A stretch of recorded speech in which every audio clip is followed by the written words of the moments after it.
Hello, my darlings. Welcome to today's stream.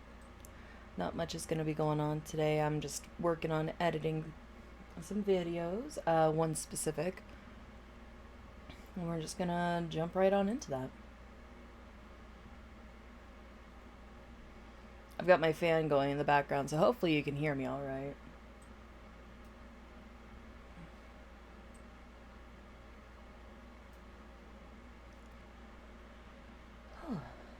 Alrighty. Right now we've got, and this is all of PortalTube. So this is like, if you go onto my YouTube channel, you'll see the playlist. It's like one of the first that I did. But yeah. In fact, it actually has the first intro.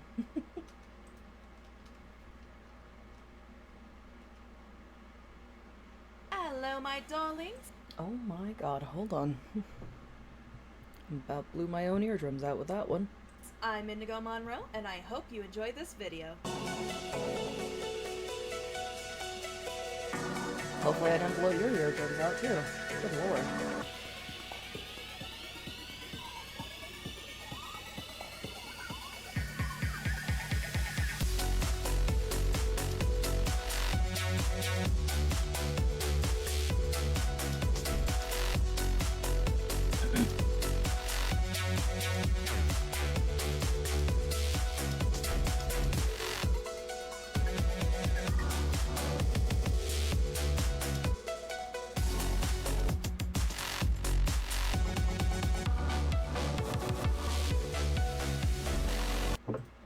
It is so crazy seeing that old intro. It just brings back all the memories, both good and bad. So I don't know if Good morning. You have been in suspension for 15 days. In compliance with state and federal regulations, all testing candidates in the Aperture Science Extended Relaxation Center must be revived periodically for a mandatory physical and mental wellness exercise. You will hear a buzzer. When you hear the buzzer, look up at the ceiling. Good. You will hear a buzzer. When you hear the buzzer, look down at the floor. Good. This completes the gymnastic portion of your mandatory physical and mental wellness exercise. There is a... I'm not gonna lie, I wish there was a way to, like, separate my voice from the game audio and just fix that. That's actually driving me up the walls. I've thought about doing a replay of, like, the old games and kind of, like, fixing it. But yeah. Mental wellness, I can't relate. Please go stand in front of it.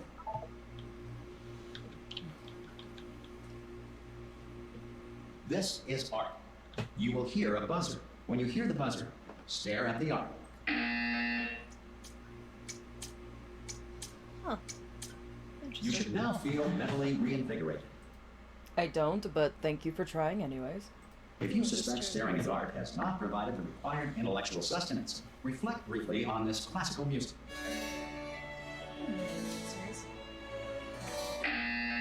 Stupid buzzer. Good. Now please return to your bed.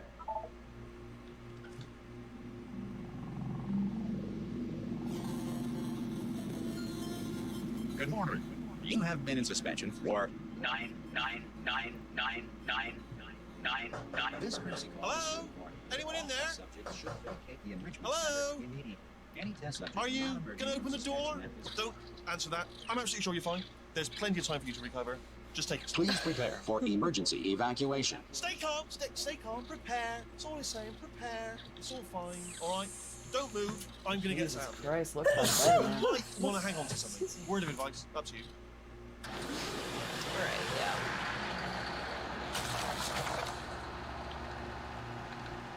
You all right down there? Can you hear me? Hello?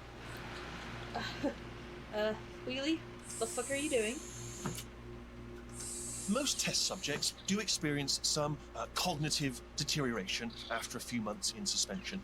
Now, you've been under for quite a lot longer, and it's not out of the question that you might have a very minor case of serious brain damage.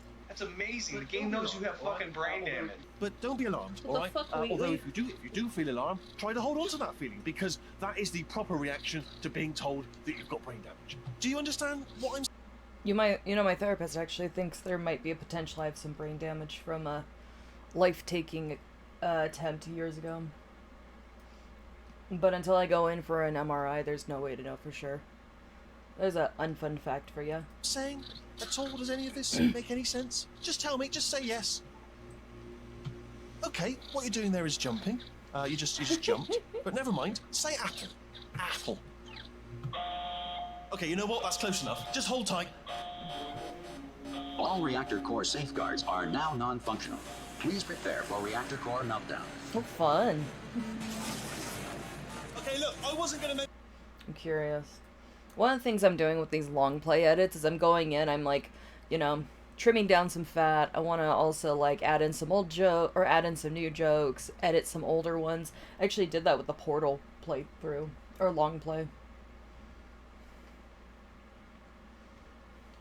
Let's see.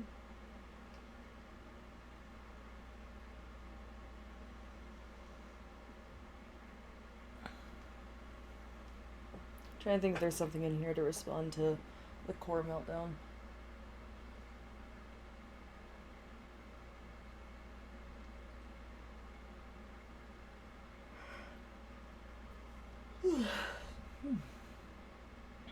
All the yawning. I probably won't be on here for too long. I might go lay back down after a little bit.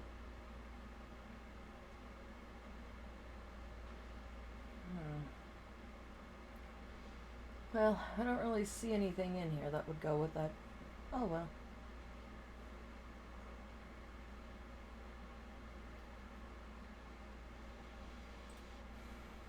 Mention this to you, but I'm in pretty hot water here. How you doing down there? You still holding on? The reserve power ran out, so of course the whole relaxation center stops waking up the bloody test subjects. Hold on, this is a bit tricky. And of course, nobody tells me anything. No, why should you tell me anything? Why should I be kept informed? You know, about the life functions of the 10,000 bloody test subjects I'm supposed to be in charge of. I'm not gonna lie, that's a fucking mood. That's just being a manager in customer service. Of course, I mean, let's be real. I only have experience in customer service, but that probably is just being a manager in a nutshell. When you have a management team that doesn't communicate, yeah. In charge of.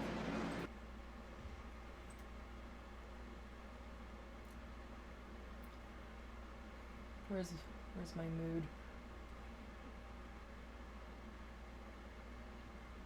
Oh, yeah, I should probably... There we go. And then I can do that, and do that. There we go.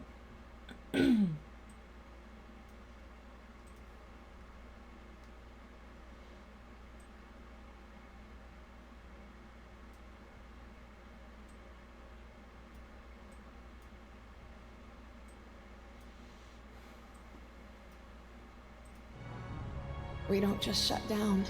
We literally think ourselves to death.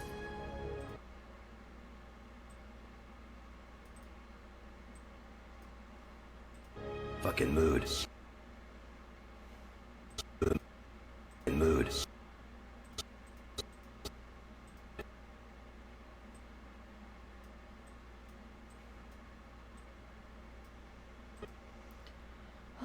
Let's see. Got a frame size? Oh, you're already scaled to frame size. Well, we can just do this then. Yeah, it looks better. Alright, let's see. Fucking mood. Why? It's close. Can you see? Am I gonna make it through? I got enough space. Just gotta get through here. I just gotta concentrate. And whose fault do you think it's going to be when the management comes down here and finds 10,000 flipping vegetables? Alright, see, no, I hear that one. I hear that one.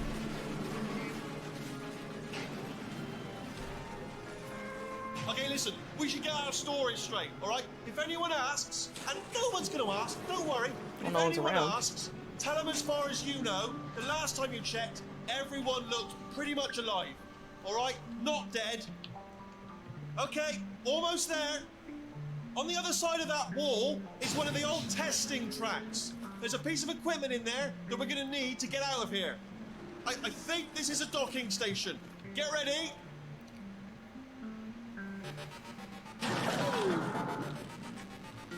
Good news, that is not a docking station. So there's one mystery solved. I'm going to attempt a manual override on this wall. Could get a bit technical. Hold on. I think physicals were accurate. Remember, you're looking for a gun that makes holes. Not bullet holes, but don't worry, you'll figure it out. Seriously, do hold on this time. Christ. There we go. Now, I'll be honest, you are probably in no fit state to run this particular type of cognitive gauntlet. But at least you're a good jumper. So you got that, got the jumping on your side. Just do your best, and I'll meet you up ahead.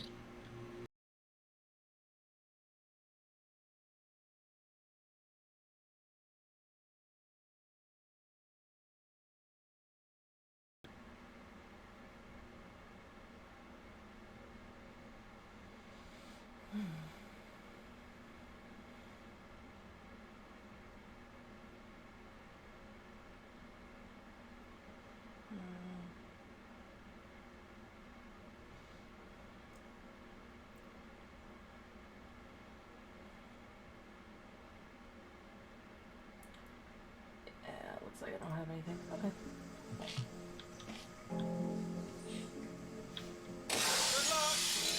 Hello, and again, welcome to the Aperture Science Enrichment Center. We are currently experiencing technical difficulties due to circumstances of potentially apocalyptic significance beyond our control. However, thanks to emergency testing protocols, testing can continue. These pre-recorded messages will provide instructional and motivational support so that science can still be done, even in the event of environmental, social, economic, or structural collapse. The portal will open, and emergency testing will begin in 3, 2, 1. Okay, I'm not gonna lie though. That's actually impressive that this shit still works.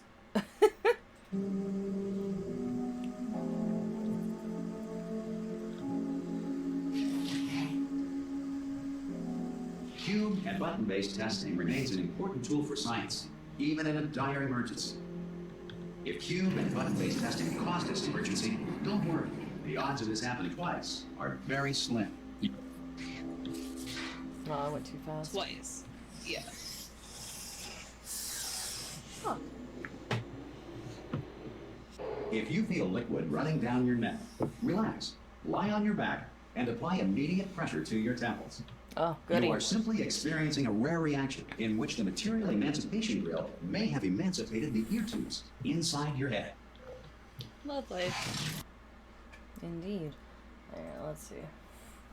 Alright, now we're getting to the parts that I haven't watched yet, so this is where the editing is actually going to full-on begin, most likely. I don't know, I don't think the editing was too bad on the Portal franchise when I played both games. I feel I did an okay job with them. But, you know, I had some tweaking and such to do with Portal 1, so who knows.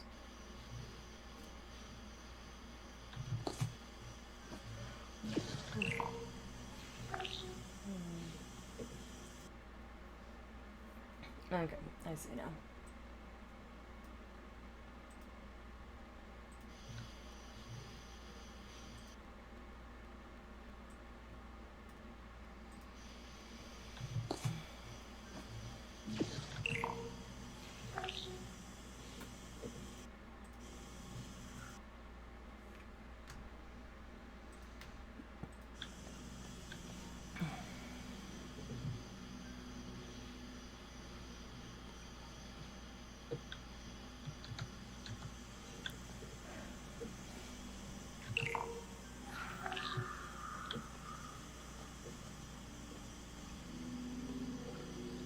Forgetting something, Indigo.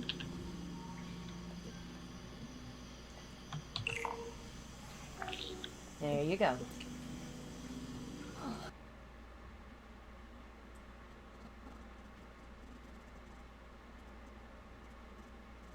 Actually, I'll...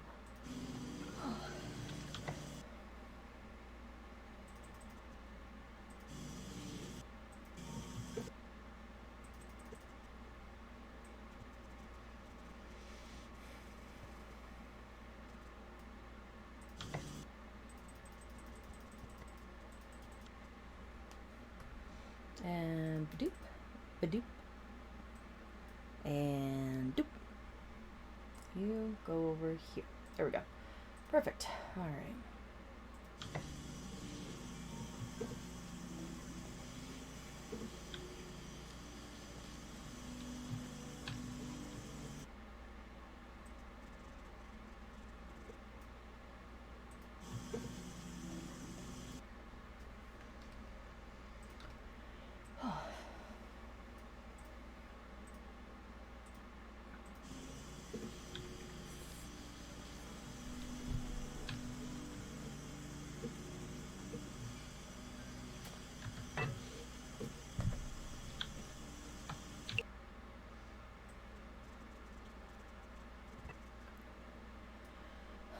We could do that. There we go. Looks good.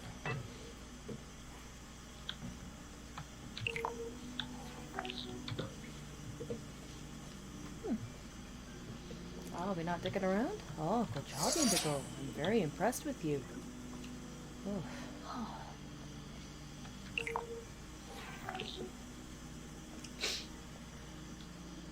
Good. Because of the technical difficulties we are currently experiencing, your test environment is unsupervised. Before re-entering a relaxation vault at the conclusion of testing, please take a moment to write down the results of your test. An Aperture Science Reintegration Associate will revive you for an interview when society has been rebuilt. I know how long that takes. If the Earth is currently governed by a manner of animal king, sentient cloud, or other governing body that either refuses to or is incapable of listening to reason. Well, ain't that lovely? Was Aperture Science about to tell us to fight? Yeah, is that what you think, Loki? Yeah. Loki, not under the desk. There's too many cords under there. That's a hazard. Would you like your dad's chair? Aw, you're the reason I want a kitty cam again.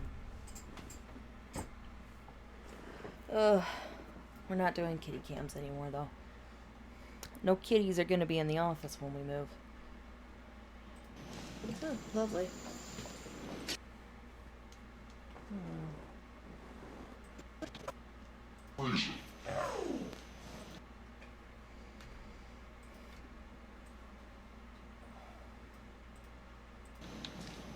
Oh, lovely.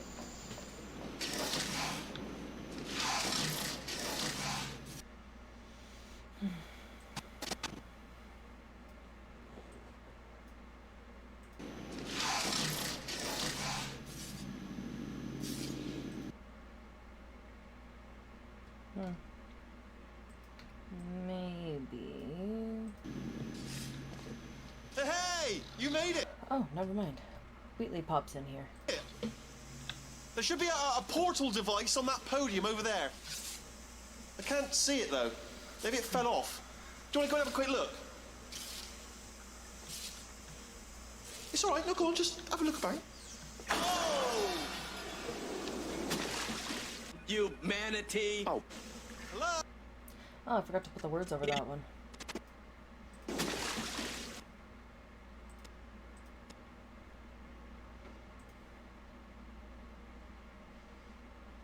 We all know that's Gladys. Alright, come here, you. Captions and graphics, that's what we want. Ah, shit. I always forget the proper way of spelling her name, because there's like certain letters are capitalized.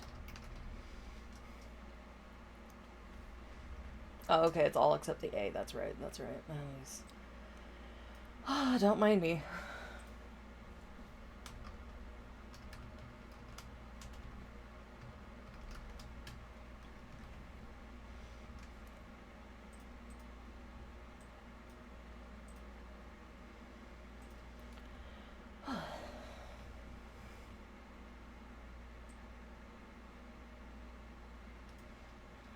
At some point, I'll probably take a break from video editing and go over to an animation idea that I have.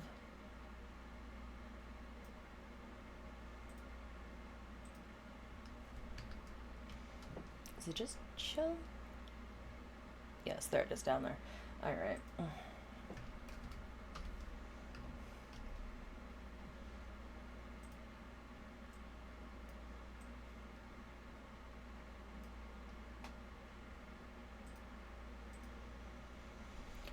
And good old Wheatley.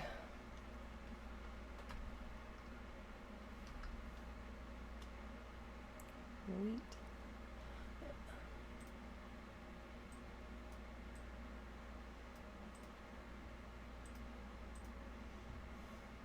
You manatee.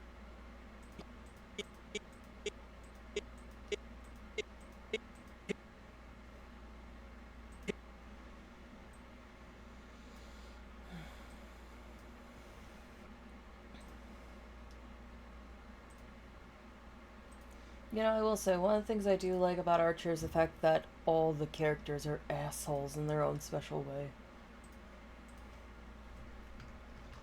I won't lie though, there are moments where that does drive me up the fucking walls with some of these characters. God, I need to finish watching that show. Like, I think I heard something about the show ending.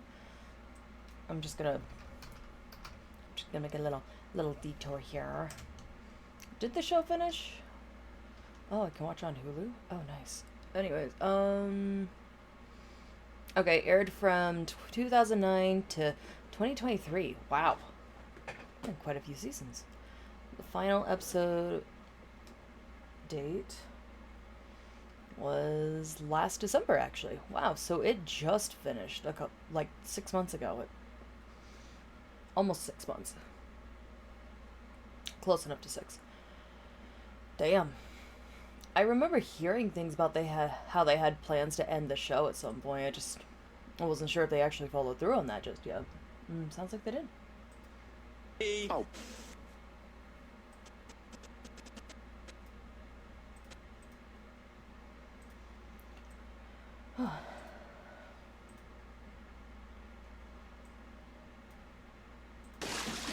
You manatee. Oh. Hello? I'm actually gonna probably get rid of this part. Oh. No, I'll keep it. Hello? Can you see the portal gun? Also, are you alive? That's important. Should have asked that first. Priorities. Do you know what I'm going to do? I'm going to work on the assumption that you're still alive, and I'm just going to wait for you up ahead. I'll wait 1 hour, then I'll come back, and assuming I can locate your dead body, I'll bury you. Alright? Brilliant. Go team! Well, at least he was nice enough to offer to bury the corpse. Oh dear. Anyways, yeah, that's right. There's that lie right there. See you in an hour, hopefully. If you're not dead. Good to know that your priorities are straight, Wheatley. Huh. Doug the Rat Man?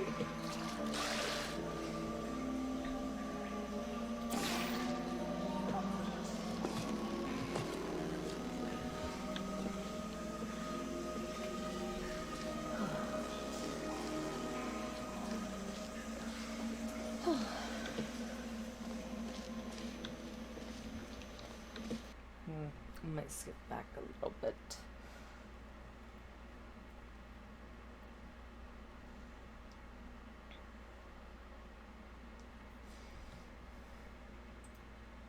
I like the idea of seeing the pictures though. That's for fucking sure. So it is pretty cool to see.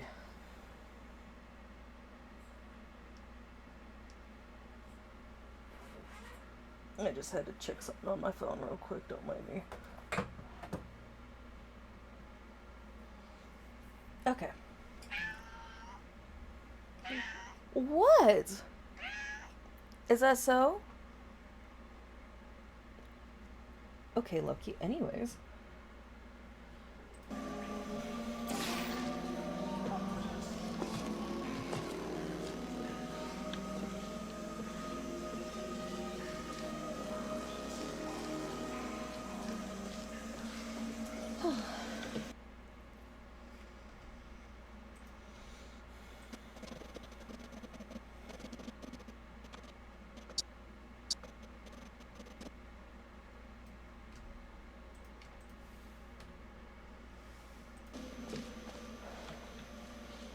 Some emergency testing may require prolonged interaction with lethal military androids.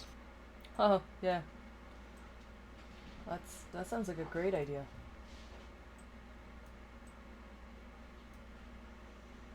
Rest assured that all lethal military androids have been taught to read and provided with one copy of the Laws of Robotics.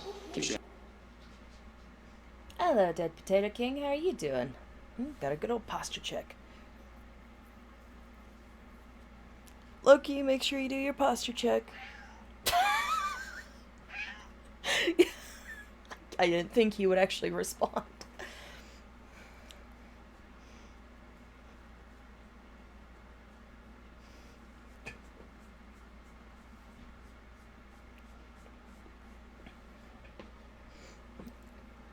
I'm doing alright. A little tired, so I might go lay back down in a little bit, but I'm not too sure. Oh, is that so, Loki? Is that how it works today? Yeah, okay. I'm not sure if you can hear the cat, but yeah. Loki fixing their spine too. Apparently he is, yeah. No kidding. Yeah, you fixing your spine? Yeah, make sure you're all good to go. Yeah, I bet you are. Oh, my boy, how I love you so. Anyways. Oh, good, I'm glad. Good old Loki. I'll probably be on it for a little bit, let's be real. Loki child. No, we're not gonna start this. Lay down in your chair. You can't be crawling all over me.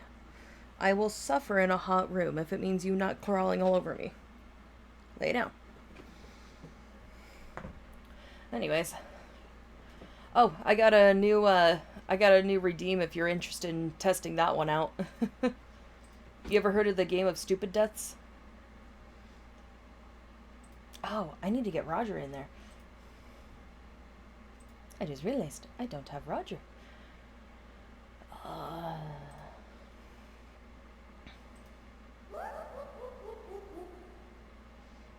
Give me just one moment, I'll be right over there. There you are. Let's get our boy in here. This is Roger. I'm not sure if you were able to make it to the D&D session, but Roger is a NPC in the D&D campaign that Vermillion and I participate in, Allstone Island. What we got? Ah, yes. Good old stupid deaths. Alright. I just got to get a card out. Basically what happens is I pull a card from the deck of stupid deaths, and you get to guess if it's true or false through a poll. Who's the first one to go? Alright. Mrs. Garrod. Born 1876, died 1918. Little is known of Mrs. Garrod, who died in Suffolk County in 1918, except that she was the last person in Britain to die of the plague. Well, that's not stupid. That's interesting, though. Alright, let me get the poll up real quick.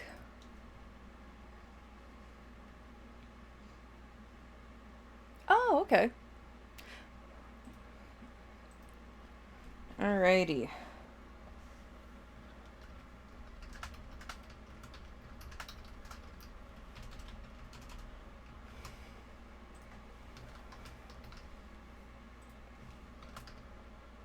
Alright, now for part 2 of Stupid Deaths. Well, since it's just you, I'll do just 1 minute. And do you think that this is a true death or a false death? Was Mrs. Garrod the last person in Britain to die of the plague?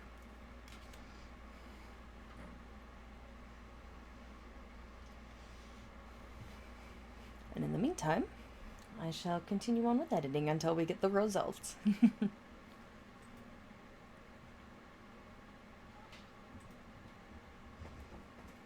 When my computer decides to... There we go.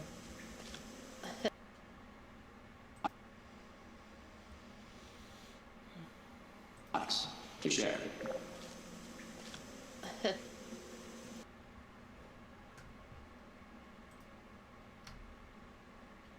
Lovely.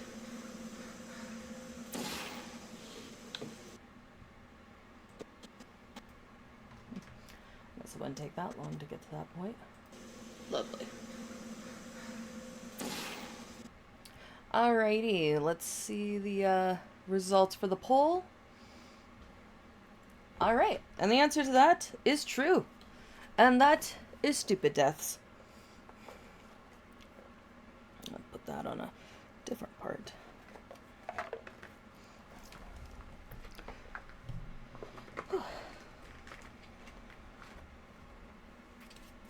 It's nice and simple. I'll probably lower the point amount, but yeah. Since it's that simple of a redeem. I don't know, though. I mean, like, I've got redeems that have me, like, say Mew and all that, so I guess who knows. Trial and error, as is everything with this channel. I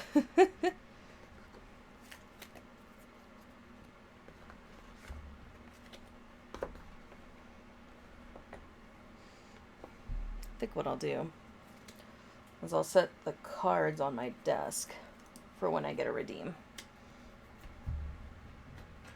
And as long as the cats don't get on my desk, we should be fine.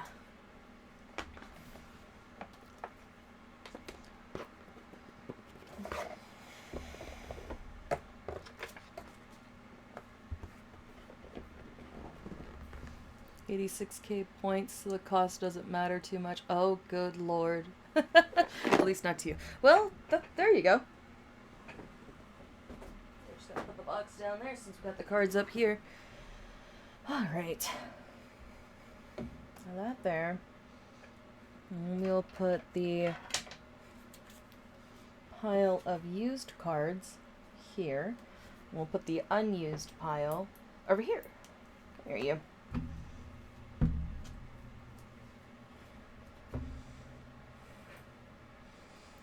We got Stupid Deaths as a wedding gift. And it's like, oh, I know how I can incorporate this. I've always wanted to have that game. It's just such a weird and interesting game.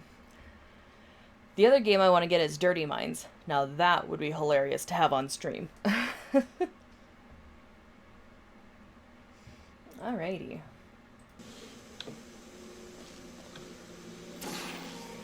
Ha. Could still do that in that game, that's right. Good. If you feel that a lethal military android has not respected your rights as detailed in the laws of robotics, please note it on your self-reporting form. A future Aperture Science Entitlement Associate will initiate the appropriate grievance filing paperwork. Interesting. Yeah, okay, we can actually skip through that part. Okay, let's see. Interesting. That's just me adjusting in the chair, goddammit.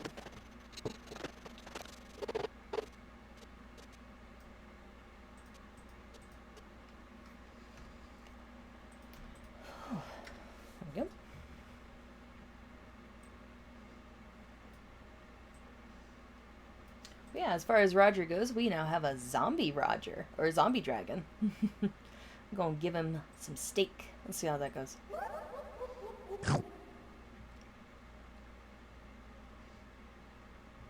Your boy now speaks in zombie.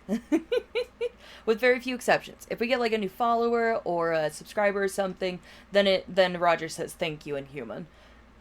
And I like to give the joke that Vanessa casted comprehend languages.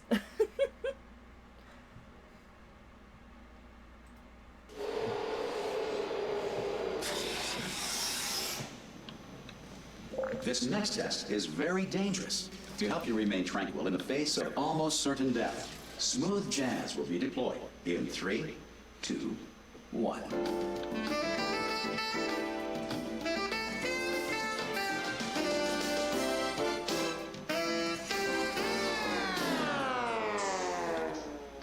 I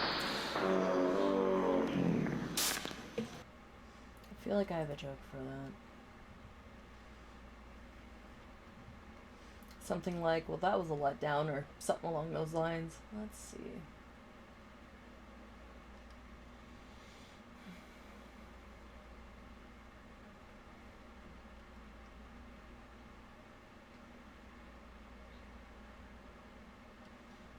Maybe not. Maybe not.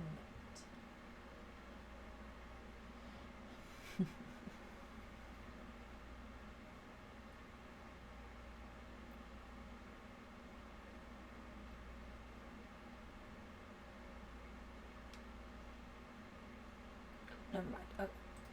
That's the present. Oh, well, there you go.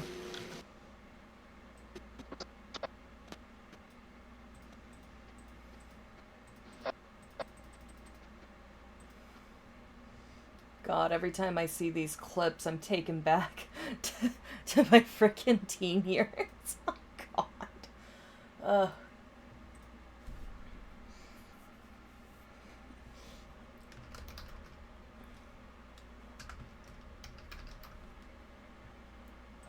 Is it still on? Okay, good, good, good.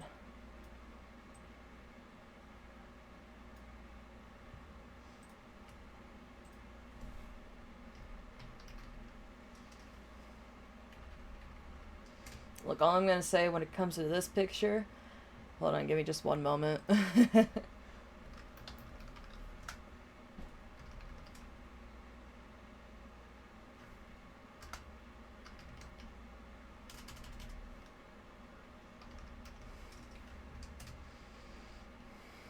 All I'm gonna say is if you recognize this picture, there's a really good fucking chance you recognize this song too.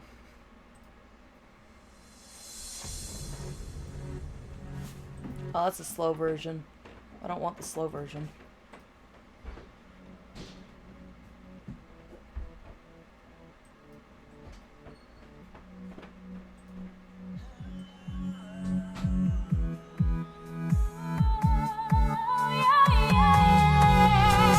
Jesus Christ, where's the original? I mean, okay, I don't know which of these three versions is the original. Jesus Christ.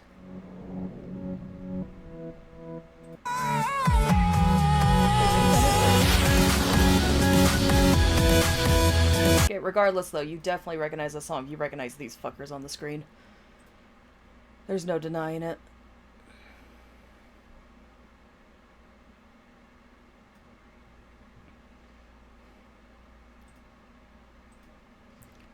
Good lord. Okay, so Indigo editing.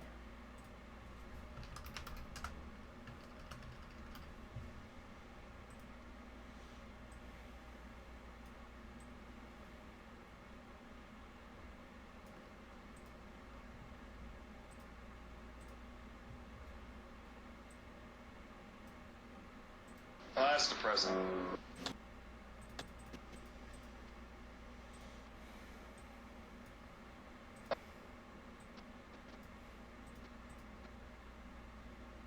Okay, there we go. Alright. Oh, if anything, what I do.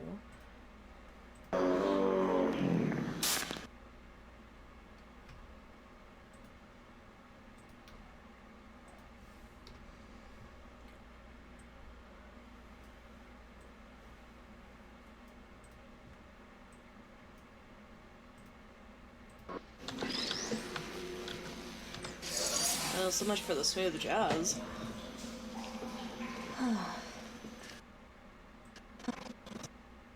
Jazz.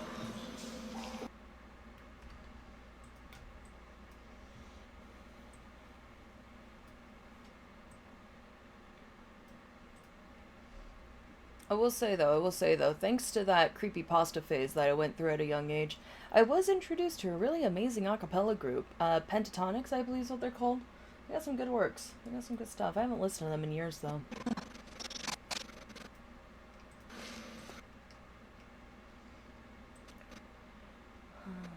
We'll do that. There we go.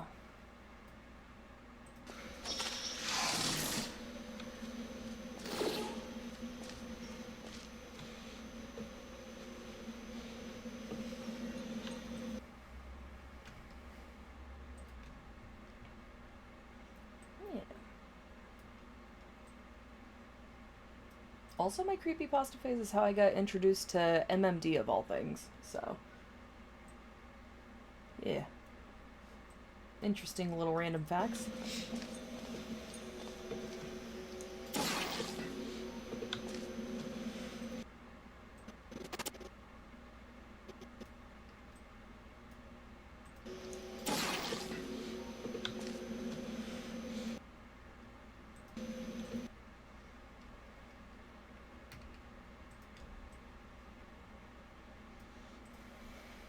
What about you, Dead Potato King? Did you ever go through a creepypasta phase?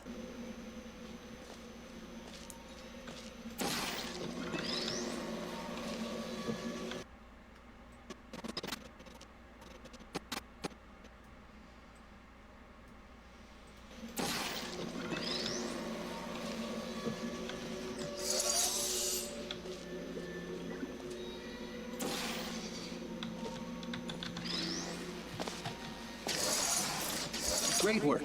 Because this message is pre-recorded, any observations related to your performance are speculation on our part. Please disregard any undeserved compliments. Well, damn. Not that I can remember. That's understandable. Did watch a lot of horror movies at one point, though. Nice. What's your favorite horror movie, if you remember?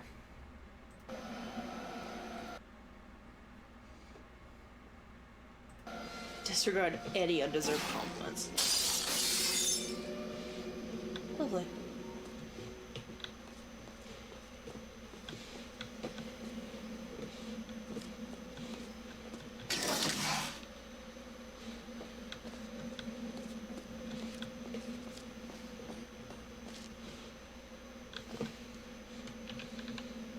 I'm reason, huh? One of the... I think that's an Easter egg, if I remember correctly. Huh. Interesting. Very interesting indeed.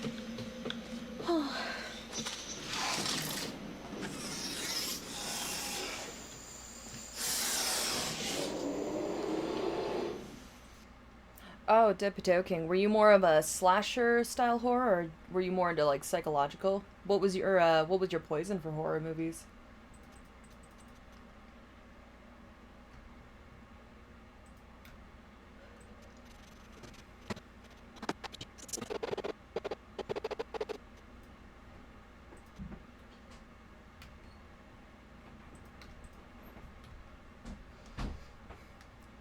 Alright, let's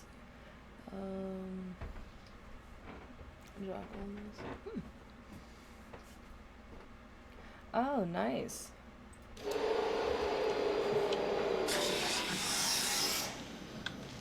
If the Enrichment Center is currently being bombarded with fireballs, meteorites, or other objects from space, please avoid unsheltered testing areas wherever a lack of shelter from space debris does not appear to be a deliberate part of the test. Right.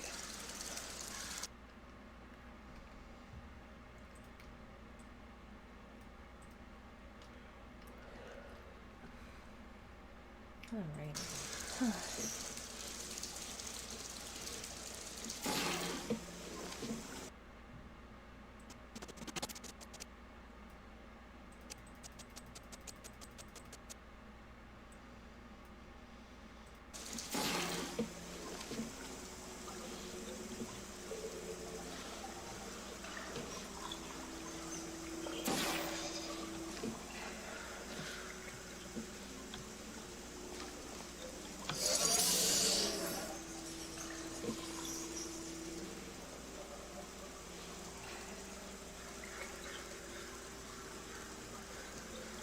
Well, something happened. Alright, let's see.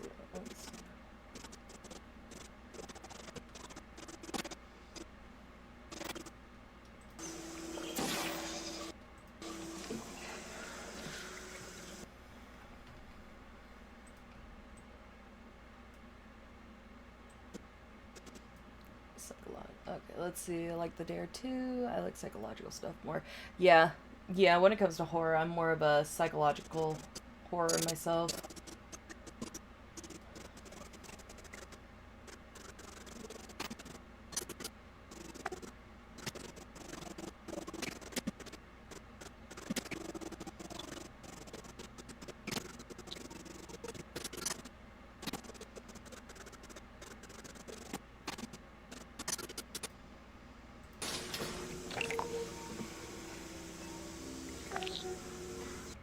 Oh, okay, I saw the cube drop.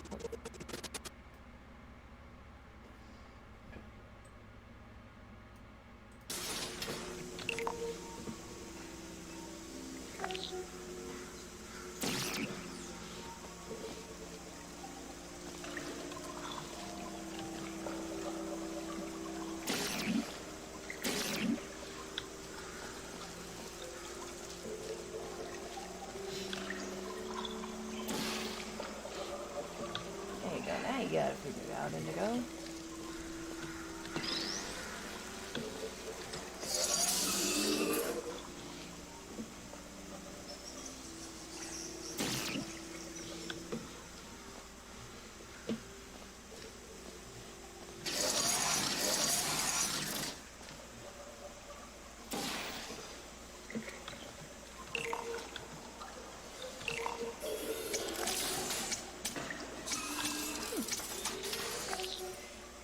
Okay, I'm not gonna lie, I'm thoroughly impressed with myself for getting that right the first time.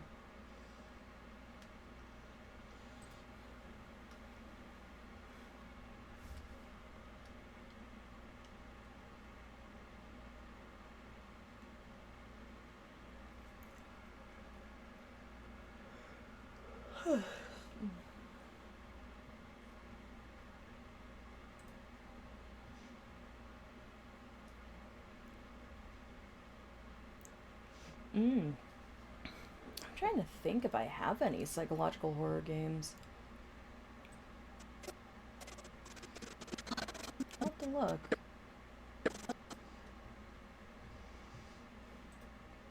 Let me see.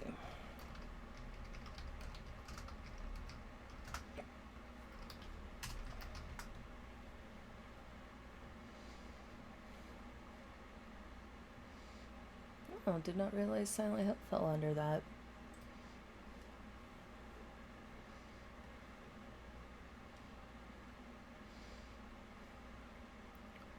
Doki Doki Literature Club? Yeah, okay, that makes sense from what little I remember.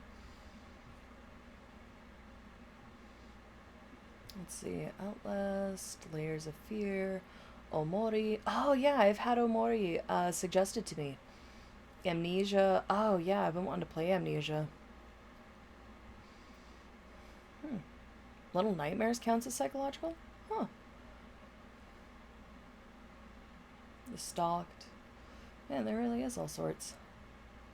The Mortuary Assistant, Limbo, Martha is Dead, Sanitarium, Score. There's all sorts of psychological. Detention. I feel like I've heard of that one.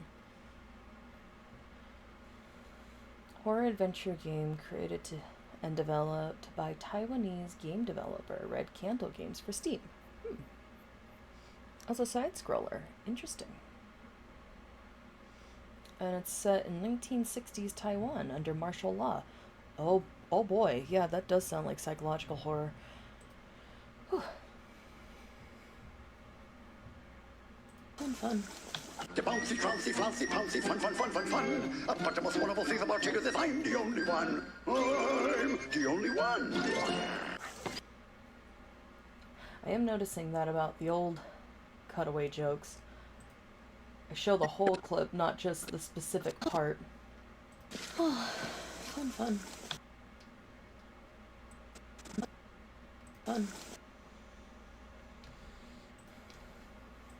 The bouncy, trouncy, flouncy, pouncy. That goes bye-bye. Let's see. Fun.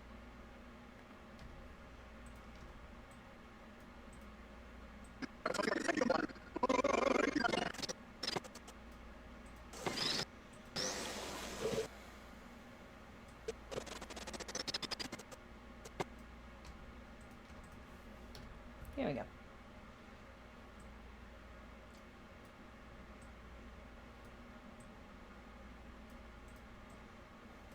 I do like the idea of revisiting old projects, that's for sure. Oh yes, hydrate. You got it. I'm just gonna stretch real quick. That was actually hilarious timing. Yes, Loki, don't forget to stretch and hydrate. Well, in your case, you just need to hydrate. That was just hilarious timing on me stretching.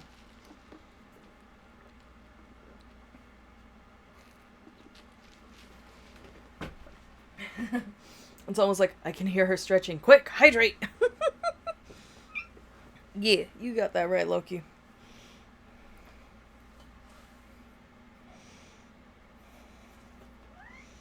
Oh, I'm sore from the gym yesterday.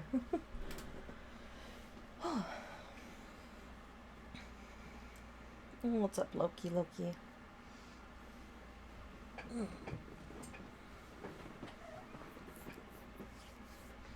Probably after therapy is when I'll go to the gym today, though. Definitely focused a lot on the back, core, and glutes yesterday. So, today will probably be a cardio day at the gym. Loki. Thank you.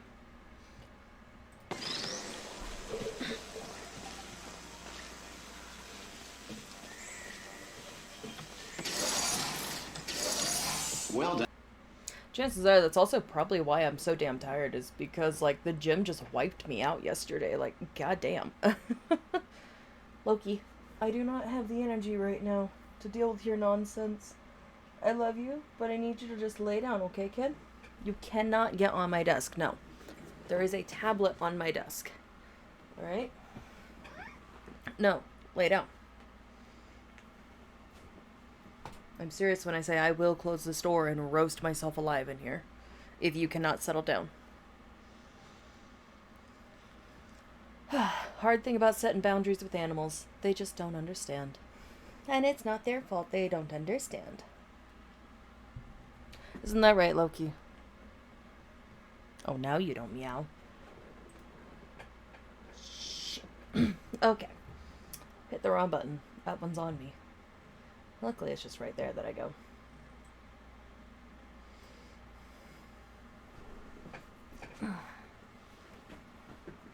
No, Loki.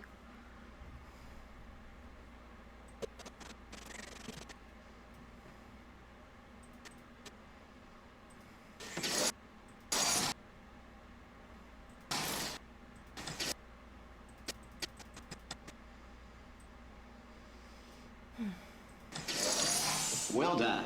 The Enrichment Center reminds you that although circumstances may appear bleak, you are not alone.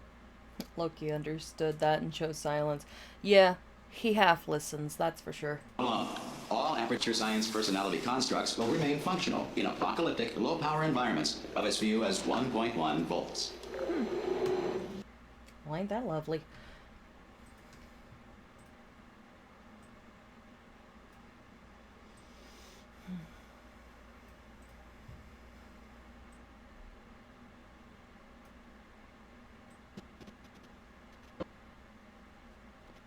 The hell is that?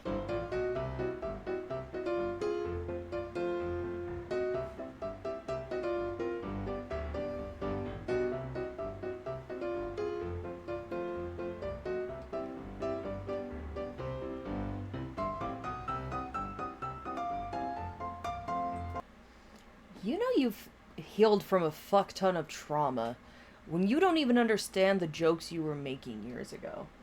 Like, not necessarily cringe at it, you're just very confused.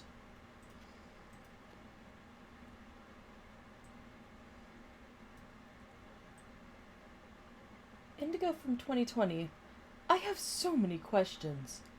I mean, the first one obviously is, are you okay? And I know that answer. The answer is definitely not. The second question is, do you want a hug? And let's be real, the answer also is, no, please don't touch me. Which, again, I know why. Okay, let's see, low power environments fuse. Okay, maybe it's just because I was given a really weird fun fact, I guess? All I know is I want to save that for a different time where that joke will actually be funny to me.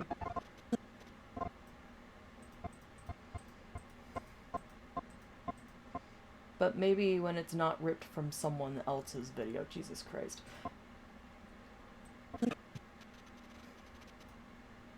I just now saw the watermark in that. Oh dear, Indigo. Trial and error. Always a trial and error.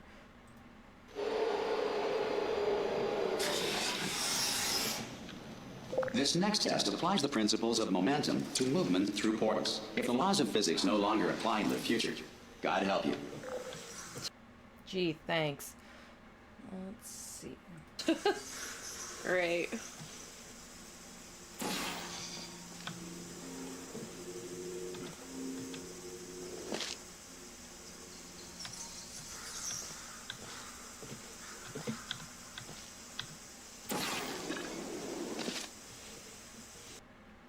I know what exactly is gonna go there, though.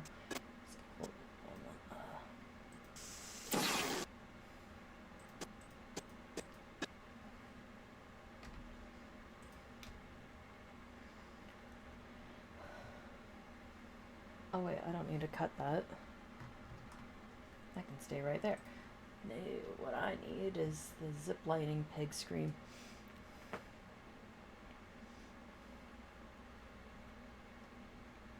I'm with you on that, Dead Potato King, yeah. I love that they take into account that the laws of physics could change and just say, God help you. God, no kidding though. It's like, this automated voice message is like, look, this has nothing to do with me, so, good luck, bro.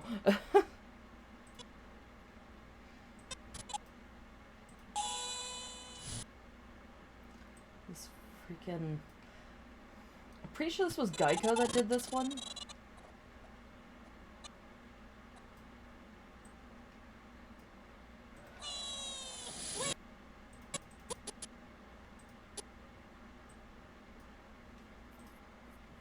Hair. Adrenaline. The freaking video. Honestly, my favorite one is, though, when the kid... when he's getting driven home after hanging out with his friend, and, like, the friend and mom are both just losing their shit over hearing it.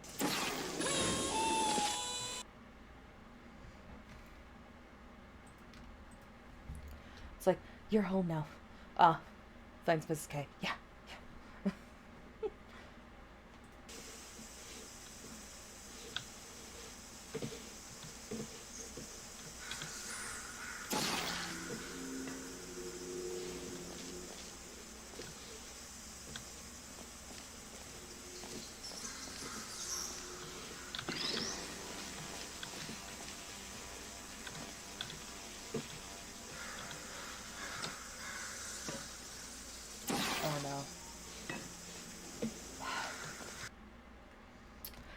You know, one thing that will never die, though, is the editing versus gaming.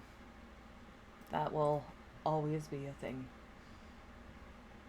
Maybe. I don't know. Maybe I'll get sick of it one day. Jesus Christ.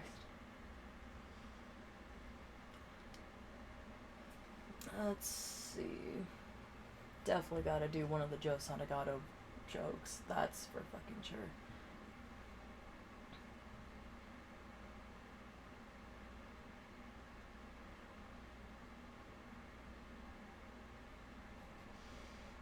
I don't know if you're interested in first Hellblade. Huh. I feel like I've heard that one. Let me...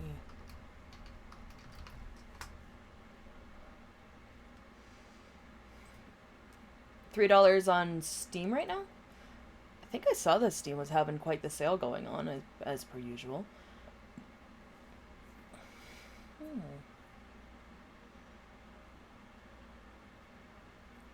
Wow, save 90% on Hellblade? God damn. Definitely looks like an interesting game. If I could get a synopsis of it, that'd be nice. Let's see. Puzzle, indie. Thanks for moving away on me like that. Come on. Yes, I want to view the page. I want to see the synopsis. Okay, let's see. Makers of Heavenly Sword. Okay, cool. What's the synopsis? Okay, it comes a warrior's brutal journey into myth and madness set in the... Ooh, in the Viking Age, huh? Only $3?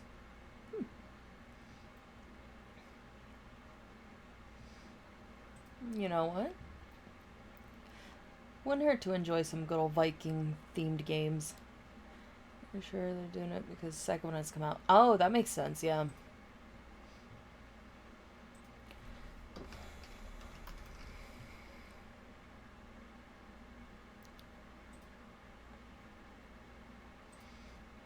Come here, you. We're gonna just, $3? Oh, that'll be easy to pay back on payday. Definitely. Yes. Gimme, gimme, gimme. Yeah, it looks like the second one's like $50, so... I'll play the first one and go from there. Yes, I want it for my account. Oh, wait.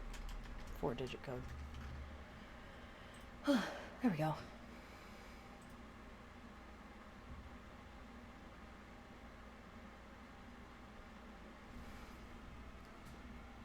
Is my purse in here? Yes. The real question is the wallet. That's probably a no. Yep, I was reading. No wallet, only purse. Okay. I will be right back then, because that is going to be a fun game to play.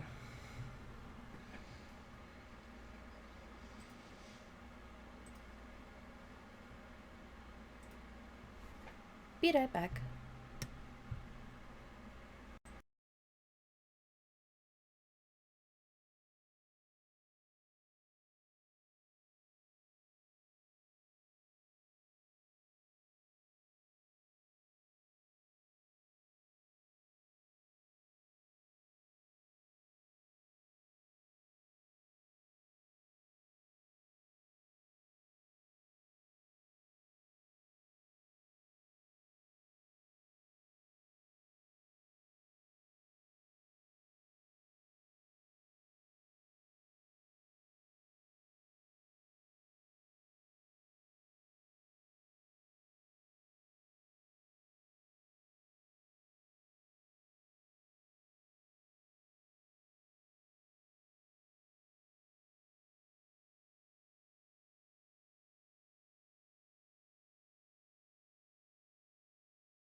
Alright, I'm back.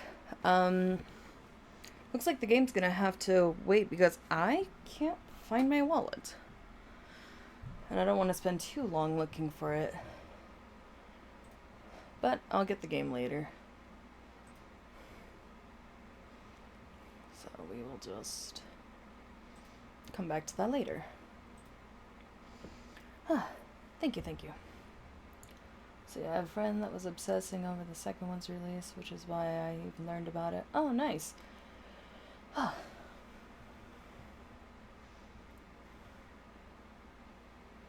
I remember what I was doing over here.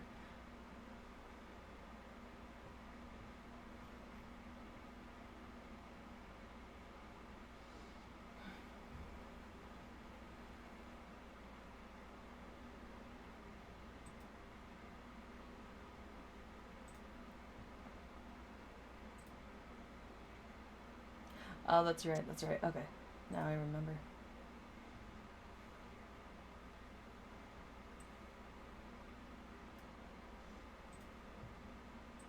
Ornella.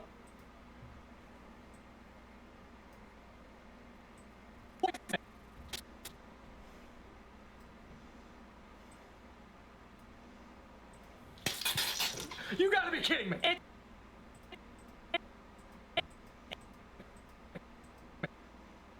Fucking absolutely love Joe Santagato. Never fails to make me laugh. Especially in moments like this. You gotta be kidding me.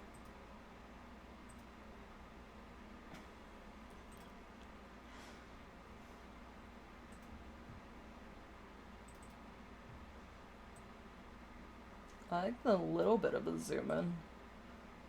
Do something more like that. There we go.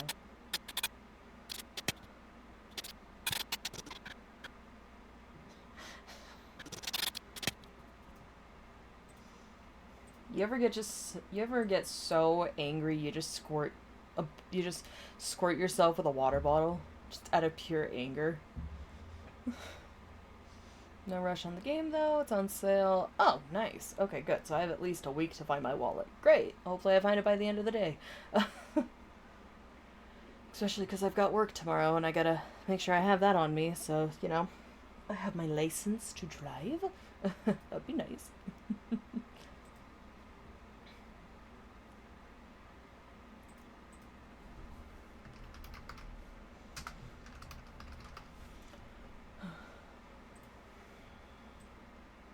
I definitely gotta update my Joe Santagato clips, though. I've got, like, his older ones. But to be fair, like, you know, those were, like, some of the first videos I watched. Let's see. I want to say Idiots of the Internet was the very first one. Man, I remember when there were new ones still coming out. Let's see. Idiots of the Internet and People of Walmart. Those were my two favorite. And then I discovered Mad Lib Madness, which is actually where the reaction name does come from. Or, not the reaction. Where the rewards name comes from. Mad Lib Madness. So, yeah. Little fun fact there. Anyways.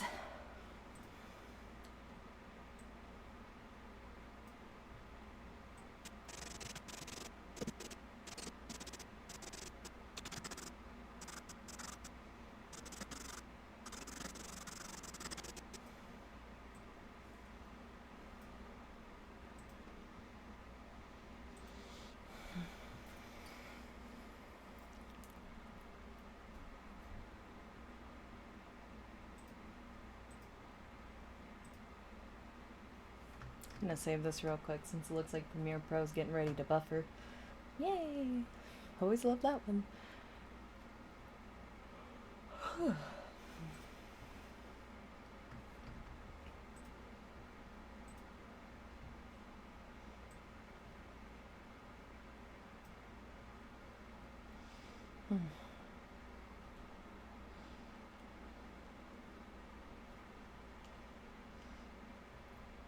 I'm not gonna lie, it feels like stuff's been disappearing lately.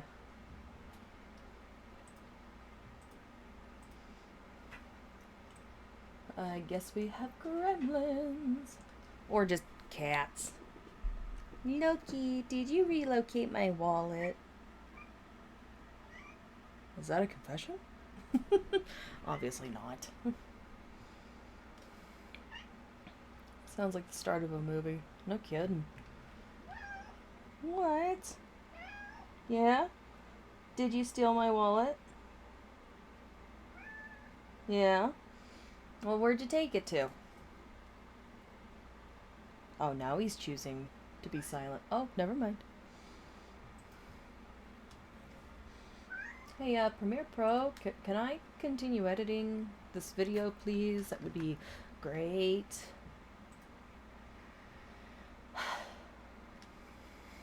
Things have been missing lately. As those things move up to people missing. Oh, that would be an interesting concept for a movie, yeah. You're not wrong there. Almost done with part 2. We'll be on to part 3 out of, what, 30, I think? 33. Not bad. Not bad at all. Most of the content is already edited anyways. It's just in the 2020 style rather than the 2024 style. Loki.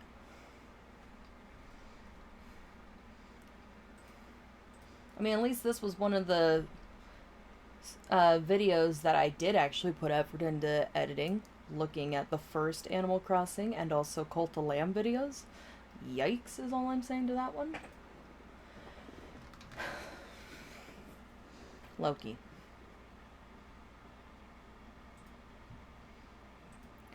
Alright, give me just one moment. Clearly Premiere Pro needs a restart.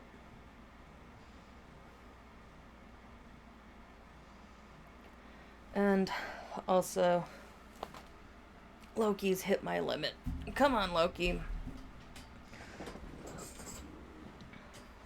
Time to make like a turkey and roast. You out. Fan in. Door closed. Premiere open. Please. Oh. Yeah, I should probably move Vermillion's chair back over. Stupid. Why does he want this thing under his chair? It's more of a tripping hazard than anything.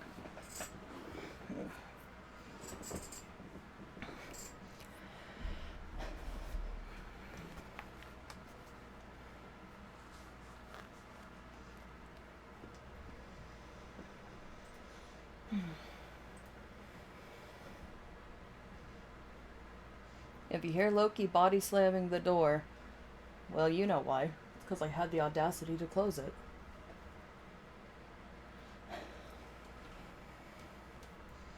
Also, the fan's closer now, so you'll definitely be hearing it now if you haven't already.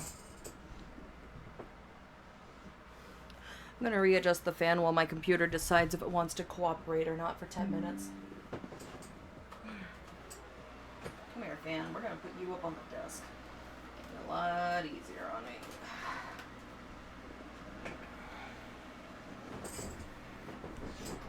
There we go.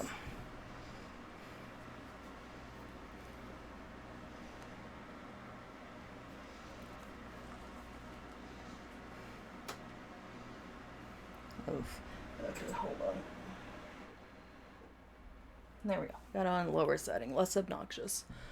Okay.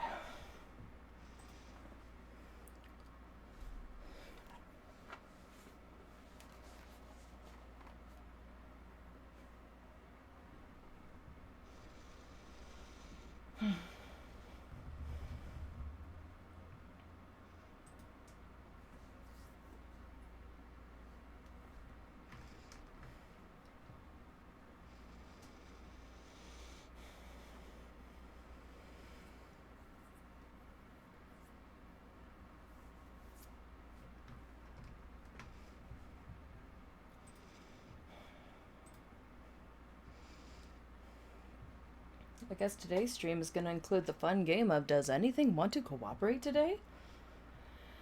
The answer will not surprise anyone, actually.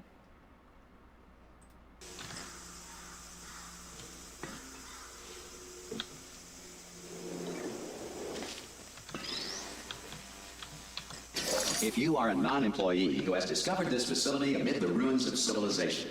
Welcome. And remember, testing is the future, and the future starts with you.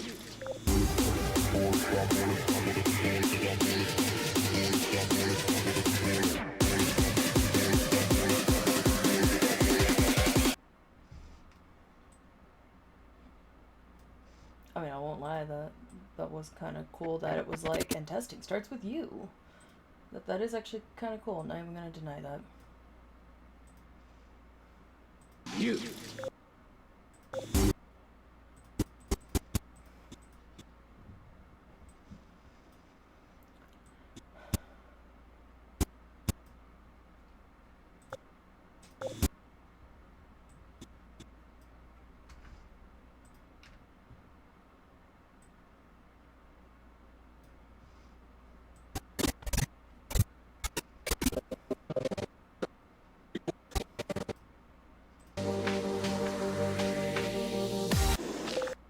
You know what, actually, I think it's actually an okay pace. Let me see. Sometimes I accidentally have it go too fast.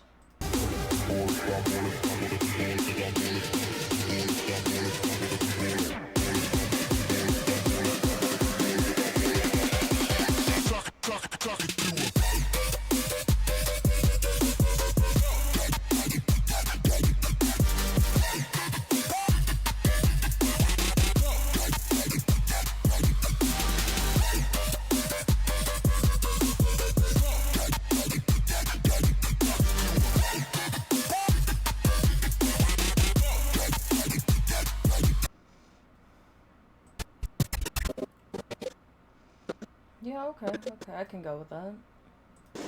Good work getting this far, future starter. That said, if you are simple-minded, old, or irradiated in such a way that the future should not start with you, please return to your primitive tribe and send back someone better qualified for testing. Wow. God damn. That's harsh, man. Wow.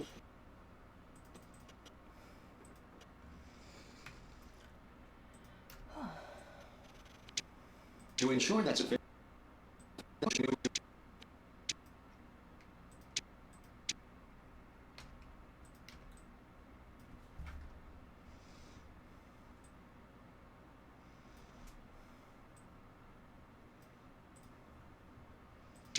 sufficient power remains for core testing protocols, all safety devices have been disabled. The Enrichment Center respects your right to have questions or concerns about this policy. Hey! Oi! I'm up here! Oh, it's your boy. Oh, brilliant! You did find a portal gun! Oh, do you know what? It just goes to show, people with brain damage are the real heroes in the end, aren't they, at the end of the day? Brave. Pop a portal on that wall behind me there, and I'll meet you on the other side of the room.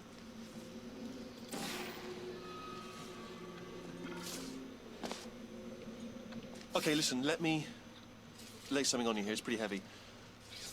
They told me never, never, ever to disengage myself from my management rail or I would die. But we're out of options here, so get ready to catch me, all right, on the off chance that I'm not dead the moment I pop off this thing. Okay. On 3. Ready? 1. 2. 2. 3! That's high. It's too high, isn't it? Really, don't be a little bitch. All right, going on 3 just gives you too much time to think about it. Let's go on 1 this time. Okay, ready? 1. Catch me, catch! Ow! Ow. I am not dead. I'm not dead.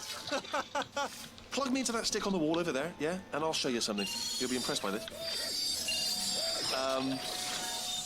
Yeah, I can't do it if you're watching. Seriously, I'm not joking. Can you just turn around for a second? All right, you can turn around now. Bam! Secret panel. That I opened while your back was turned. Pick me up, and off we go. Look at this! No rail to tell us where to go. Oh, this is brilliant. We can go wherever we want. Just hold on, though. Where are we going? Seriously. Hang on, let me just get my bearings. Just follow the rail, actually. Yeah. Oh, Wheatley. Oh, no. Yes, hello. No, we're not stopping.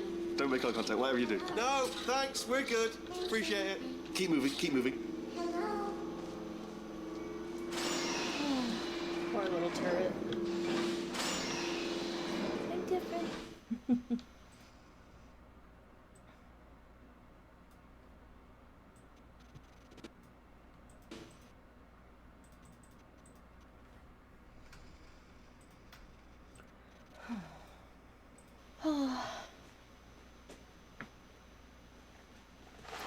I can't believe I left the loading screens in.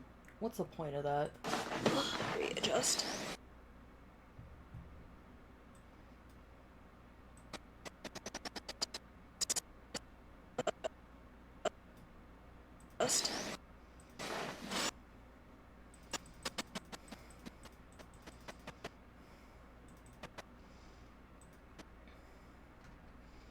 Oh, for crying out loud, we don't even need a loading screen at all. Okay, cool.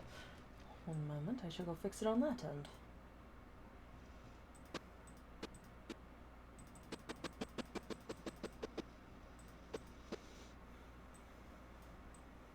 Let me just see how that transitions between the two. Probably ought to bring you up to speed on something right now. In order to escape, we're going to have to go through her chamber. And she will probably kill us if she's awake. If you want to just call it quits, and we could just sit here forever, that's an option. Option A, sit here, do nothing. Option B, go through there, and if she's alive, she'll almost certainly kill us. So, if you've got any reservations whatsoever about this plan, now would be a tremendous time to voice them. Oh, if I remember correctly, there was like a fan animation I included in here. Oh god, please tell me. Please tell me I gave credit. Right now. In case you thought to yourself, I've missed the window of time to voice my reservations. It's still open. Okay, I'm going to lay my cards on the table. I don't want to do it. I don't want to go in there. Don't go in there. She's off. She's off. Don't panic over. She's off. All fine. On we go. There she is. What a nasty piece of work she was, honestly. Like a proper maniac. Do you know who ended up taking her down in the end? You're not going to believe this. A human.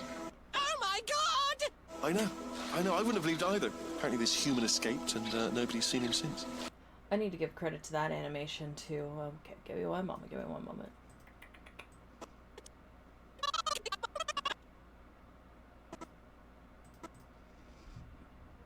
Okay.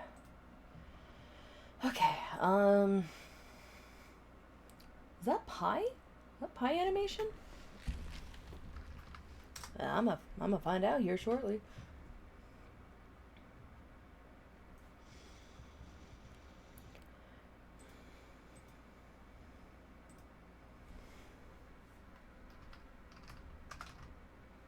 Or is it Piemation?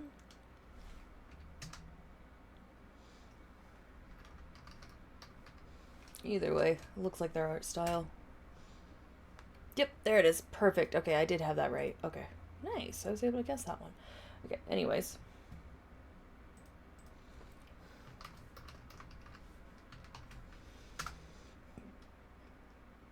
Piemations. Yeah. And here I thought Vermillion was the one that introduced me to this channel. Well, fully introduced me, yes. That's a more accurate way to put it. Alright, go back up to impact font. I don't know why. I just like that for the videos.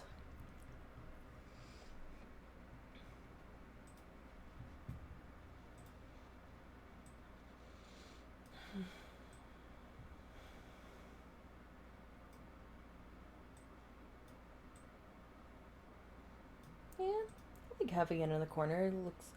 I'd say that looks big enough to read down there to give the proper credit.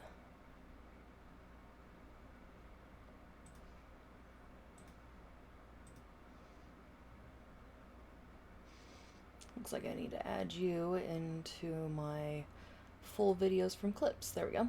Cool, cool.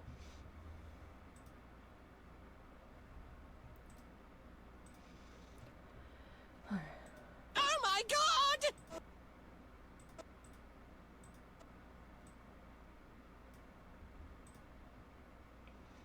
I know. I wouldn't have believed either. Apparently this human escaped and nobody's seen him since. Then there was a sort of long chunk of time where absolutely nothing happened. And then there's us escaping now. So that's pretty much the whole story. You're up to speed. Ah!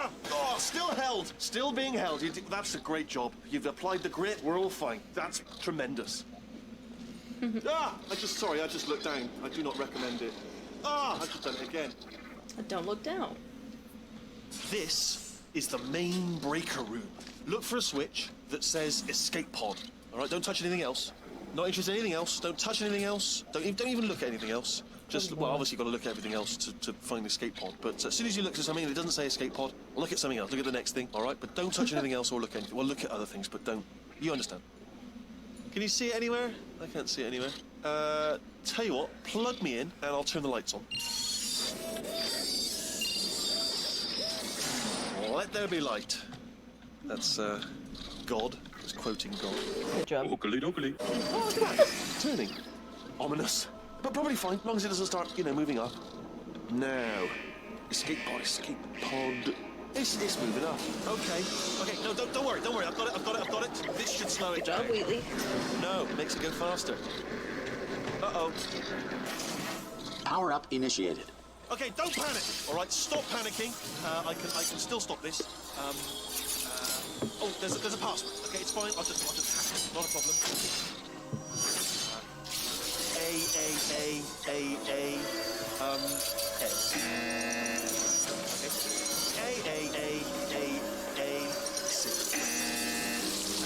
Wait, did I do B? Did you have pen? Start writing these down. Power up complete. I don't. Okay, listen. All right, new plan. Oh, thank God. Oh, good. I did give credit. Oh, thank God. Whew. I was worried for a moment. The fuck, I give credit to them, but not to Pymations? What the fuck, 2020 Indigo? What is wrong with you? All the credits. Yes. Always credit the artist. Nothing. Hello. Oh, it's you. You know her? Hi, Gladys. Been a long time. How have you been? I've been really busy being dead. You know, after you murdered me. You did what? Yeah, what a fun week that was. Oh, no. Okay, look, we both said a lot of things that you're going to regret. But I think we can put our differences behind us. For science, you monster. I will say, though, that since you went to all the trouble of waking me up, you must really, really love to test. I love it, too. There's just one small thing we need to take care of first.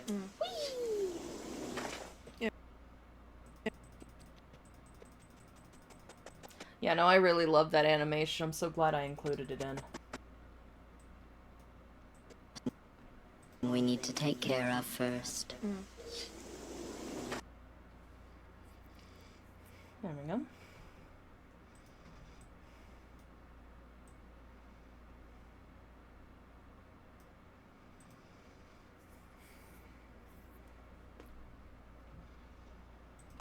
There we go. Get a good drink of the Dr. Pepper. Damn. I wonder how much soda I was drinking back then. Probably not much, because I didn't have much money back then, so. Mainly because my ex was constantly stealing my card to buy DoorDash rather than actually making food from the groceries I'd buy. Ugh.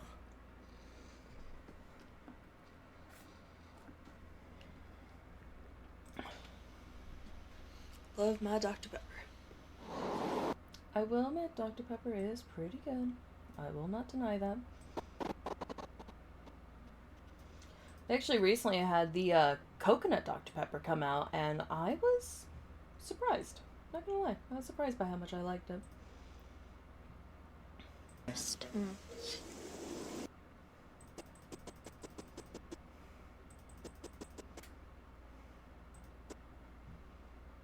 just zoom in a little bit. There we go. We're just gonna bring this over here. Control X. There we go. Let's see, I'm gonna get some food. Might be a while. No problem. Hope you have a good rest of your day if you don't make it back. Let's see, it's 12:30 right now.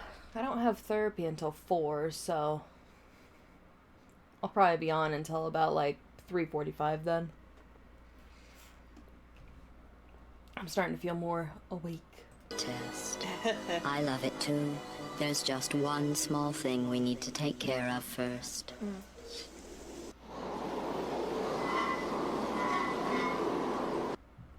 I'm gonna smooth that out a little to the best of my ability.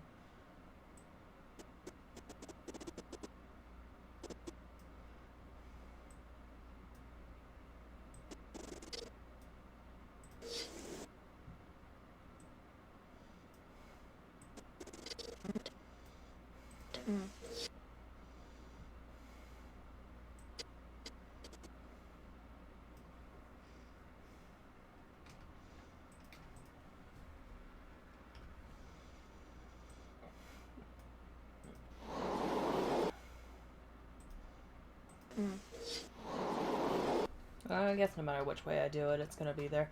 Okay.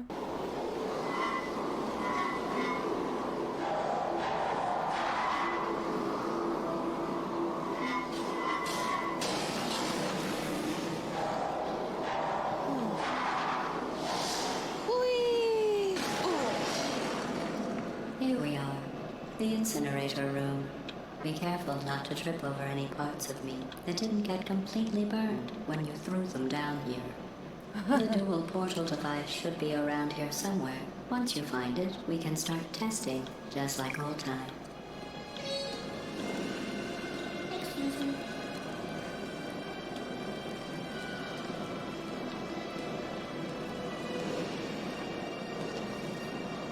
There it is. Hold on.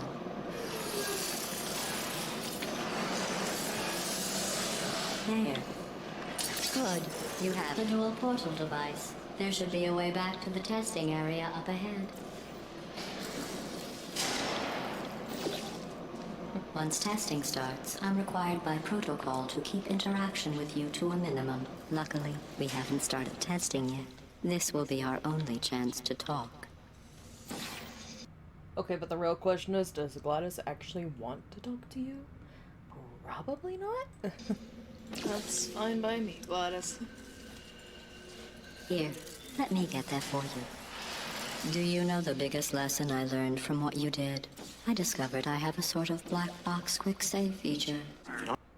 Oh, God, that's right, because it was a quick explanation of what a black box is.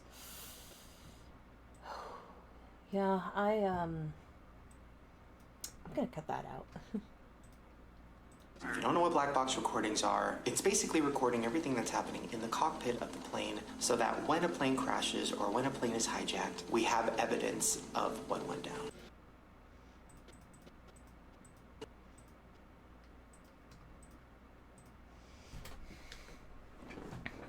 Okay, on one hand, keeping that in is very actually good information for those who don't know what a black box is.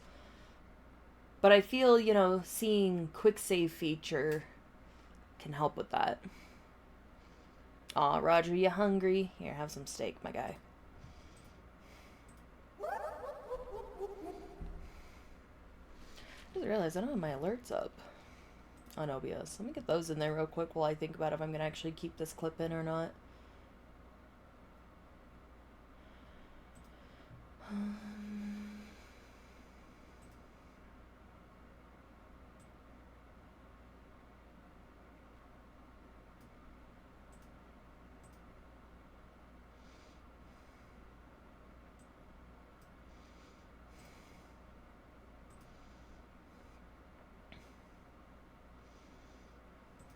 And we'll do the sounds as well. Get those in here.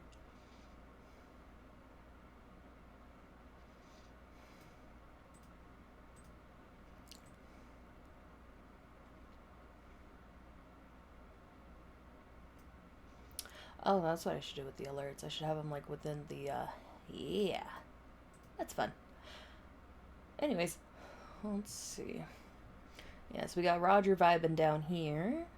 Absolutely adorable.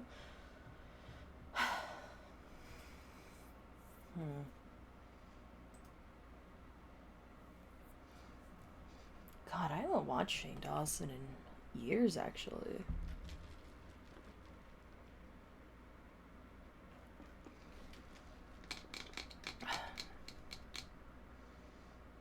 Actually, I think 2020 was the last time I watched his content.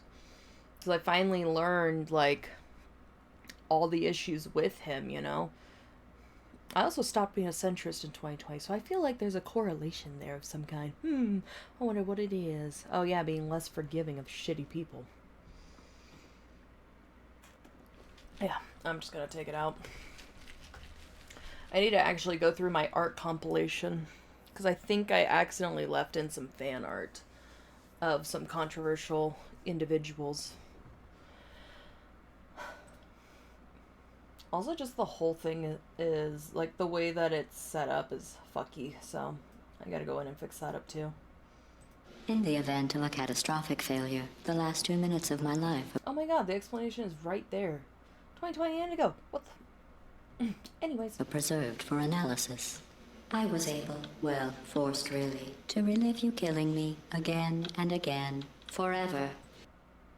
Okay, to be real though, if I was in Gladys's position, I too would have a deep-seating hatred for the person who killed me if I was forced to rewatch my last few minutes of life over and over again. Yikes, is all I'm gonna say to that. You know, if you'd done that to somebody else, they might devote their existence to exacting revenge. Luckily, I'm a bigger person than that. I'm happy to put this all behind us and get back to work. After all, we've got a lot to do, and only 60 more years to do it. More or less. I don't have the actuarial tables in front of me.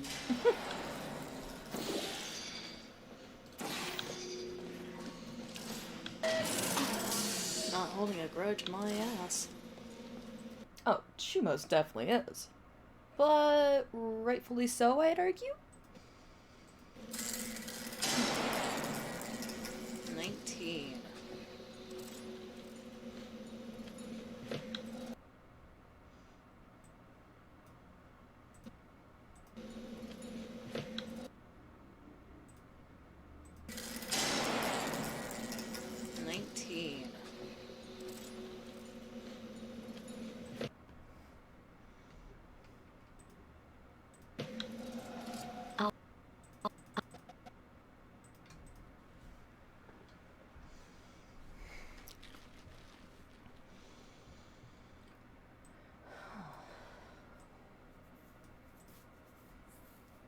I'm more surprised by the fact this is only part 3. I think the original segment of each video... Actually, I could just pull that up real quick before I play the guessing game. Let's see... Once it loads.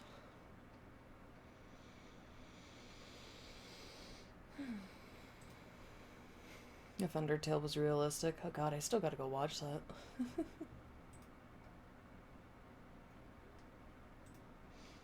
Let's see. Portal 2. Portal 2.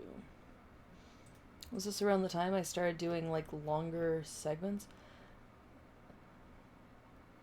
No, I don't think it was. Let's see. Yeah, because Portal was, like, no more than 10 minutes, give or take. Let's see. Where's Portal 2? Yeah, each part was give or take about 10 or so minutes-ish.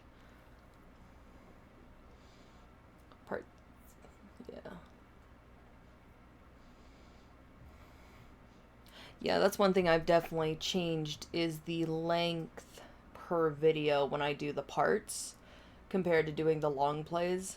So, something I might consider doing, well, if I go this route, then it means reopening my Patreon.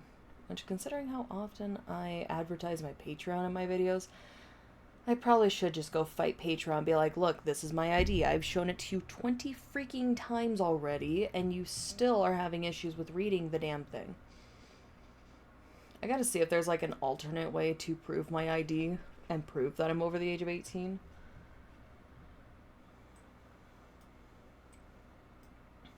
But, yeah. I'll just move that out of the way for you. This place really is a wreck. But the important thing is you're back with me. And now I'm on to all your little tricks. So there's nothing to stop us from testing for the rest of your life. After that, who knows? I might take up a hobby. Reanimating the dead, maybe. Gladys becomes a necromancer. How fun and terrifying.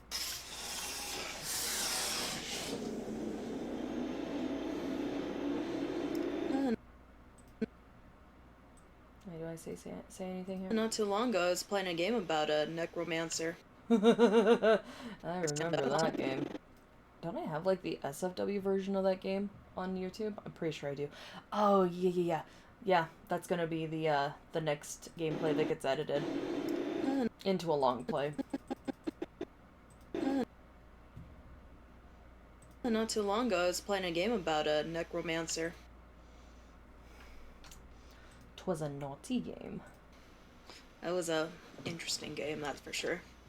Might do an SFW version of that game. It'll be fun. I mean, I did end up doing that.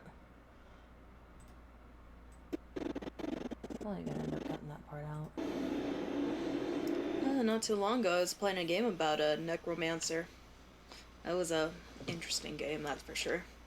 Might do an SFW version of that game. I'll keep that segment in. It'll be fun. Gives that fun little reminder of that time in my beginning of doing all this. Indigo Monroe was literally originally created for NSFW gaming and art. That's how she started out. It's actually why her very first designs are designed the way they are. It's really crazy how far Indigo Monroe has come.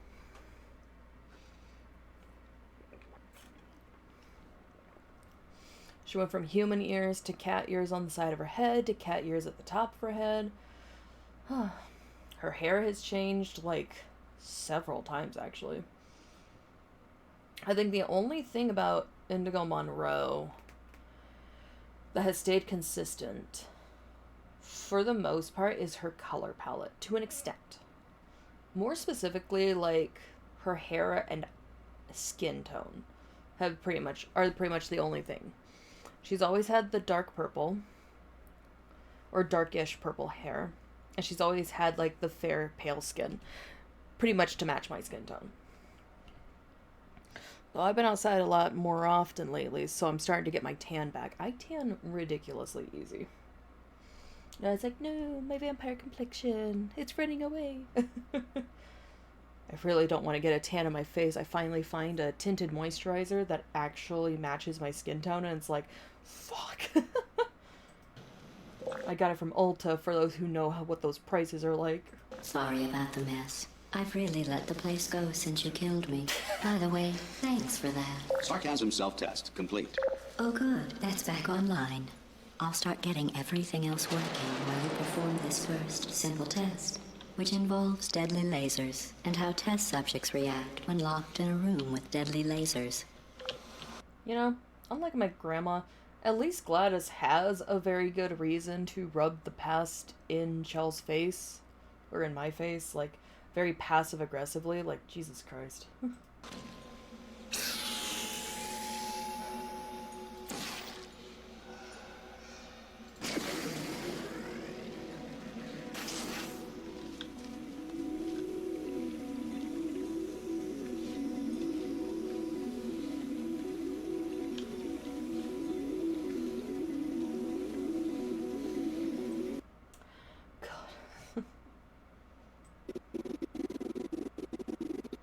Ooh, actually, I know something. Hold on. Do I have it?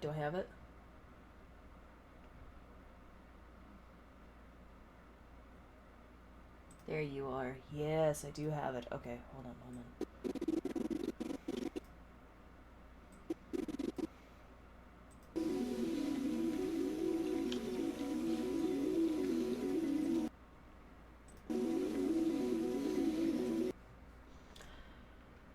Cut that about there, and then we can do the joke.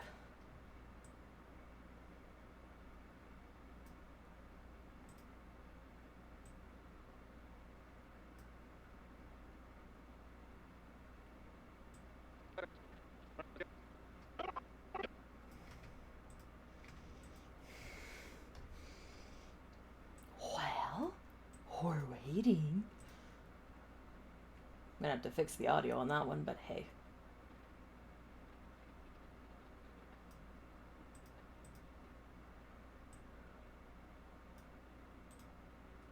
Let's see, we'll move the frame in. We're waiting.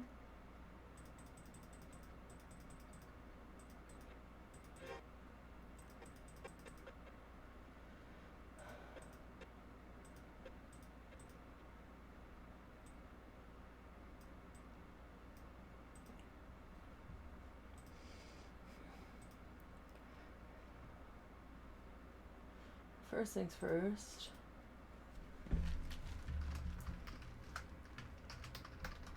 There we go. Always gotta throw in a little editing versus gaming joke.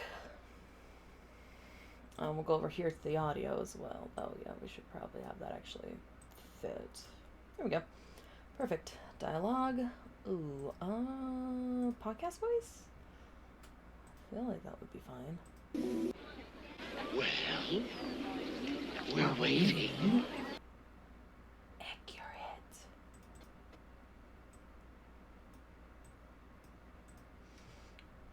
Well, like, as far as the context of the movie goes, I don't know. Never seen the movie. But as far as the context of the situation goes, yeah, it's pretty dang accurate.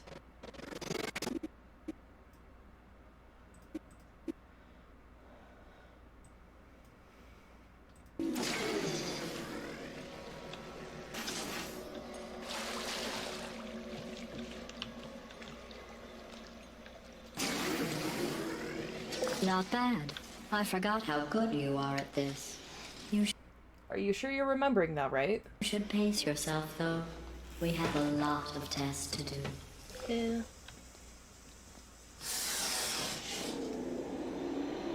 I bet we do, Gladys. And that be the end of part 3. We do, Gladys.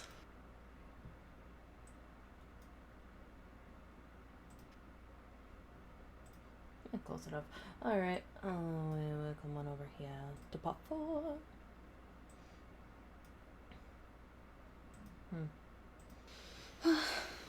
At least I get to have some fun, chilling, relaxing, playing games.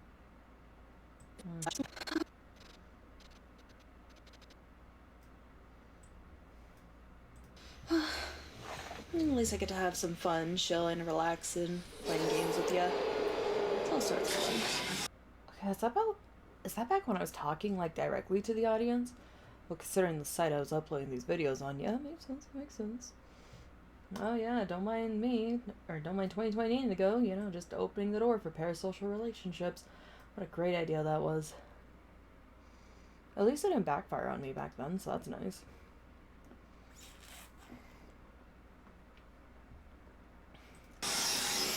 This next test involves discouragement redirection cubes.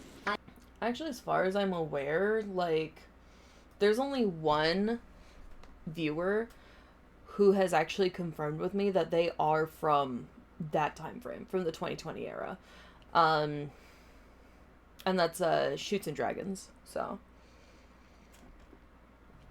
Shoots and Dragons is really the only one that has confirmed with me, like, hey, I remember back when you were on the other website. And I was like, oh. But it was really cool, because, you know, it's like, it's nice to know that there's someone that stuck around not for that content, but for me, you know? And it's really nice. And even now, as I'm kind of toning everything down to the best of my ability to be more of a PG-13 content creator rather than a 18+ creator, it's like, you know, it's nice. It's really nice, you know, the fact that Shoots and Dragons and potentially a few other viewers, I don't know, they haven't confirmed. I haven't had any other confirmations that they're from way back when. But it's really nice, you know? Even when Shoots and Dragons gets busy with life, you know, because that happens, it's always nice when they pop back in and they're like, hey, I'm still here. And I was like, hey, good to see ya. No, but it's awesome that Shoots and Dragons still stuck around through all the trial and error.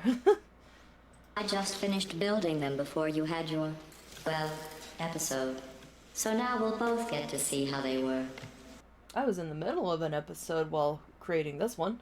There should be one in the corner.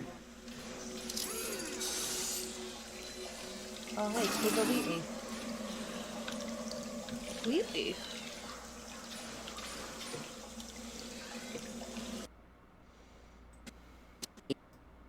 I just finished building them before you had your, well, episode. So now we'll both get to see how they work. There should be one in the corner.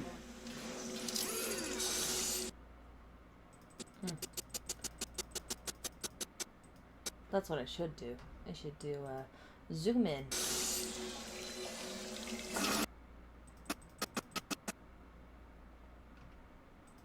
Yeah, zoom in on Wheatley over there.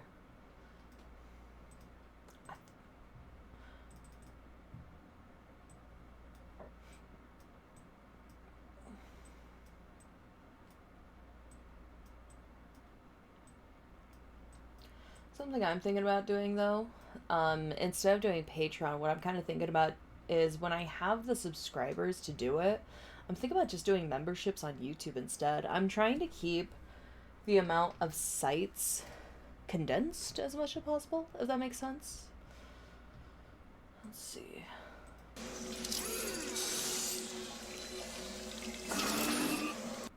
Yeah. Let me come on over here to YouTube Studio, because I want to say 500 subscribers? Yeah, so in order to get memberships, I need 500 subscribers and 3,000 public watch hours in the last year.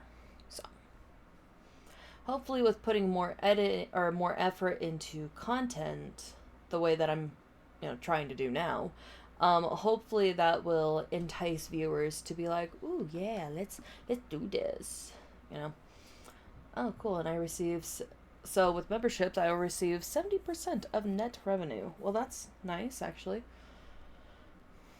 I think Twitch is like 50-50, so what I'll probably do is do, like, exclusive content, so, like, currently right now, for example, I'll give an example of an idea that I have. Currently right now, I'm in the midst of also editing the Undertale gameplay while I'm also, like, taking a moment to do long play edits. So what I'm thinking I'll do is, like, as I'm editing Undertale or whatever gameplay I'm editing, I can section it off and I can upload the parts that I finish in, like, 30-minute increments and be like, hey, here's the next part. Here you go. Or, like, I could do, like, work in progress for animations or, stuff like that. Whatever my brain is in the mood to create. Either way. I could also do, like, some exclusive gameplays as well. But we need I want to say we're about halfway there as far as requirements for that. So that's just kind of the idea I have right now for YouTube memberships. And I think it'd be a lot easier to do that rather than Patreon, so that's just me. Weepy.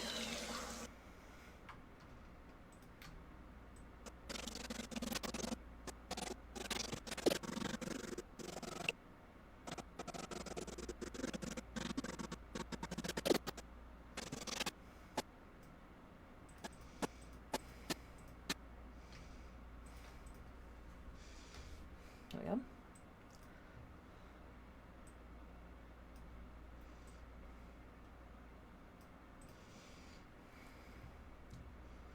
Let's see, as far as a rough editing goes, yeah, we're looking at about 8.5 hours, give or take. So, but, out of that 8.5 hours, we've almost hit the half-hour mark on content that's edited for the long play, so that's pretty neat.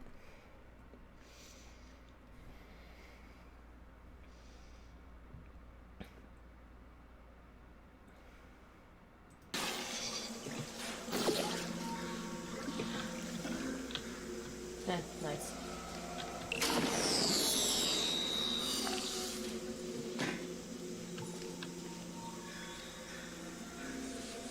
Good job. Good job.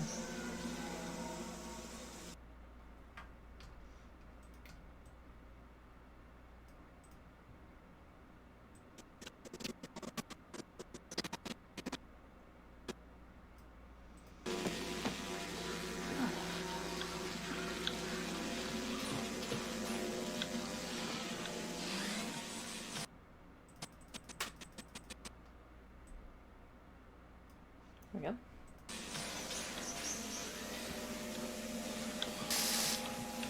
Maybe don't hurt yourself. That would be great.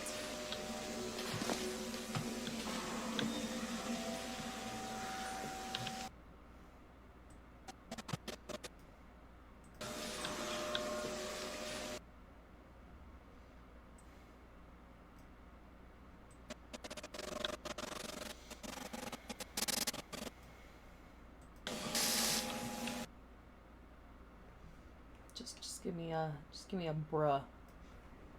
Right there. Actually, hold on. I have something. Is it a full bruh? No, but I have boy. Breathe in, boy. Mood.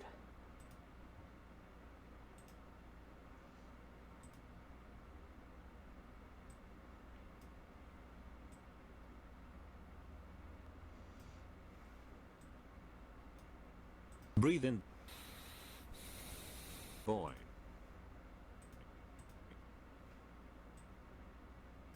There we go.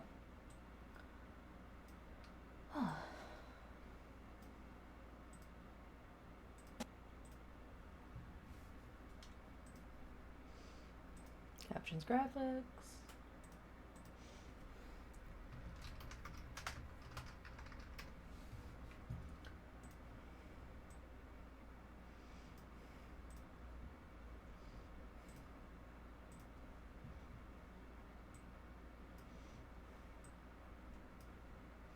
Breathe in.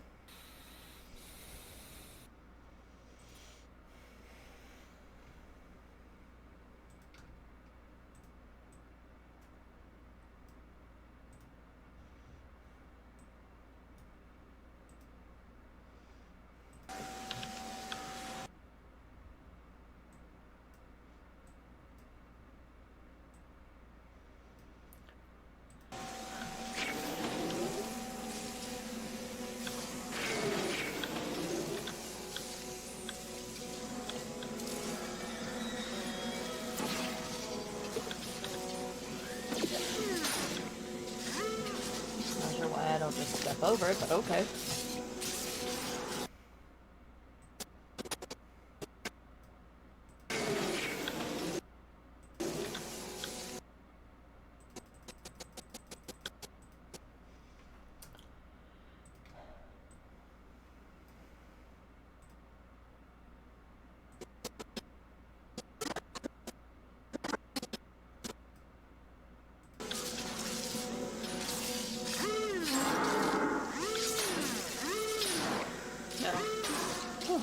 Off for a second.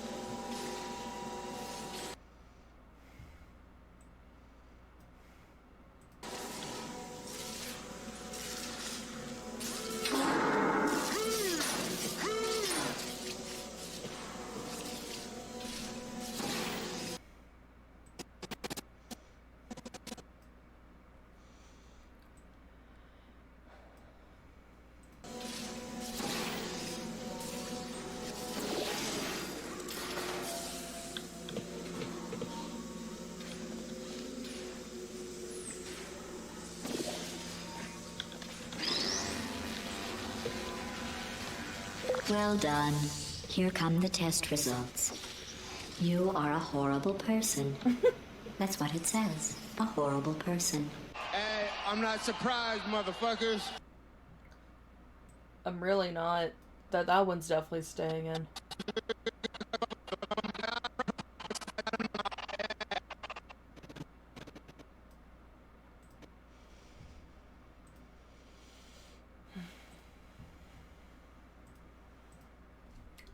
Is this one of those where I have to animate it? Probably.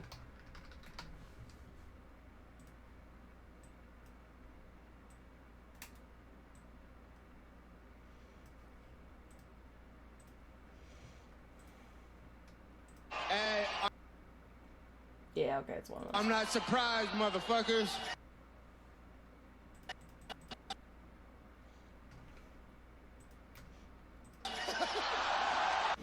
Yep, gotta trim down the joke too, because, you know, back in 2020 I wasn't really thinking about that.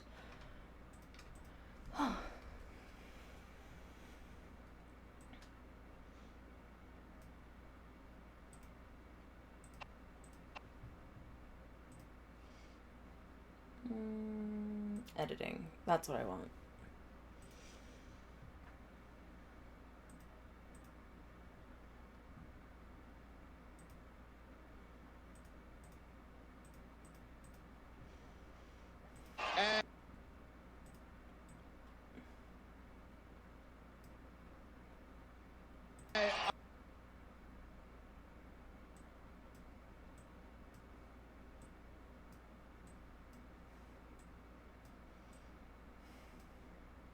I'm not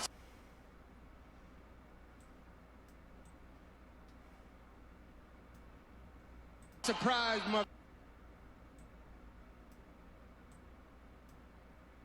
motherfucker.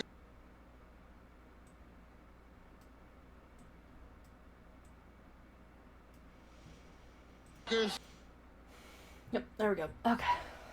Looks good, looks good. Back to assembly. There you go.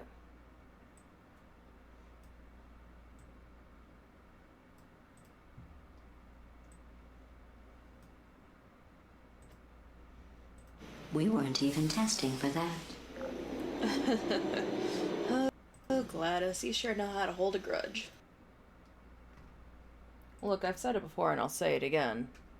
She kind of has a right to do that, you know?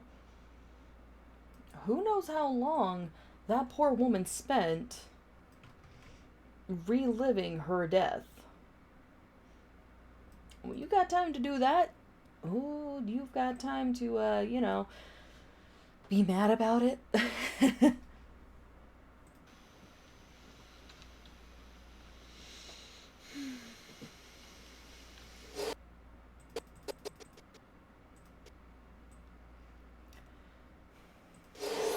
Don't let that horrible person thing discourage you. It's just a data point. If it makes you feel any better, science has now validated your birth mother's decision to abandon you on a doorstep.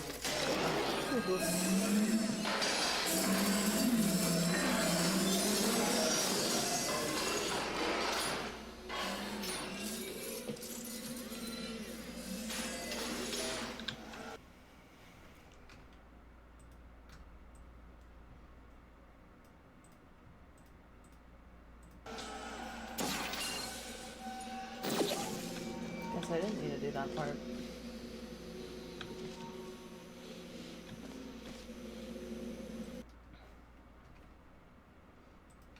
Maybe? No? Okay. Okay, I'm getting the hang of this level, I guess.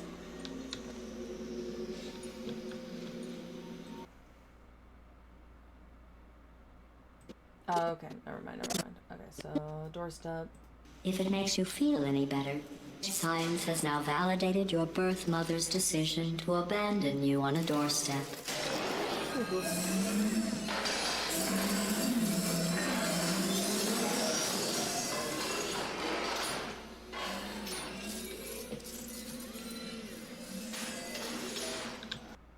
Yeah, we'll show the cleanup, and then we'll skip over to the, let's see.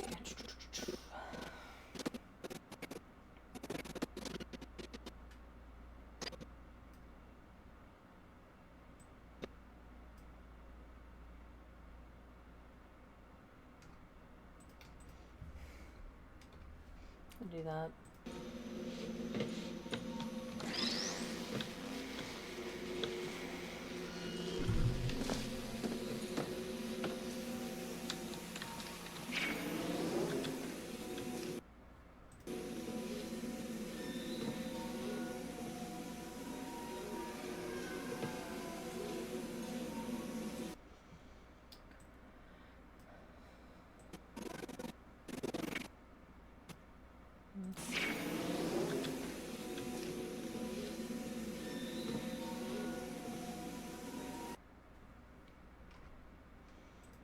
Alright, there's that done.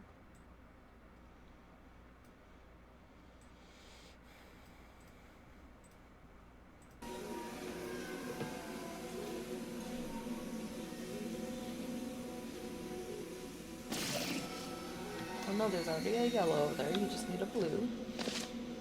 There you go, Indigo. Good job.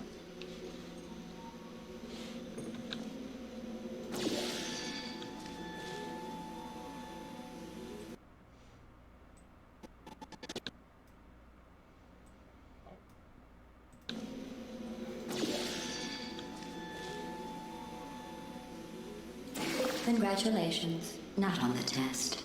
Most people emerge from suspension terribly undernourished. I want to congratulate you on beating the odds and somehow managing to pack on a few pounds.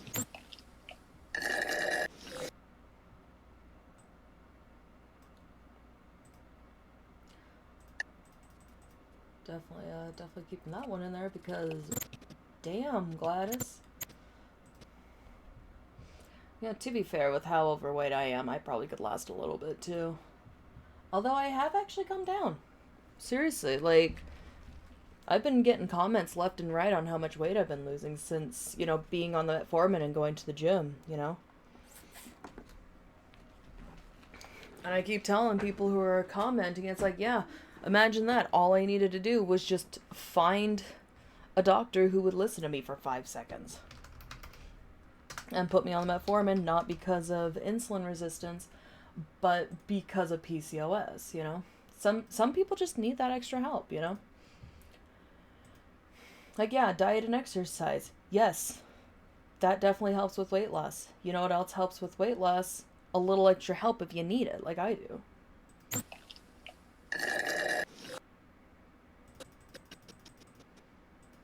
For a moment, I thought I got that spot on. God damn, that would have been impressive. When I was doing like a little mini, when I was doing my assessment with getting set up with my personal trainer, we were talking about how I should be able to hit my goal weight by around this time next year, give or take. I want to say he said late next spring, so like around late May. That's when he said I should be able to hit my goal weight. Which honestly, the moment I get under 200 pounds, I'm gonna be freaking happy. I haven't been under 200 pounds in like 12 years, I think. Yeah. Yeah, 2012. It was spring of 2012 is when I got put on Zyprexa and gained a shit ton of weight as a result of it. Yeah, that's PCOS for you. Don't worry, 2020 Indigo. It gets better. Even when you're in cryo, you don't lose the fucking weight. Oh my god, that's actually... Oh. Didn't even think about that. Fucking weight. Good lord.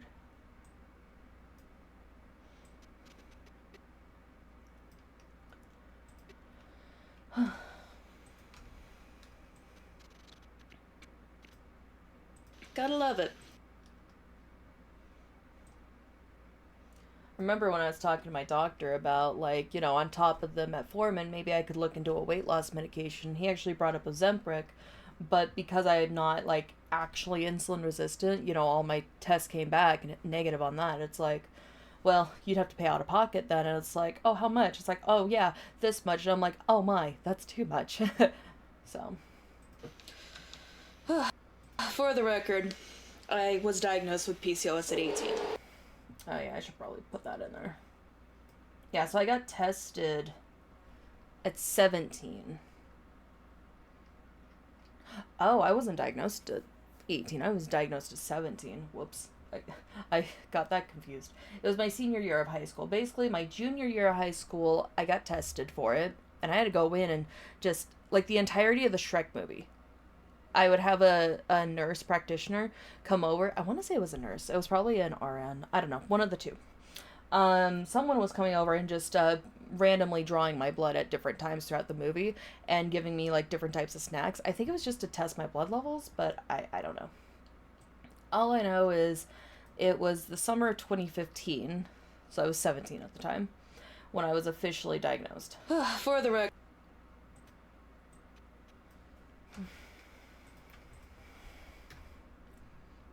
It's been a nightmare, but now the nightmare has gone away. For the record, I was diagnosed with PCOS at 18. Hence the self-deprecating joke on myself, basically. And thanks to my therapist, those self-deprecating jokes have gone down by a lot, actually. Occasionally I still make the jokes in therapy, and my therapist just sits there and waits for me to take off my mask. And then it's all good again, and we can continue the therapy session. One moment. Deprecating or decimating? Deprecating. But anyway. You're navigating these test chambers faster than I can build them. Self-destroy. So feel free to slow down and do whatever it is you do when you're not destroying this facility.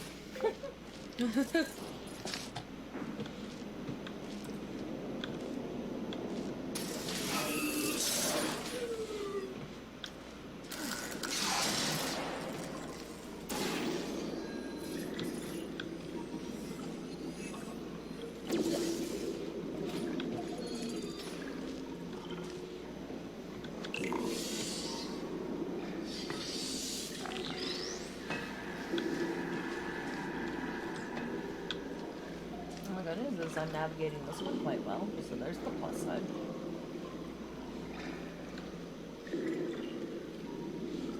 I clearly spoke too soon. One moment.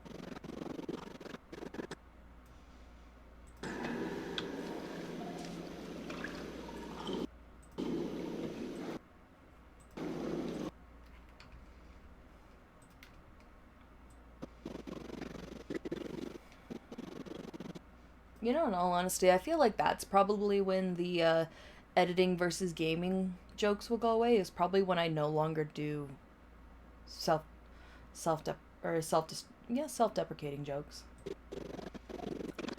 I guess we will find out.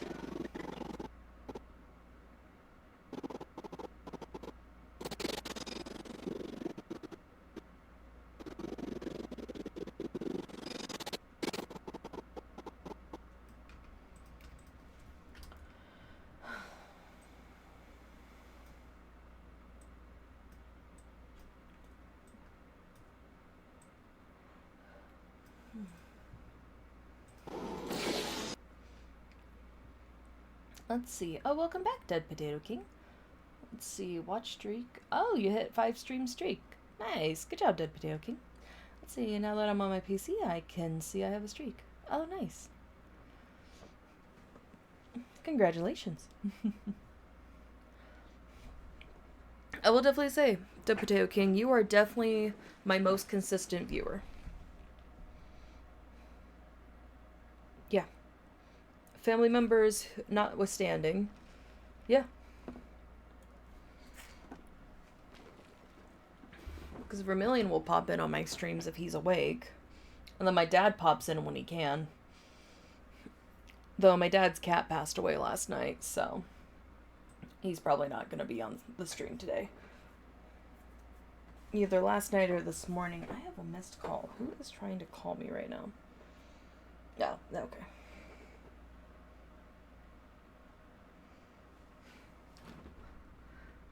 I mean, on the sadly on the plus side though, like it's more or less the cat passed away of old age, so at least she went peacefully in her sleep. Like that's probably the only good part about her passing is she is resting peacefully in her bed.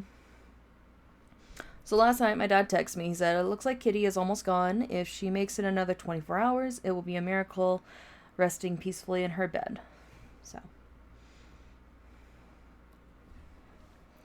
Oh yeah, no, renal failure is probably the most ideal way to go, just passing away of old age. 2 out of 4 of my grandma's cats. No, 5. She had 5 when I first moved in with her. Passed away from renal failure. Actually, her second cat that had renal failure actually was caught really early because of the other cat who had just passed away from renal failure. So my grandma was actually able to prolong the second cat's life because of it. But yeah.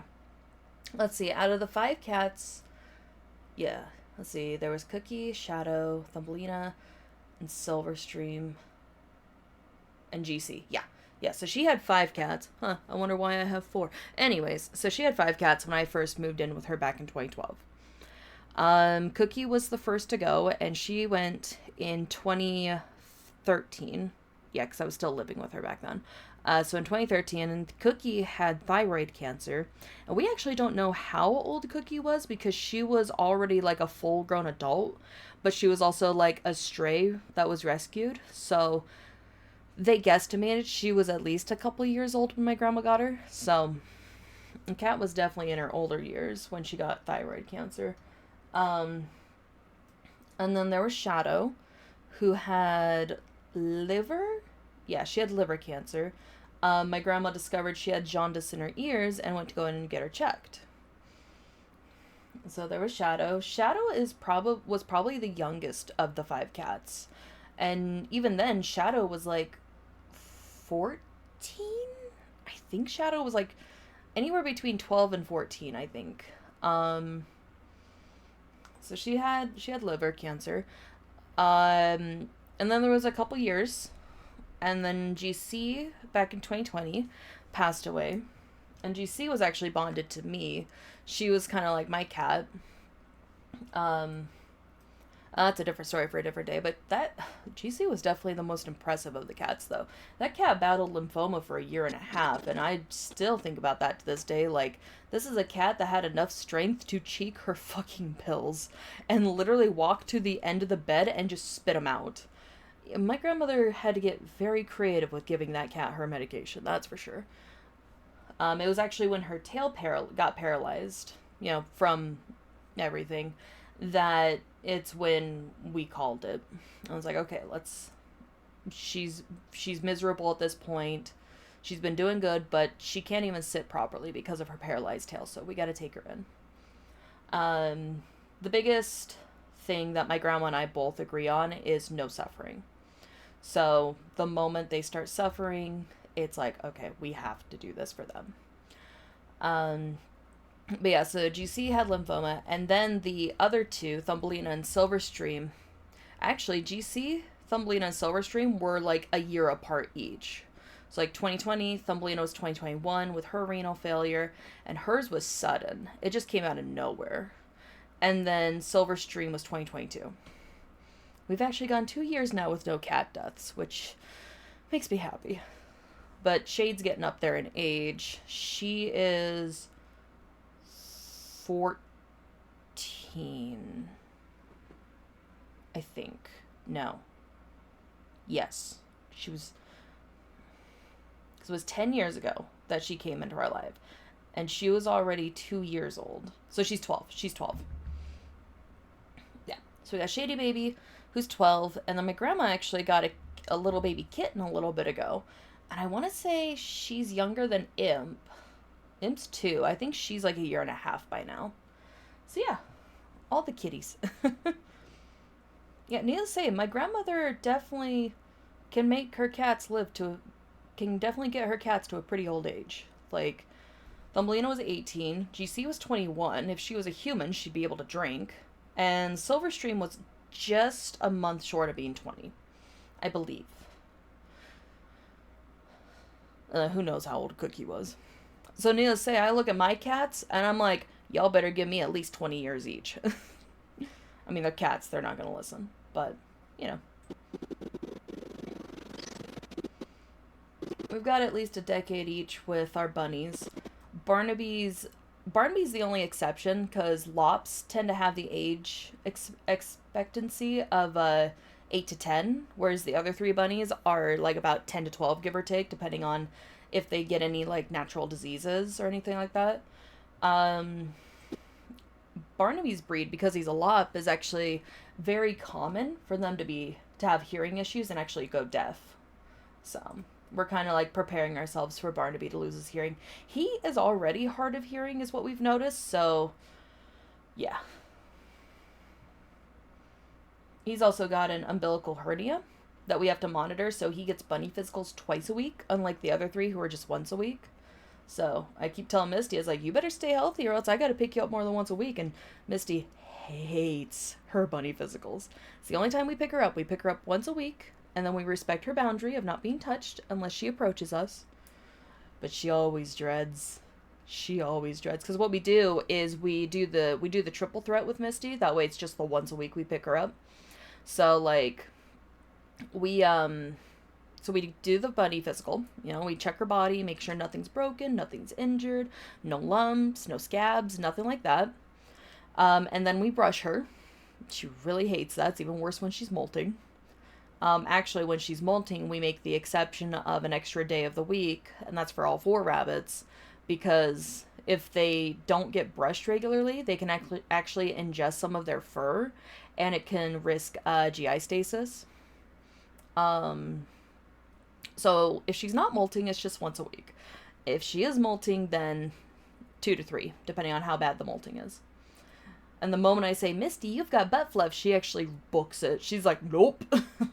And then the third thing we do is we see if her claws need to be trimmed, and then we do a little maintenance trim as needed. So, yeah.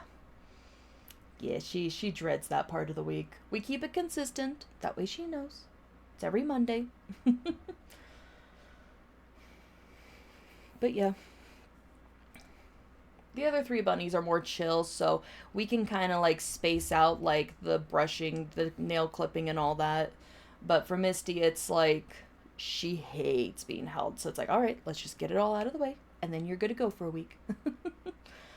The dreaded butt fluff check. Oh, I don't even need to like check too hard. I just need to take one look at her and I know if she has butt fluff, because her fur, it starts black, but the roots are like a lighter color. And the lighter color sticks out, and I'm able to tell. It's like, oh, Misty's got butt fluff, and she's like, nope. She's like, oh no. But yeah, Vermillion's really good with her, though. He'll like lay on the ground, he'll let her approach, he'll give her some treats, and then, well, he'll give her a treat. He does like half a treat for her, and then she gets the other half after, you know, all 3 things are done. So that's how she tolerates, and I use that word very loosely with Misty. But yeah.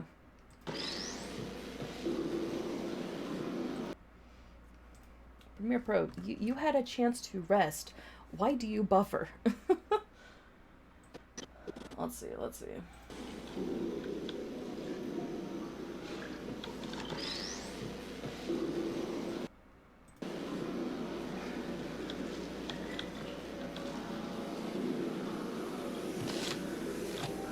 I'll give you credit. I guess you are listening to me. But for the record, you don't have to go that slowly. Waddle over to the elevator and we'll continue the testing. Oh, so true. Get back over here.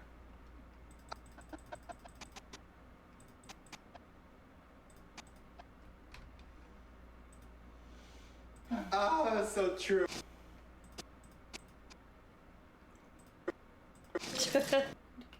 Get back over here. I hit the wrong button, that's my bad.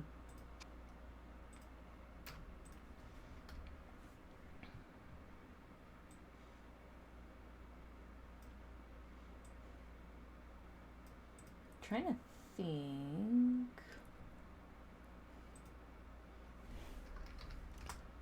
I am curious if there is like a noticeable change in my video editing.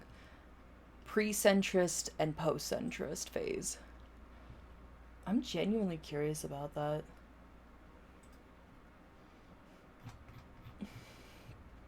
That'll definitely be fun to discover, though.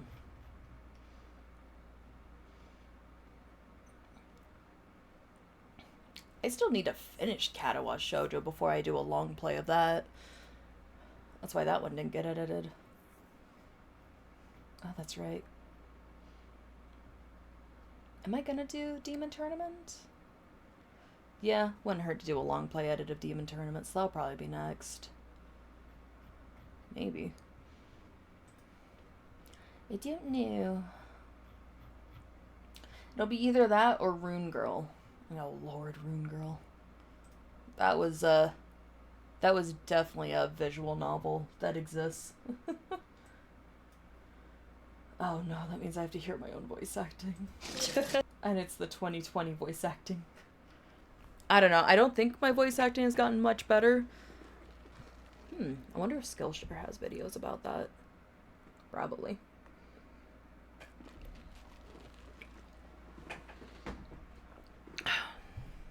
You fucking bitch. Oh, if anyone's gonna make fun of my weight, it's gonna be me. And boy, do I. I don't have to try. Shit, whatever, move. One moment.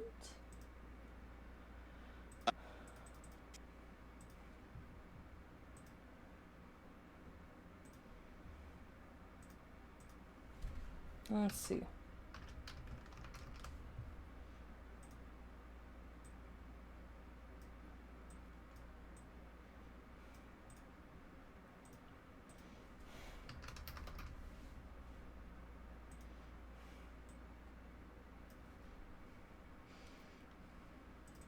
Yeah, I'm going to specify 2020 Indigo, because I actually stopped making fun of my weight a little bit ago. I don't remember specifically when, it's just out of nowhere I kind of just recognized the fact that I don't make fun of my weight near as much.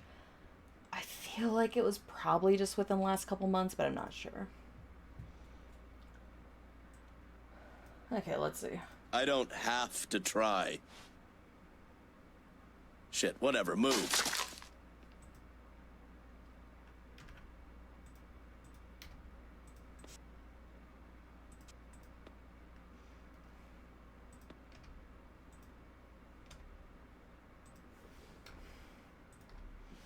Alright, and then... Shit, whatever, move. There we go. We'll go over here to editing.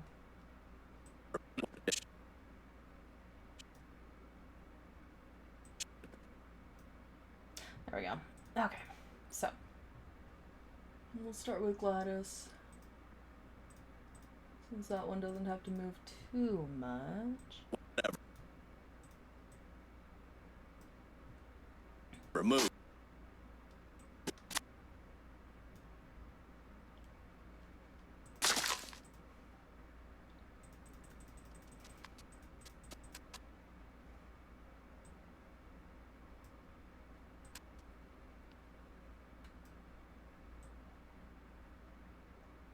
There we go. Alright. Shit. Whatever.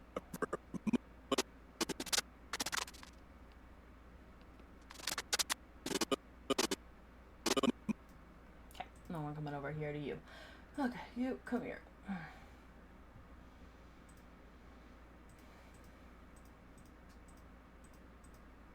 Okay.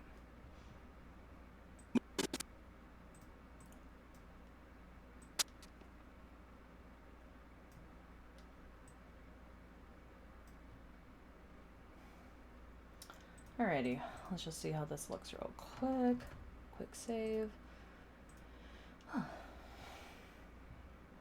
I don't have to try. Shit, whatever, move. Yeah, actually, I probably don't even need to keep that part.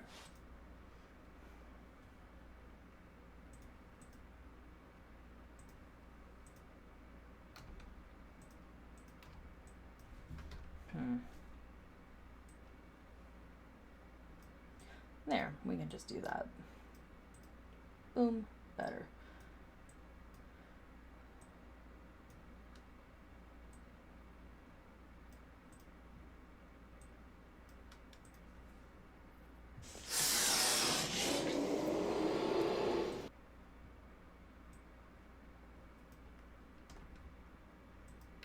Potentially. I only roast the people I like and care about, and only if they are cool with it. Shit, I don't even do that anymore. Ever since I cut ties with the last D&D group, I've actually stopped doing that.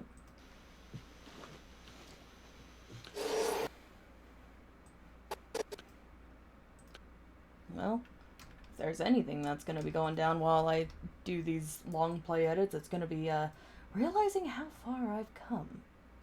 Like, really, it's actually crazy to see this.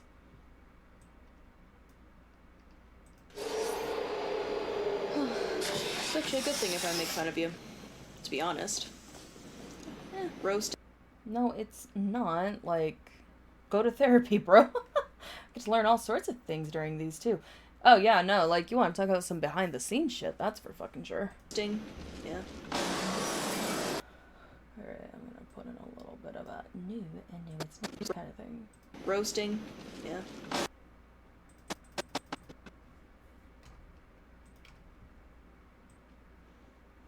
I need a clip that's like, be nice to yourself, bro. Do you need a hug? Let's see if I have anything like that in here.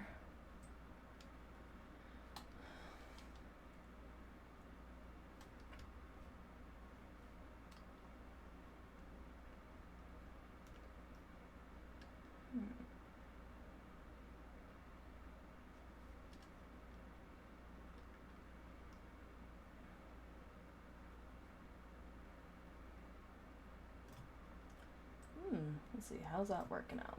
That'll work. I can make that work.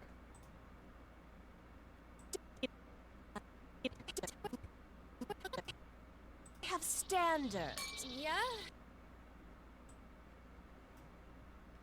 How's that working out for you?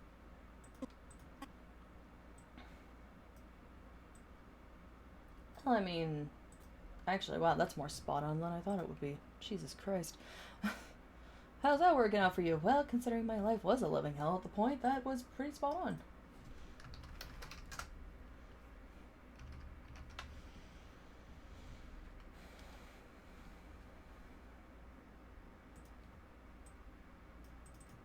Actually.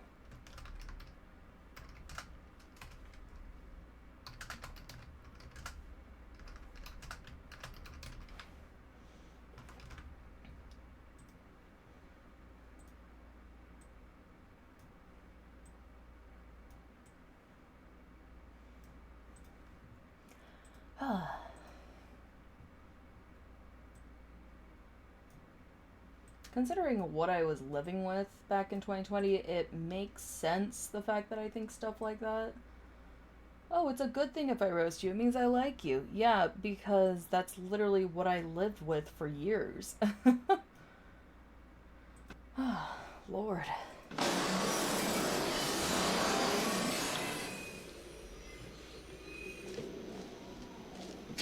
This next test involves the Aperture Science Aerial Faceplate. It was part of an initiative to investigate how well test subjects could solve problems when they were catapulted into space. Results were highly informative. They could not. Good luck. Thanks, Gladys.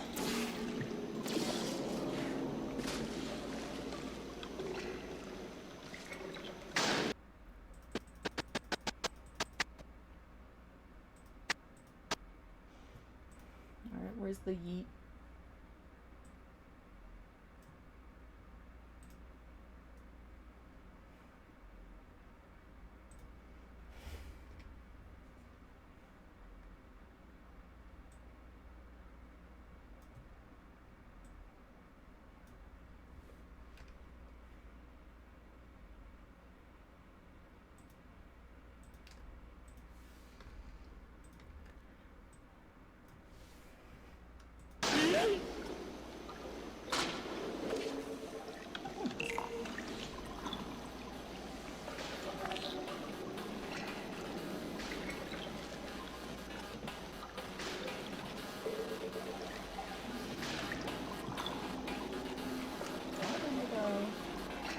Look, I can only do so many while we're waiting cutaways in one gameplay.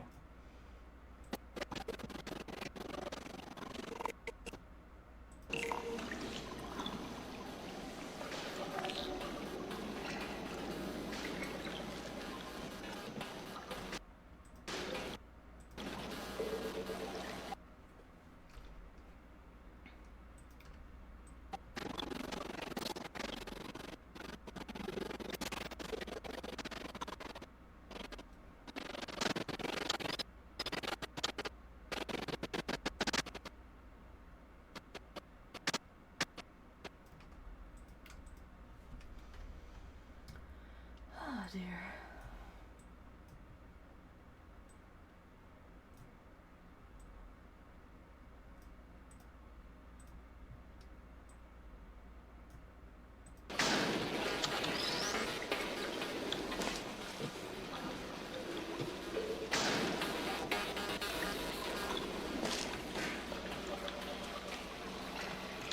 Here's an interesting fact.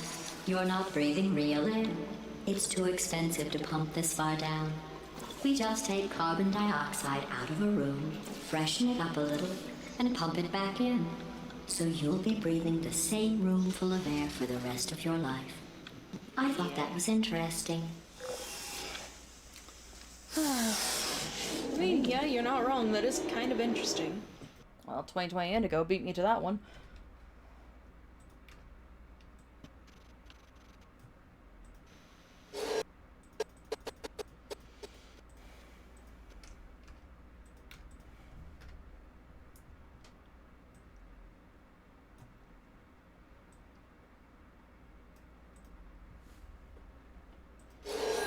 Let's see what the next test is. Oh, advanced aerial faceplates. Well, have fun soaring through the air without a care in the world. I have to go to the wing that was made entirely of glass and pick up 15 acres of broken glass. By myself. Oof, is all I'm saying to that one.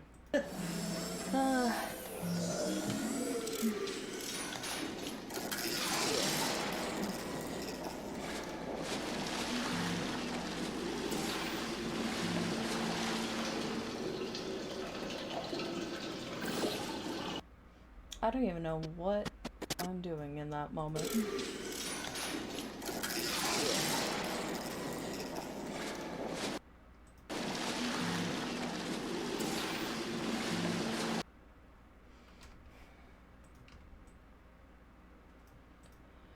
There we go.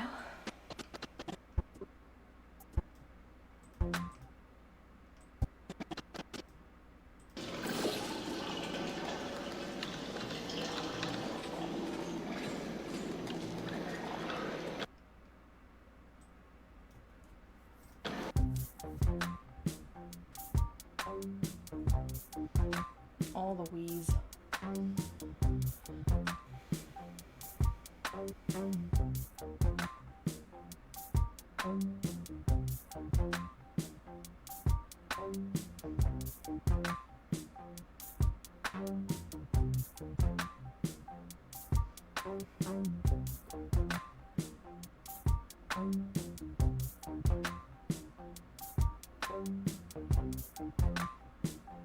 Oh, sorry.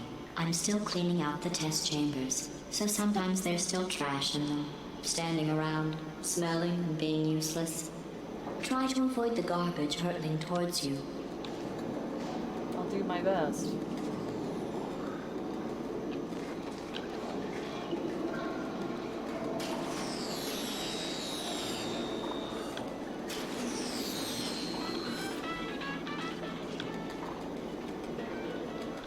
Looks like it all landed in the water down there. You don't have to test with the garbage. It's garbage. Press the button again.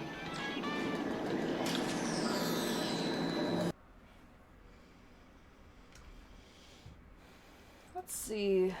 Honestly, the realization that only being rude to the ones you love is caused by that has opened up some understanding of people I didn't have before. Oh, yeah, no, like, it's so... I was normalized to that kind of stuff at a very young age. You know, my mom would do that kind of stuff. Like, she would, quote-unquote, playfully roast me over things.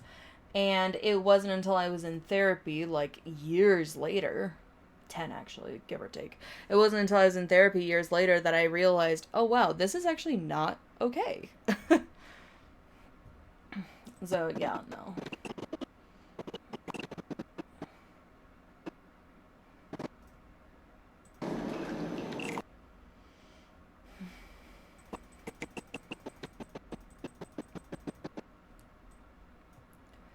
I'd like to think it's a trauma thing, or it's just something, you know, I kind of had the opposite, so I didn't know much about it. Yeah. No, that's understandable. I feel like trauma usually causes people to either playfully, I don't want to say the word aggressive, but maybe hurtful, playfully be hurtful towards others. It's just kind of like, I don't know, for me it was a, if I don't laugh, I'm gonna cry kind of situation, so for me, laughter was like a huge coping skill for me. It still is, actually. Like, my therapist has to call me out on it every time I do it. Like, I'll sit there and start cracking jokes and making jokes because I'm really uncomfortable with what I'm discussing with my therapist. And my therapist just sits there with a blank look on their face waiting for me to realize what I'm doing. And then we can get back to the actual therapy. So, It's like on top of it being normalized, it's also just a comfort, you know? Because sometimes we're familiar with the devil we know, as my therapist puts it. So, one thing that's really interesting to me is how my brother and I handled stuff like that so differently. Now, aside from the fact that my brother and I were like the whole scapegoat golden child dynamic, so I was the scapegoat whereas my brother was the golden child. It's like my brother also had friends that showed him what healthy relationships look like, be it friendships or like, you know, he had friends who had parents that were actually healthy with each other. So my brother got to learn at a young age, hang on a moment, what my parents are doing is really messed up. And it's actually something I've realized in hindsight, is why he was so for my parents getting a divorce. Like, he actively voiced at a young age, like, yeah, I want my parents to get a divorce, you know? Whereas I didn't have that same route. I ended up in a very toxic friendship circle that just further pushed the treatment that I received from my mom already. And so it's like, again, that whole normalized toxic behavior thing, it's just that familiar feeling. So for me, on top of the toxic friendship circle, I also had like a lot of religious trauma. I still do. That's actually on the list of things to unpack with my therapist, is religious trauma.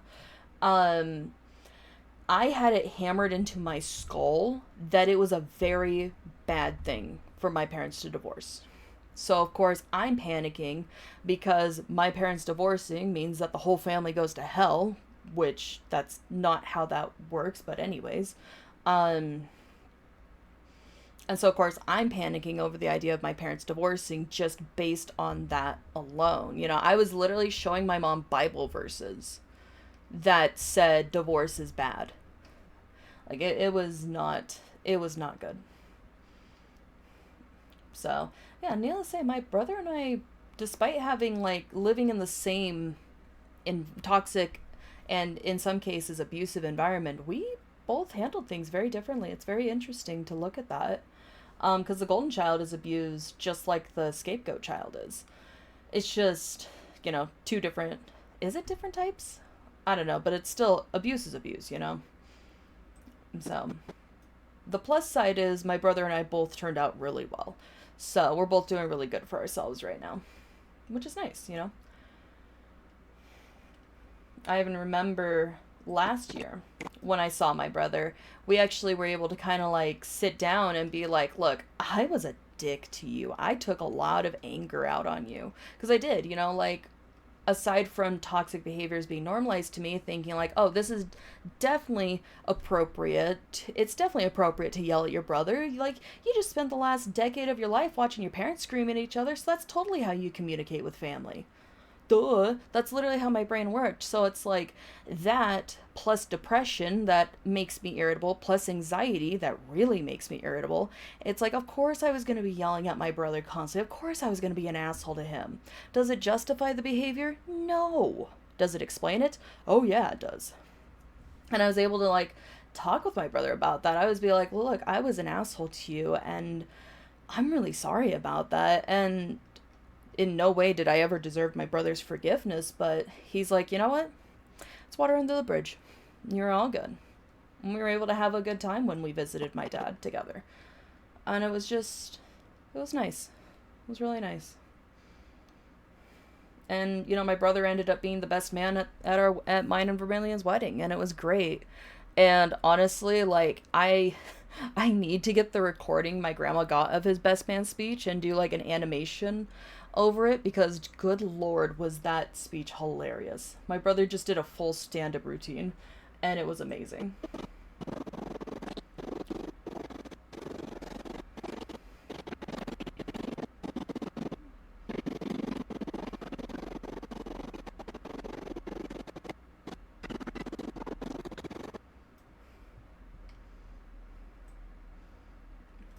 these last couple of years, like, I've been on this, I'm not gonna call it a grind, but I've been able to kind of, like, talk with people who I was toxic to in my teen years, at least as far as the ones that are still in my life go.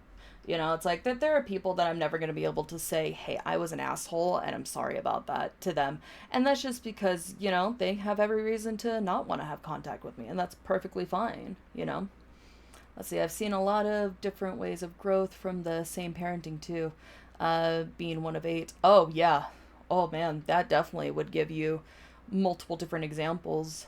It's really interesting. Like, 2 people can grow up in the same environment and turn out so differently in how they handle things. And it's really crazy to see that, honestly. But it's also interesting, like, on a psychology level, it's really interesting to see it. I will definitely say, like, aside from my brother, it was really good to, like, kind of talk with one of my exes. It was the ex I had my senior year of high school. So we were only together for a couple of months before I moved. But good lord, was I just such a toxic piece of shit to them. No, him. Yeah, his pronouns are he, him. Had to correct myself. He was doing a lot of gender questioning when we were together. It was... And I actually, for a while, thought that I was actually abusive to him. And I had to sit down. My therapist actually had to sit me down and be like, okay, so what were you doing that was abusive? I'm like, I don't know. And I kind of, like, told him, it's like, well, I was a piece of shit. I was really judgy. I was really clingy. And it's like, well, were you doing this for control? It's like, no. More or less, I was trying to get away from my mom. And it's like, so you weren't trying to control your ex? And I was like, no. I was like, okay, you were being a toxic asshole, but not necessarily abusive. And I was like, huh. That's a really summarized version of that therapy session, but it's kind of like, for the longest time, I thought I was an abuser. I thought I had abused at least 2 of my exes. According to my therapist, no. But, you know, it's kind of one of those things of, I've been able to sit down with both of those exes and be like, yeah, I was a piece of shit to you, and I'm genuinely really sorry about that. And I was actually surprised when both of them forgave me. Like, honestly, I didn't even expect a response. I kind of expected more of a go fuck yourself kind of situation. No, both of them were like, my ex-girlfriend, she was actually like, hey, we were both dicks to each other. Like, we were young and dumb, both going through shit. Like, you're all good, dude. And my ex-boyfriend was like, I understand. You know, you went through a lot of shit. It's definitely not an excuse, but, you know, I don't have any hard feelings towards you. So... In fact, I'm actually friends with both of those exes on Facebook. They're actually the only exes I'm still in contact with. The other exes were just, you know, exes who, like, cheated on me or treated me like garbage, and I kind of just want nothing to do with them. So, it's actually interesting. Up until Vermillion, if I wasn't the asshole in the relationship, they definitely were. Most of the time, it was a cheating issue. Which is weird, because I've been out as polyamorous since, like... for like 12 years now. Like, I came out as polyamorous around the same time I came out as bi. And all the exes who cheated on me were like, no, I want to be monogamous. Okay. And then they cheat on me. It's like, bruh, you could have just said you want to be polyamorous. It would have been okay. We just need to talk about it. Nah. See, what they wanted to fuck whoever they wanted and date whoever else they wanted. But, you know... I was the one who wasn't allowed to do that, you know? Okay, great. I mean, to be fair, cheating is still possible in a polyamorous situation. You just have to be a special type of asshole to do that then, though.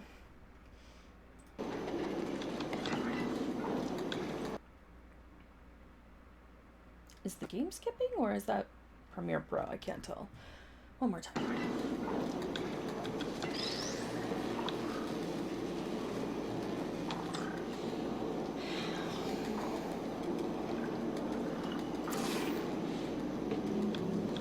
Oh, that's fun.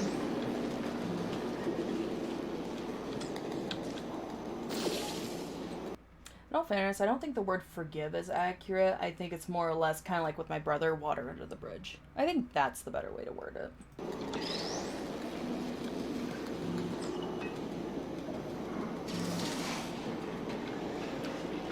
Well, Remember before when I was talking about smelly garbage standing around being useless? That was a metaphor. I was actually talking about you. And I'm sorry. You didn't react at the time, so I was worried it sailed right over your head, which would have made this apology seem insane. That's why I had to call you garbage a second time just now. You know, Gladys, I know a really good therapist that could probably help you out. I'm just saying.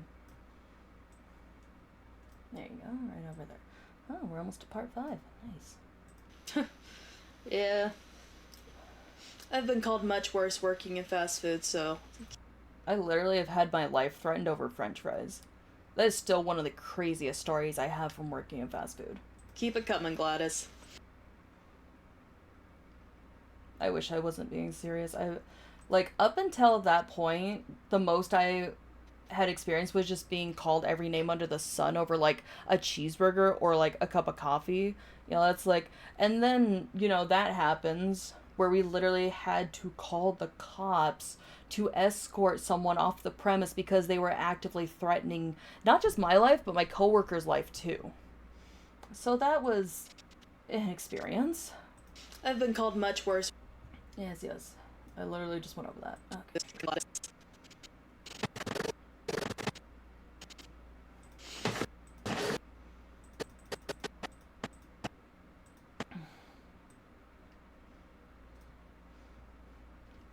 Oh, I have shared that story before? Okay, yeah. Yeah, no, still a crazy time in my life. I've heard even worse from 6th grade band kids. Are more easily startled by... You know, that actually brings up something like 6th grade band kids, still the most creative compared to customer service. I still... Like, as far as name calling goes, I have yet to hear something more creative than lesbian hooker directed at me. Neither are true. And especially back then, neither were true, but hey.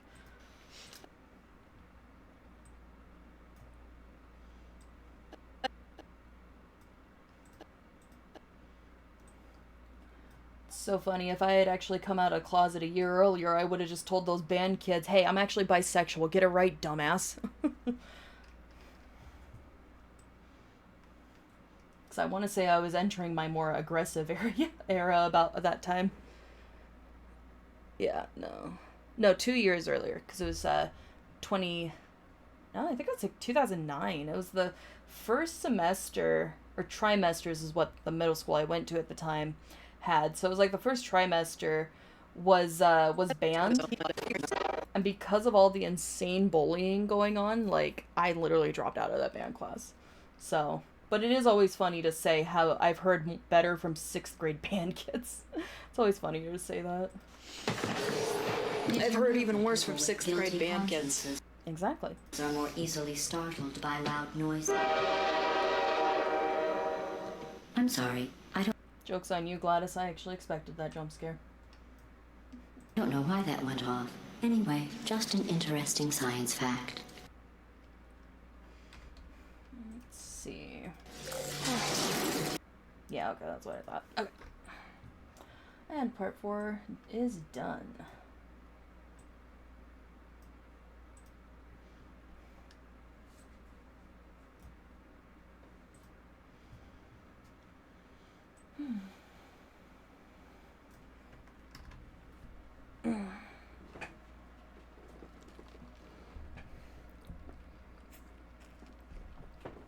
I want to say from 2nd grade to about halfway through 7th was about how long I was bullied for. And then in the second half of 7th grade, I actually got angry. Oh, hey, I'll just hydrate again. Give me one moment. I started getting more angry in the 7th grade. I want to say it was actually either right before or right after my dad moved away. And I'm gonna get some water, be right back. Double hydrate. Yeah, no kidding. Alright, see you when you get back. I'll just be here rambling on. Let me first double check this real quick.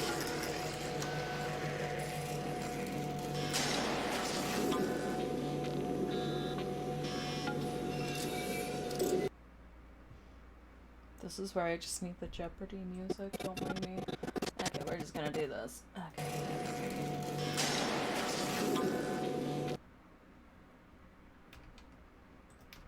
Oh wait, we're not looking back and forth a dozen times.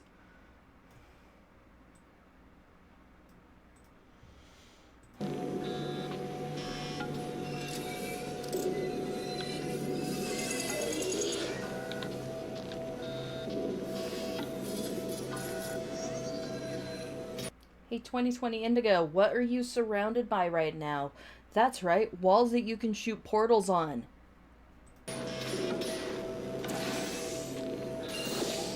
Oh my god, she finally did it. Was I going by she pronouns back then?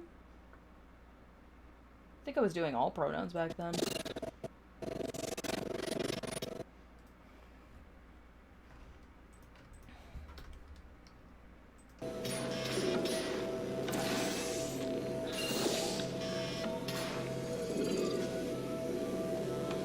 Oh, did I accidentally fizzle that before you could complete the test? I'm sorry. Go ahead and grab another one. You know, if GLaDOS was actually allowed to swear in this game, you know damn well she would have finished that sentence off with bitch. You know she would have been doing that by now. Oh, no. I fizzled that one too. Oh well.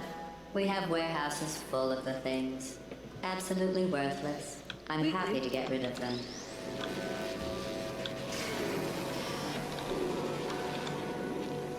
My companion cube.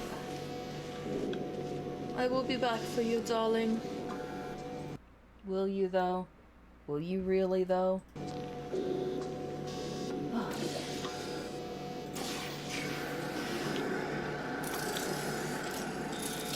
Theoretically, I think so, but I can't remember. Fear not, darling. I will come back for you. In fact,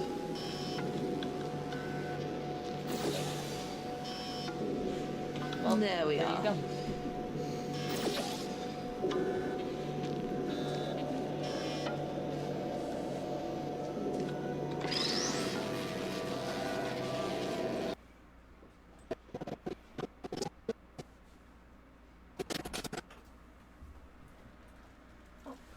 Give me just one moment.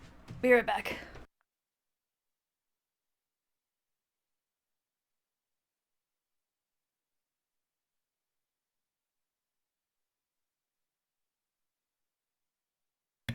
Package arrived. I think I know what it is. Is it what I think it is? I think it is. Is it? Oh, we can just go back here. I don't need the BRB. Yes! It's Deadpool titties! That sounds so fucking weird out of context.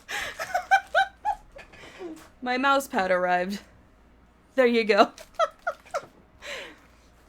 Could you imagine that's the time that Dead Potato King gets back to his computer? Like, just the first thing Dead Potato King hears is, "It's Deadpool titties!" Oh my god, I'm so sorry if that's the first thing you heard coming back.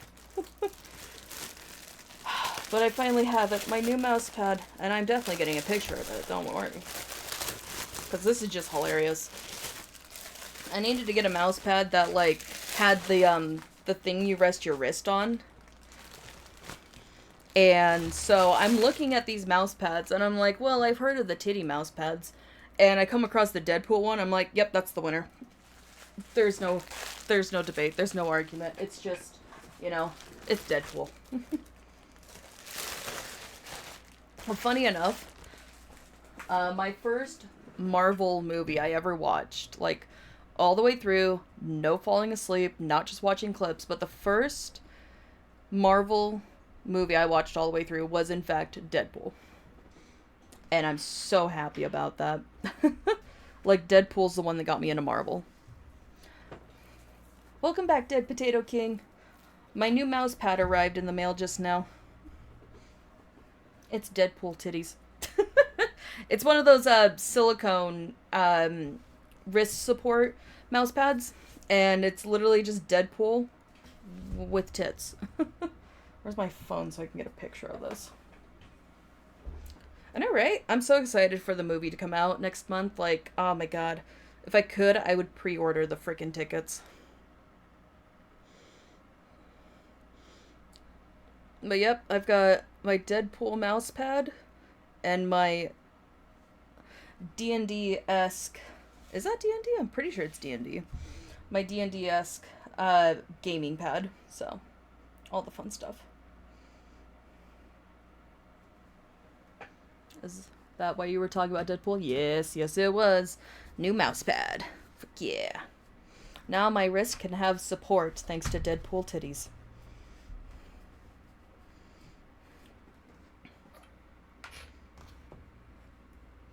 I'm just making sure my desk is all nice and organized to be able to support the new mouse pad. I mean, let's be real, the mouse pad can support itself. But anyways,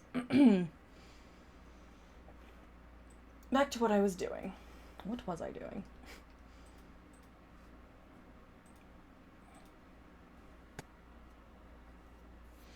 I will say though, I hope the third Deadpool opening is the same way that the other two movies have been, where it just roasts everyone in the opening credits. Like, please, please, please give me that.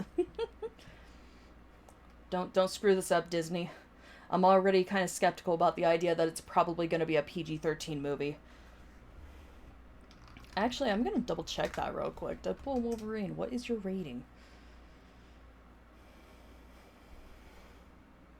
Well, don't you tease me like that. Well, I know the showtimes aren't for another month or so. Oh, wow, it is actually going to be rated R. Wow. Alright, MCU. I'm less worried now.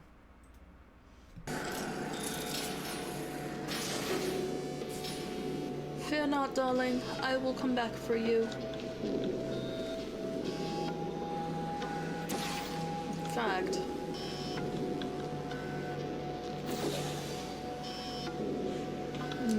There we are. Good job, Indigo.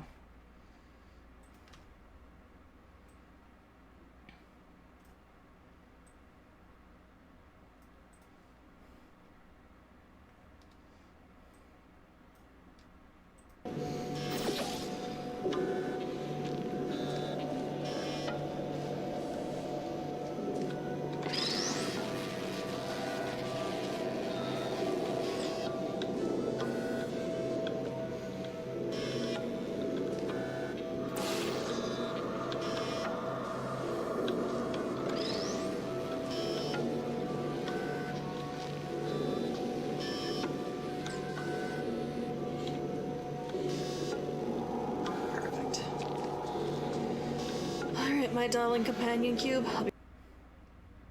Actually, what I could do is I could...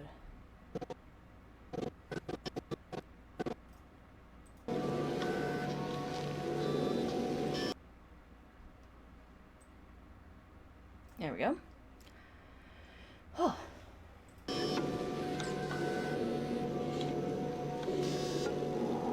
Perfect. Alright, my darling companion cube. I'll be right over.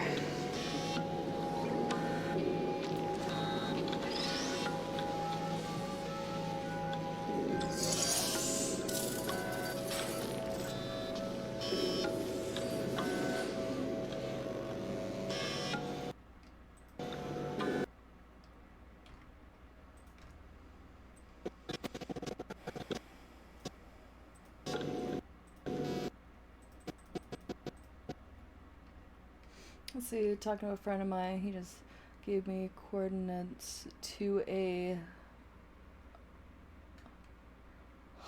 a Cardavelos? I know I did not pronounce that right.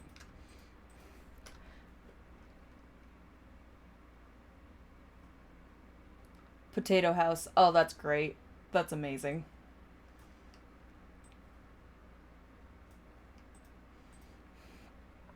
Oh, I thought that looked German.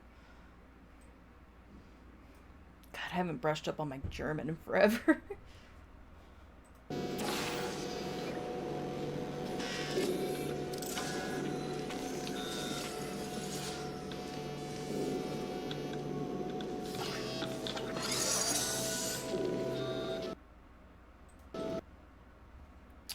Bruh. That's all I'm saying to that is bruh.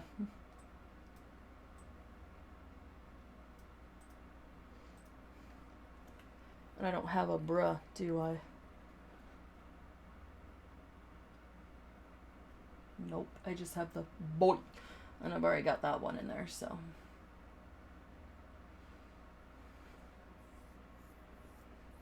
Ooh, I know. Just need to scroll down a bit more.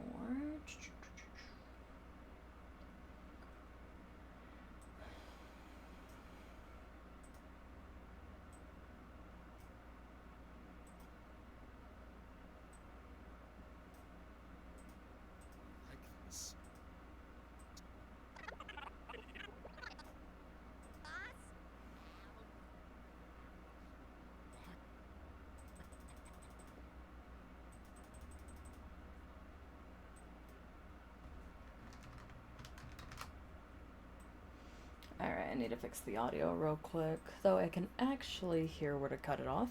Let's see, how do you think it's pronounced now that you know it's German? Ah, fuck. Oh. I know the last part is Haas, if I remember correctly. That's, God, okay, let's see, Karta, would it be Karta? This is how long it's been since I worked on German. I'm trying to remember, like, the dialects.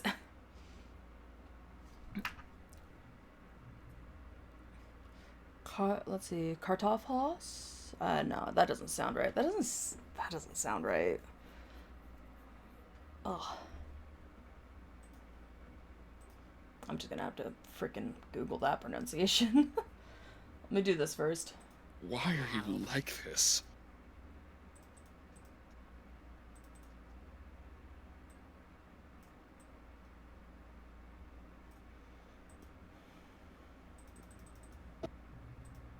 There we go. Over here real quick. You're smart. You got this. Thanks. Ah. Come on, German, German, German. Come on, come back to my brain.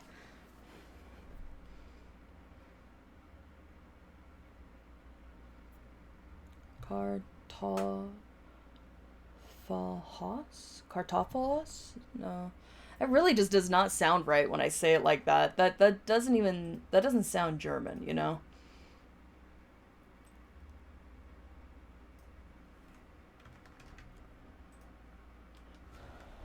Like, I recognize Haas, because I recognize that's, you know.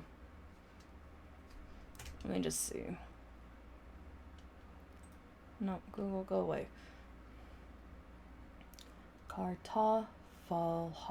Kartoffelhaus. See, when I say it fast, that's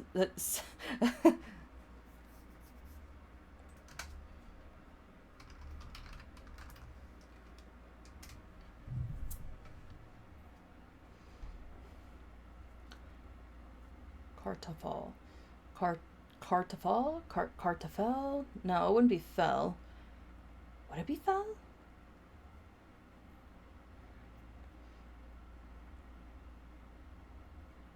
Oh yeah, it's potato in German. Let's see. Welcome to How to Pronounce. Yes, thank you. Now can you just tell me how to pronounce it? So without further ado, let's dive into today's word. Kartoffel. Which means the R. Okay, Kartoffel. Potato in German. Yes. Let's say it all together. Kartoffel.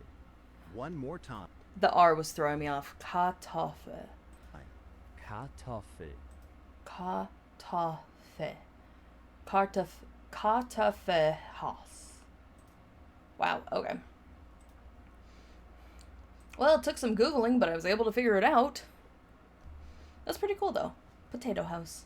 Nice.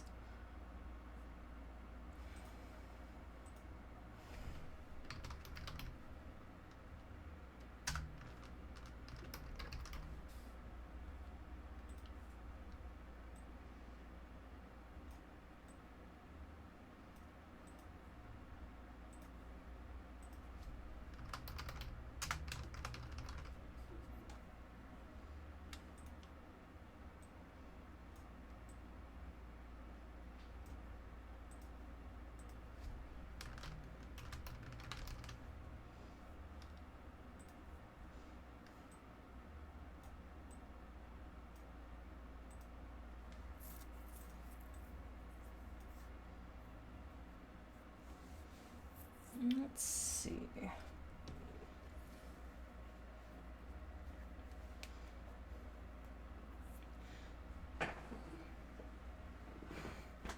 It's nice to have the fan on, but I need to put my bandana on real quick because my hair keeps messing with my hair.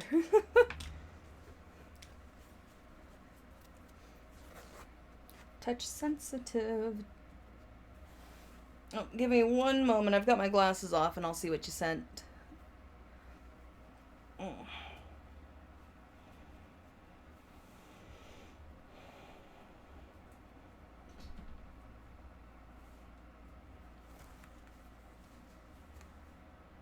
Shit, I did this wrong.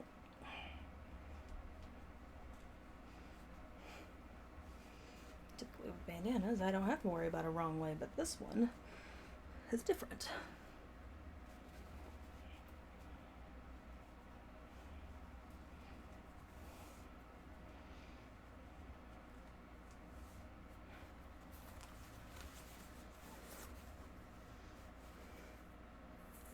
Make sure all the hair gets pushed back with the bandana.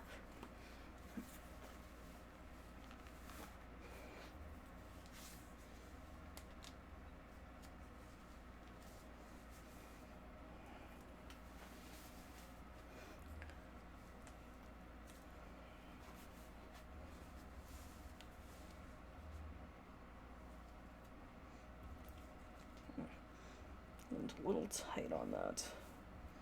I'm gonna just readjust a bit though, and then we should be fine. Alright. Headphones back on. Hair out of my face and off my neck because it's hot. Okay, let's see what you said. The pronunciation of the R is something that threw me off for a bit when learning German, since my friend was like, what do you mean the R is the exact same, which is plain lie. Yeah, no. I will definitely say, though, as far as silent letters go, in my experience, so far French has been the hardest when it comes to silent letters. Because, good lord, does French have no chill. At least from what I've learned. So I'm only familiar with German, Romanic languages, and Japanese. So, but I will definitely say, as far as out of those go, French is definitely, like, the most difficult when it comes to learning, like, speaking versus writing. Specifically speaking versus writing. Like, I thought Japanese was going to be harder than French.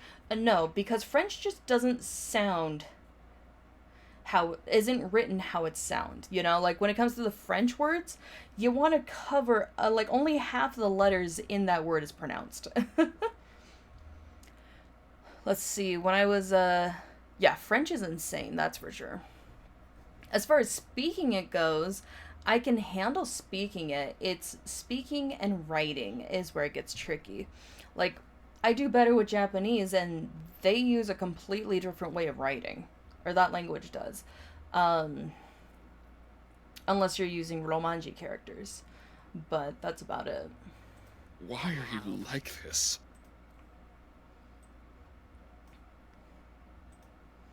Let's see.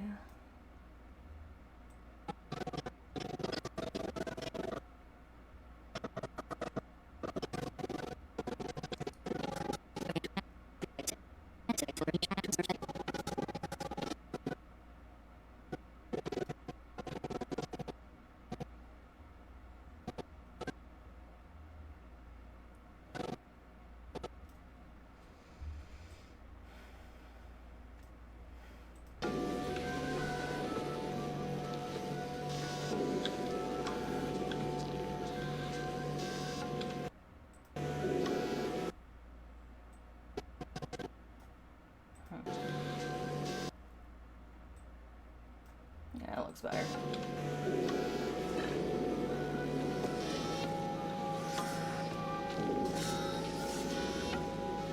Every test chamber is equipped with an emancipation grill at its exit, so that test subjects cannot smuggle test objects out of the test area. This one is broken. Don't take anything with you. My baby! Oh, my baby. No! You maniac! You... I'll keep the Krieger one.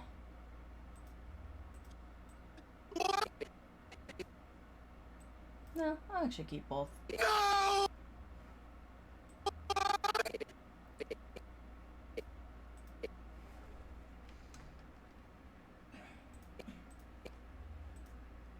No! You maniac! You blew her up! Oh, damn you! God damn you all to hell! I think that one...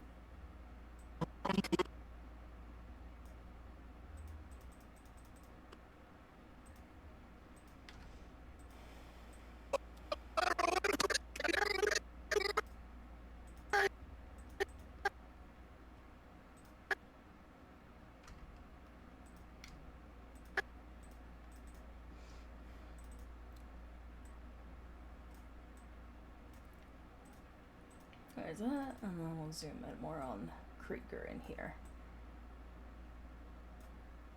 Wait, I think that's too much. Hold on.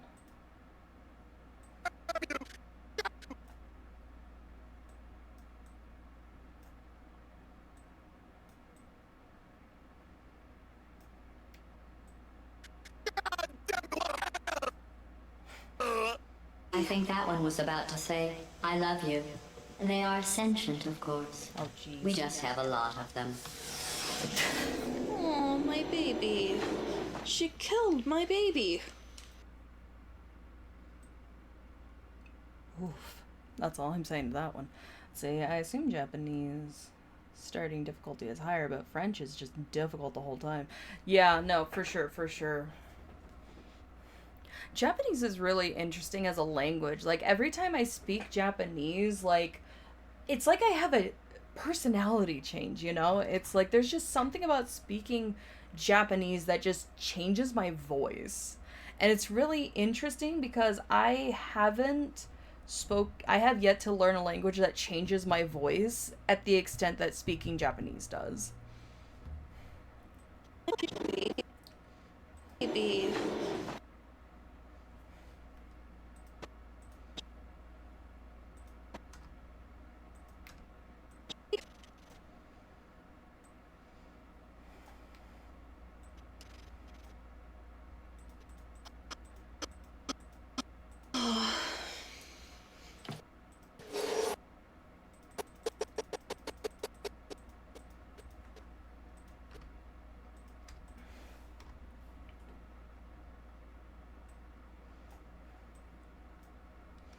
Languages from entirely different areas does that. Oh, yeah.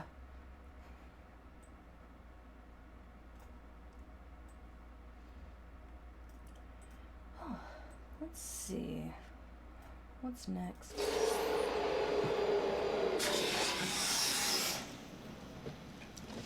Oh. This next test involves emancipation grills. Yay. Remember, I told you about them in the last test area that did not have one.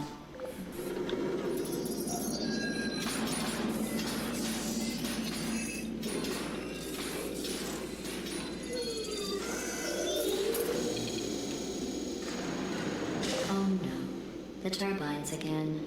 I have to go. Wait, this next test does require some explanation. Let me give you the fast version. There. If you have any questions, just remember what I said in slow motion. Test on your own recognizance. I'll be right back.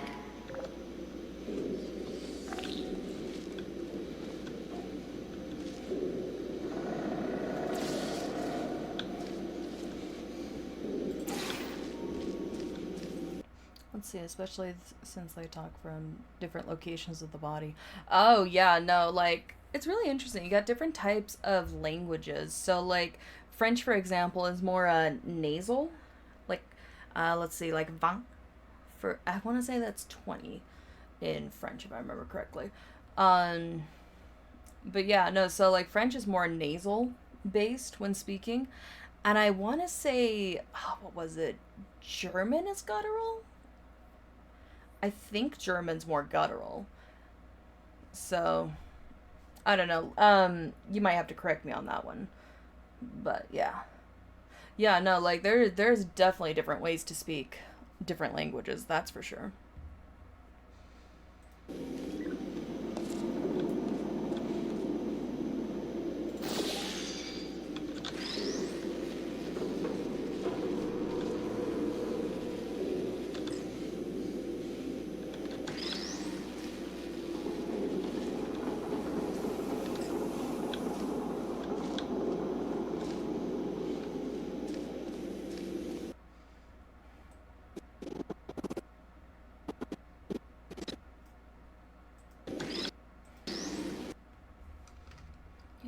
Do that because I have no idea what I'm doing in this game.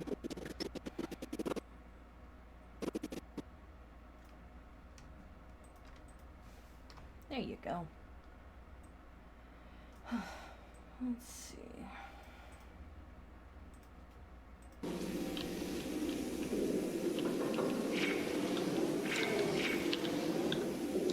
There you go. Go ahead, sit down.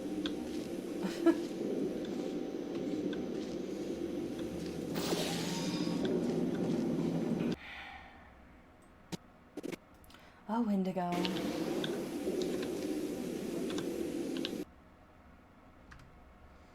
There's that. And then, boop.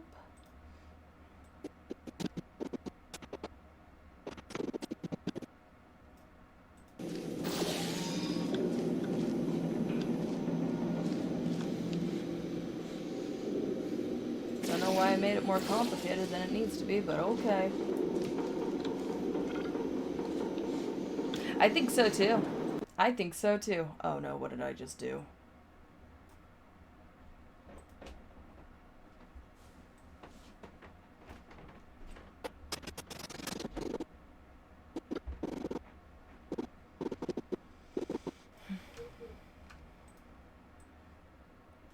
There you go.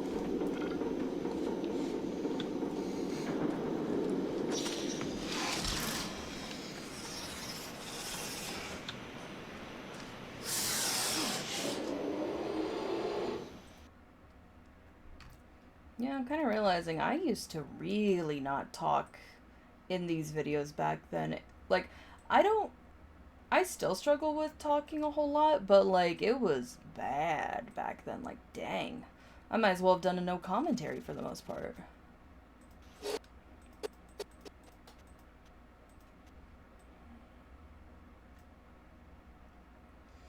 To be fair, this is one of my first gameplay videos, so it's definitely interesting to see the difference. But I definitely do a whole lot better when I have someone with me, so. Yeah. That's why date nights are one of my favorites. Chapter 3, The Return. Ooh. Let's see, chapter 3 out of what? 18, I think?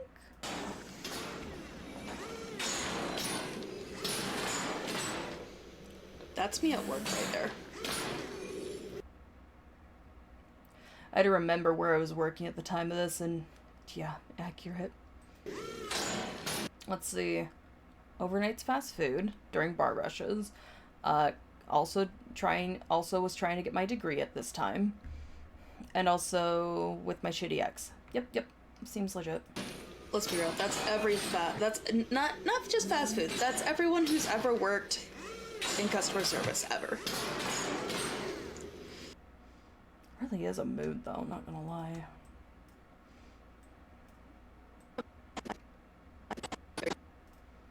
That's very accurate.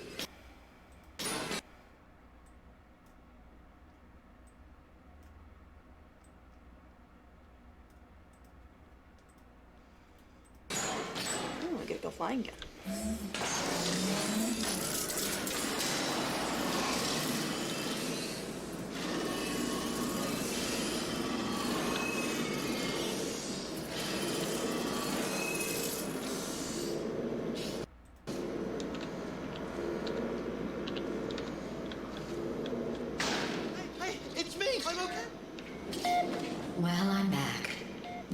faceplate in here is sending a No, so I flunked out of college, actually. I was really close to getting my bachelor's in web design development, but due to everything that was happening that year, I ended up flunking out.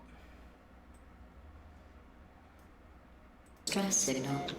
You broke it, didn't you? There. Try it now. What happened, right? I was just lying there. You thought I was done. This plate must not be calibrated to someone of your generousness. Damn, bro. I am actually planning to go back to school, though. I'm starting with just some certificates, but I am thinking about, like, getting my bachelor's, and at some point even a master's, but we're kind of taking it one step at a time. I actually start back with school in 9 days. Holy shit. I need to get in contact with the school, though, because every time I try to, like, submit my paperwork, because it's an online school, there's, like, an error code, and it's like, okay, this is great. But yeah. In fact, I could probably pull it up right now and see if it's still doing that.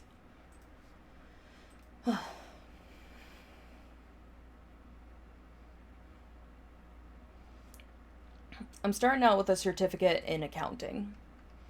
And then it's gonna go from there. Yeah, it really is soon. Right there. Submit your documents. Yes. Upload my docs.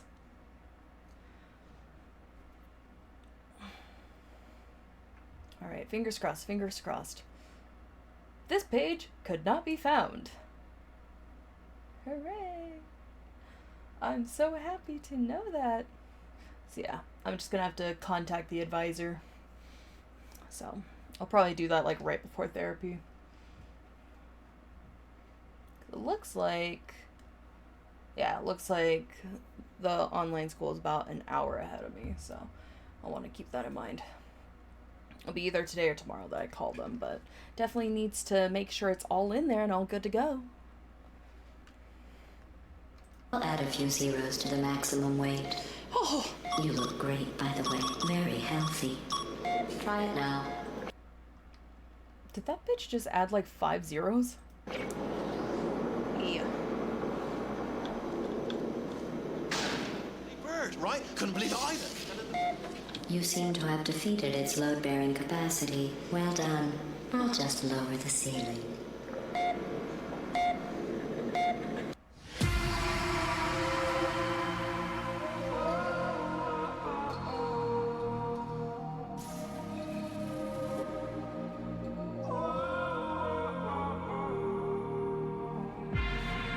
Can I break this hole from you? Man, talk about it would mean everything. Alright, well, got like all the music and stuff. Look at you, sailing through the air majestically, like an eagle, piloting a blimp. You know, playing this game is like watching all those old Simpson episodes where Homer was freaking out about his weight. There's just some level of discomfort to it, you know? I don't know, that's just a me thing. Jesus Christ, woman.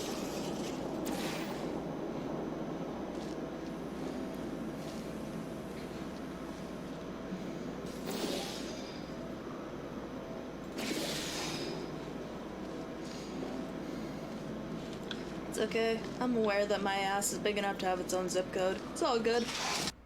Jesus Christ, it really wasn't, but okay.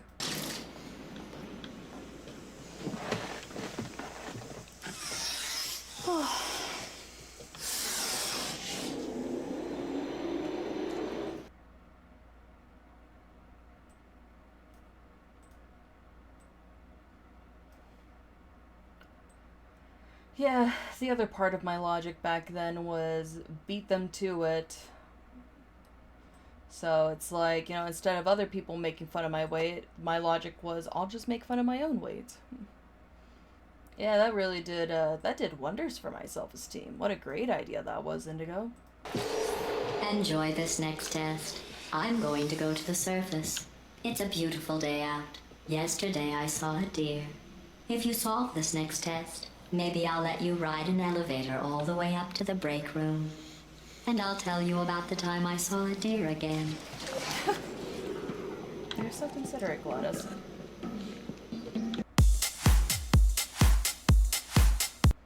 Oh, is it that part of the game where I just had like the music over a bunch of stuff?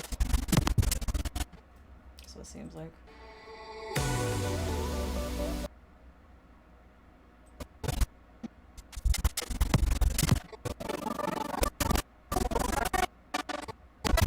Is this all one freaking level? Jeez.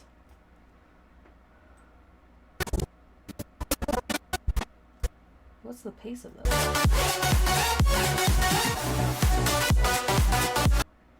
Right, okay. So we're gonna speed that up just a little bit.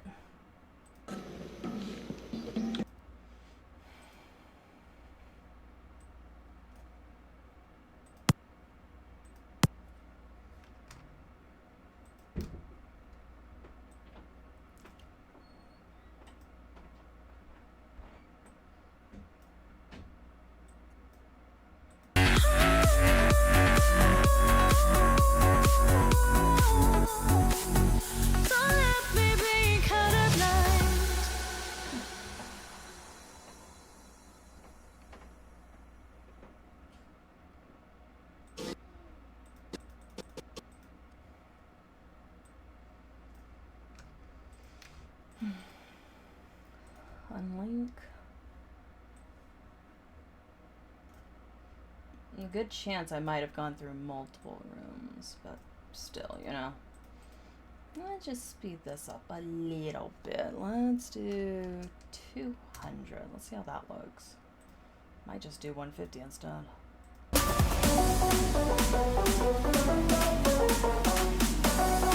Yeah, the camera jerks around a bit much for my liking.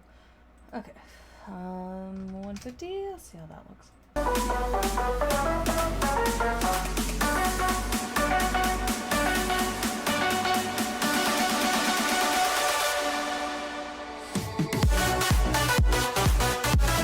Yeah, I can work with that. Okay, let's come on over here then real quick.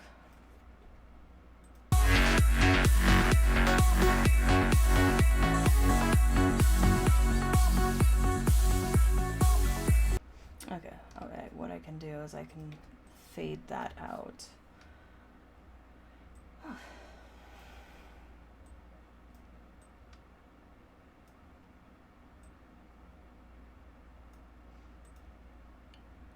That's probably the easiest part to edit. Oh gee, I wonder why. Okay, let's come over here to effects. Let's zoom in a bit and do that. Okay, and then audio transition, that's what I need. Exponential fade. There we go.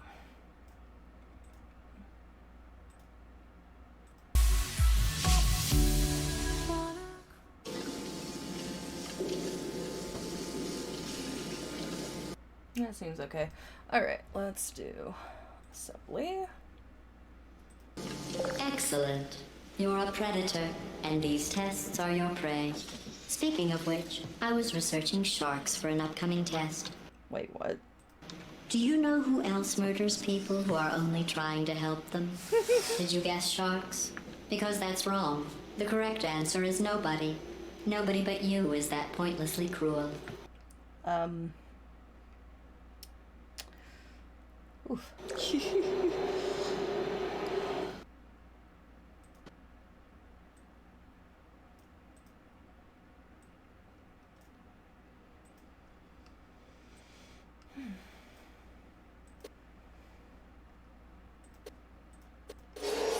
Good news.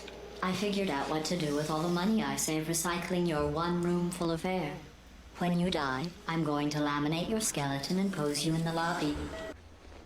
Sounds neat. That way future generations can learn from you how not to have your unfortunate bone structure.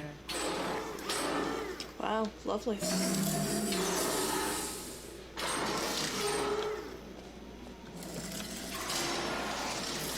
Thanks, Gladys. I feel so loved right now.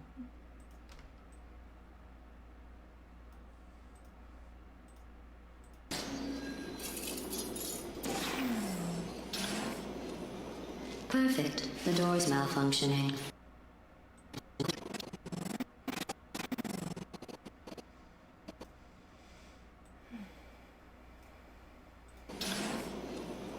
Perfect. The door's malfunctioning. I guess somebody's going to have to repair that too. No, don't get up. I'll be right back. Don't touch anything. Hey, up here. I found some bird eggs up here. Just dropped them into the door mechanism. Shut it right down. Bird! Good job, Wheatley. Okay, that's probably the bird in it that laid the eggs. Livid. Okay, look, the point is, we're going to break out of here, all right? Very soon, I promise. I just have to figure out how to break us out of here. Here she comes. Just keep testing. Remember, you never saw me. I went and spoke with the door mainframe. Let's just say he won't be, well, living anymore. Anyway, back to testing.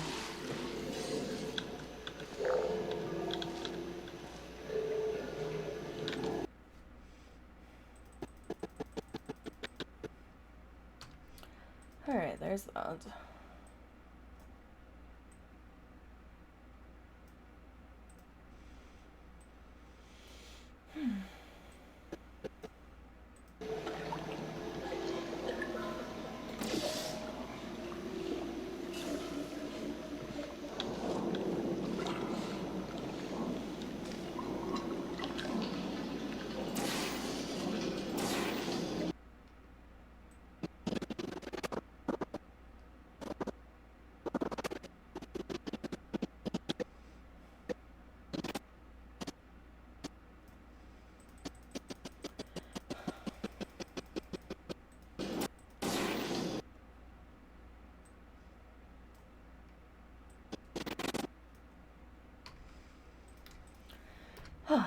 There you go.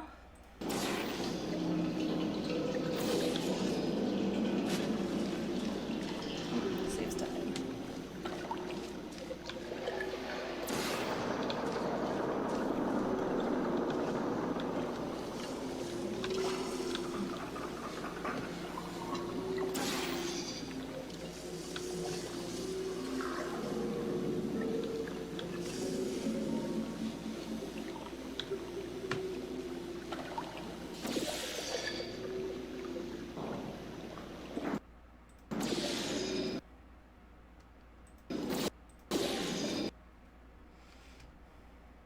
It's okay, you'll get it figured out, Indigo. Let's see.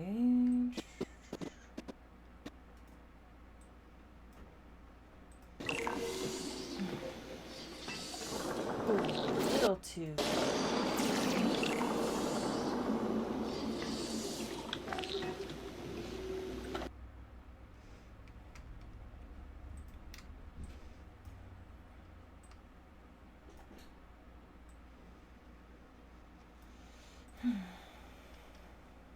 There you are, Indigo, and then...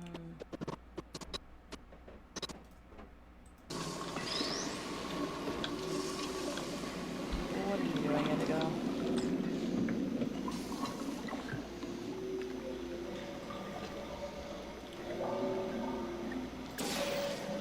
Why would you... Have I told you today? Oh, I'm keeping this part in, that's for sure.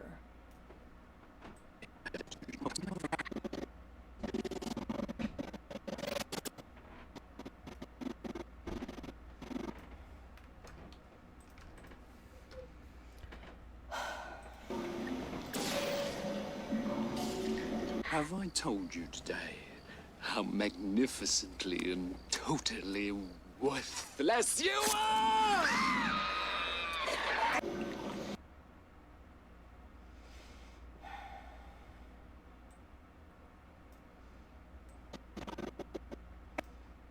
Sometimes it's just too easy to get mad at myself.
go to about there. That works.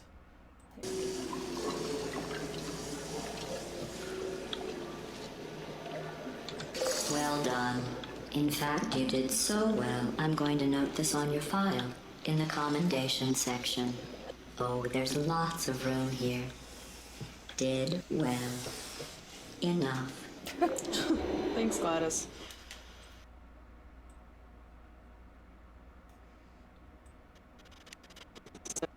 Gladys.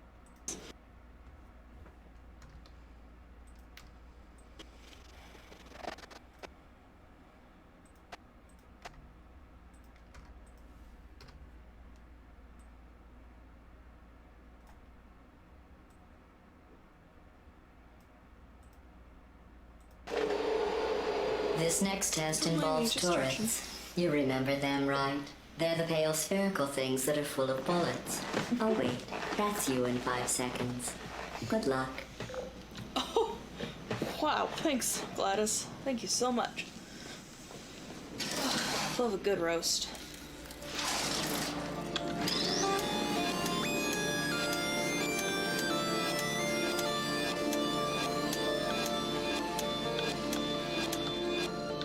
Searching.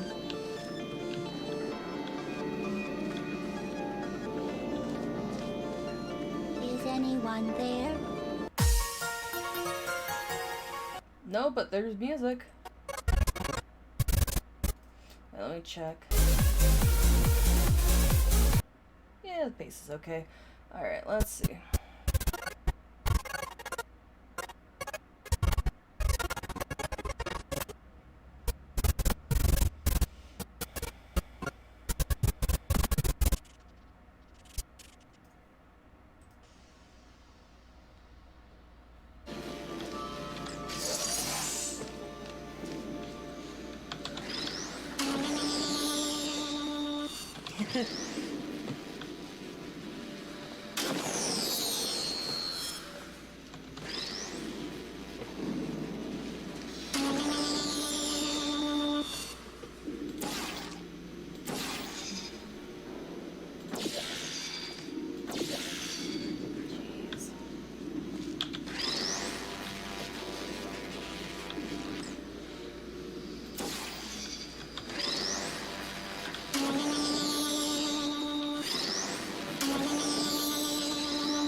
Man, that cube just refuses to be destroyed.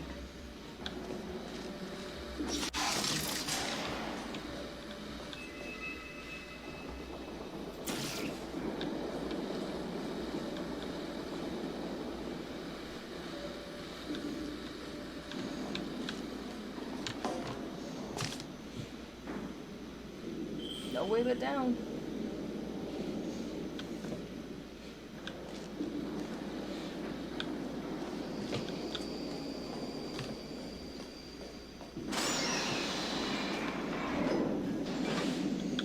Oh, fun.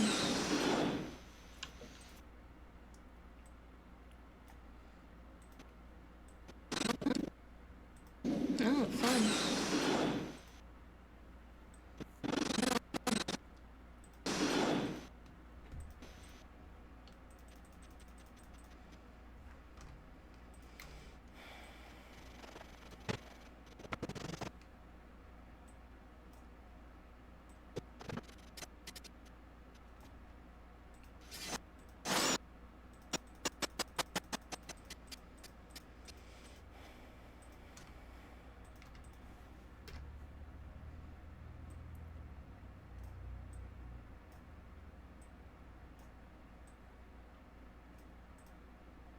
Alright, let's see.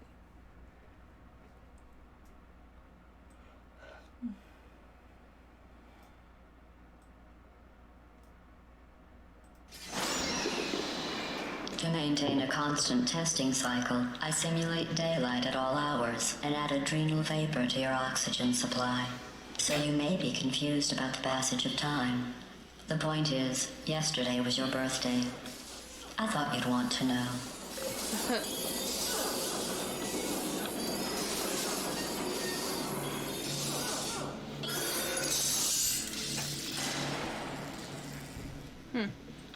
was interesting. 2020 was actually the first year I celebrated my birthday, like actually wanted to. No, 2021 probably would have been. Because 2020 I was still resistant to it, but it was really sweet of Vermillion to want to celebrate my birthday.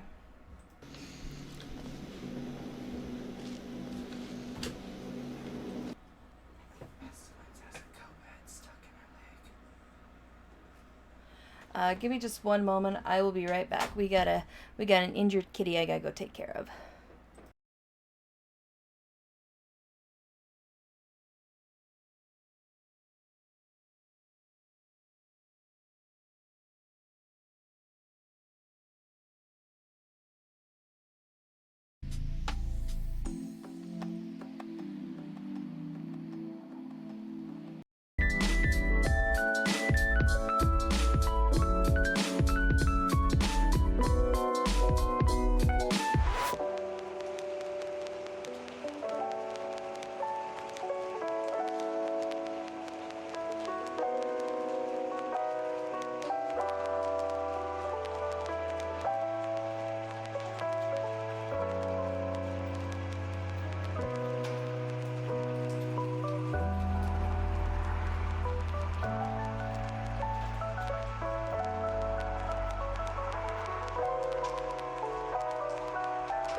Alrighty, I'm back.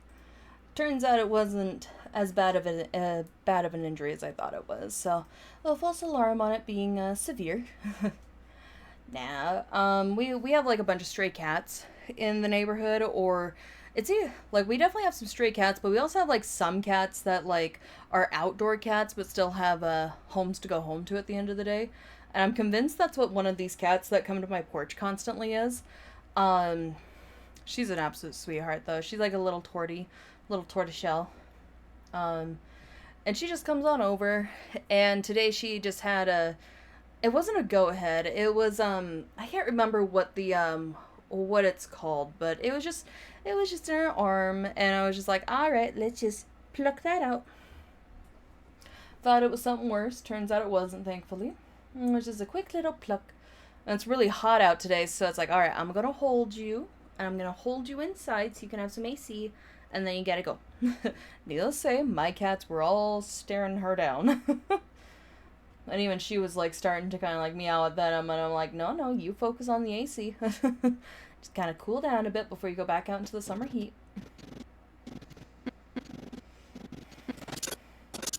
But yeah.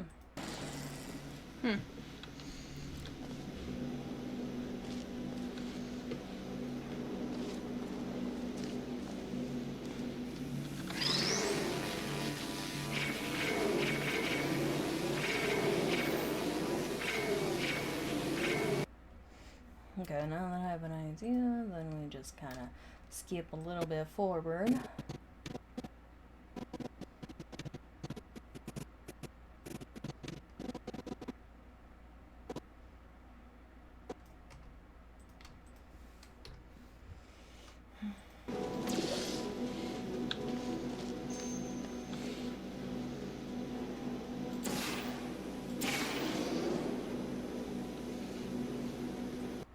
Well, you almost had it there, Indigo. So close, yet so far.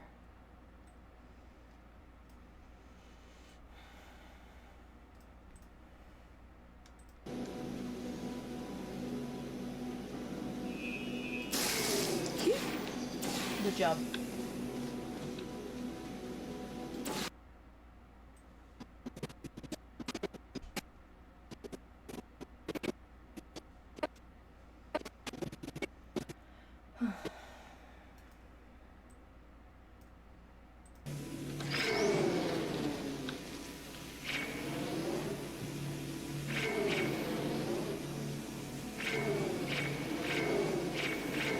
Yeah, obviously that one doesn't work, Indigo, come on.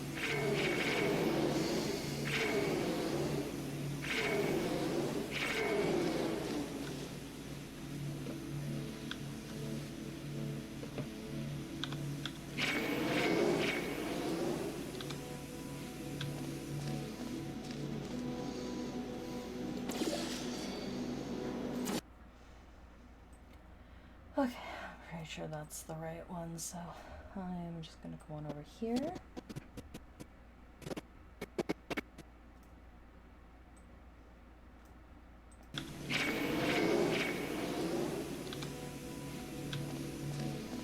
Went to the bathroom, welcome back.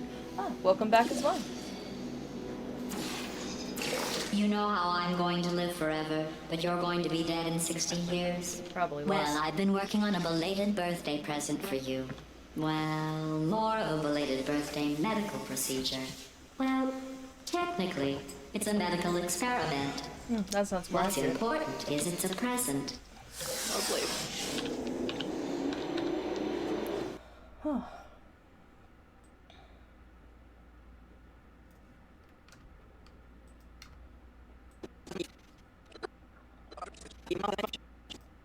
Did you find the Fountain of Youth? Just a drop on your tongue adds 10 years to life. But a good swallow gives you 100 more.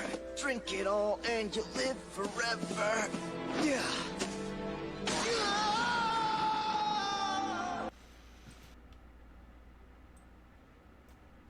Anyways. You know who Gladys would love? Bon.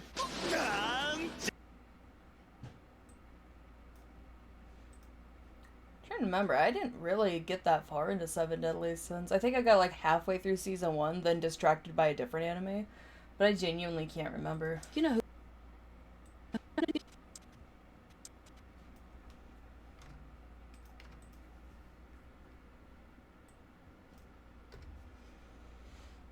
You know who Gladys would love? Bon.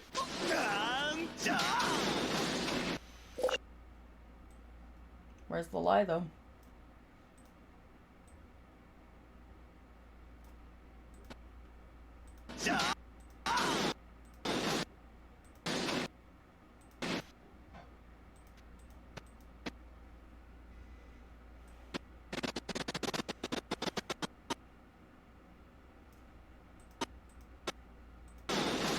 No, that's not what I wanted to hit.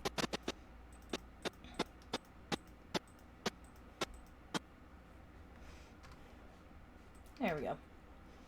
I got through a season or two. I don't remember where I stopped. Understandable. Understandable. That jumps.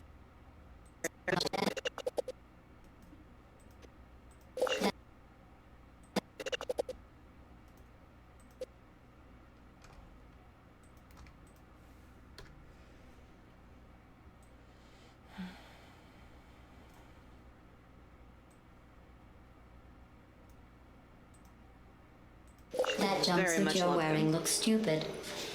That's not me talking. It's right here in your file.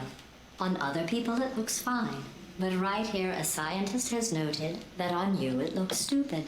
Well, what does a neck-bearded old engineer know about fashion? He probably... Oh, wait. It's a she. Still, what does she know? Oh, wait. It says she has a medical degree. In fashion. From France. How do you get a medical degree in fashion? I could have sworn it's like a degree of the arts or something. Anyway. Oh, unless you mean a doctorate, then that would make more sense. Can you get a doctorate in fashion? Okay, now I'm just curious.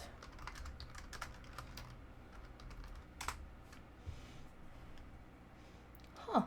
Well, fuck, I guess you can. Apparel design, PhD, Fields of Study, graduate school. Well, there you go. The more you know.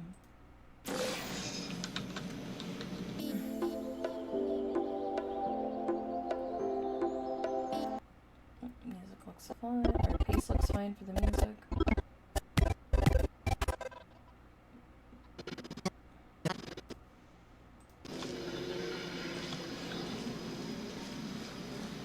I'm going through the list of test subjects in cryogenic storage. I managed to find 2 with your last name. A man and a woman. So that's interesting. It's a small world. Right. Oh, it really is, though, not gonna lie. God, it really is a small world, though.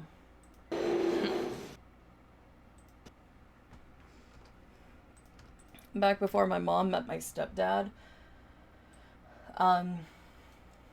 she went on a date with a guy whose, I want to say it was his sister, knew the ex that she had just broken up with.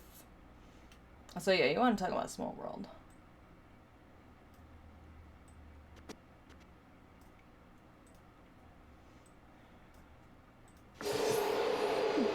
I have a surprise waiting for you after this next test. Telling you would spoil the surprise. So I'll just give you a hint. It involves meeting 2 people you haven't seen in a long time. Well, looks like Gladys hasn't stopped lying after all these years.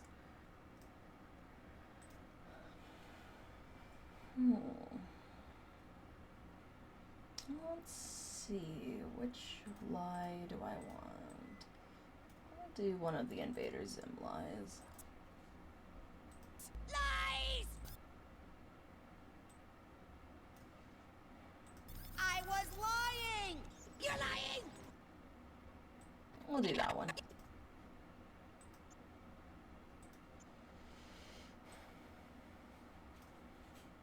You're lying!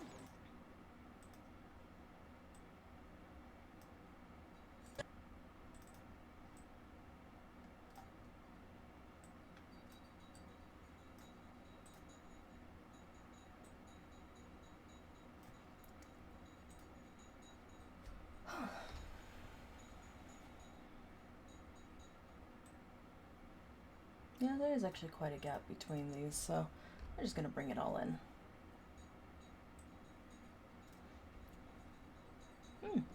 We brought it all down by a half hour.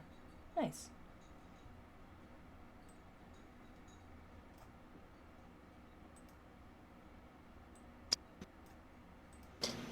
It involves meeting two people you haven't seen in a long time. You're lying! Oh, I should probably go fix the audio on that one real quick. Hold on. Come here, you.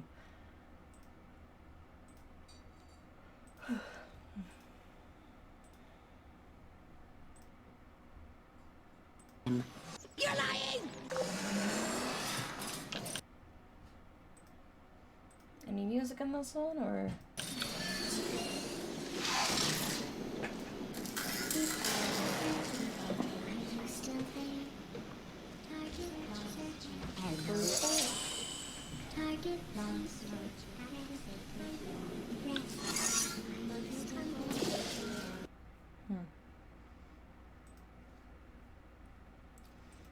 Let's see. Speaking of half hour.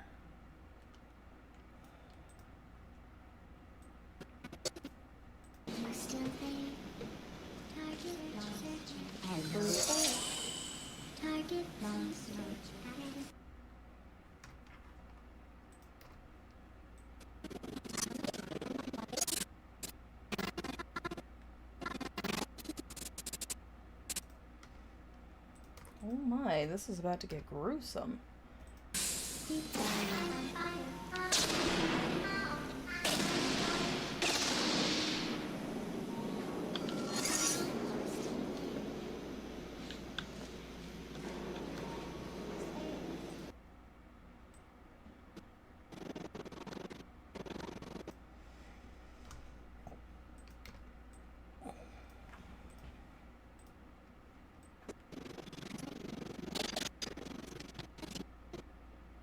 Oops, didn't mean to go that far down.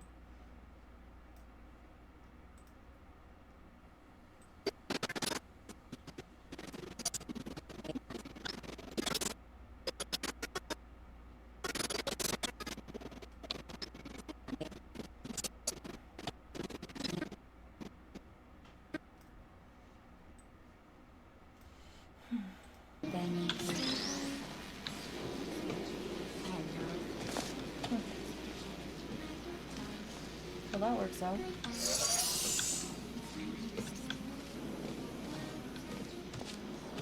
There you are.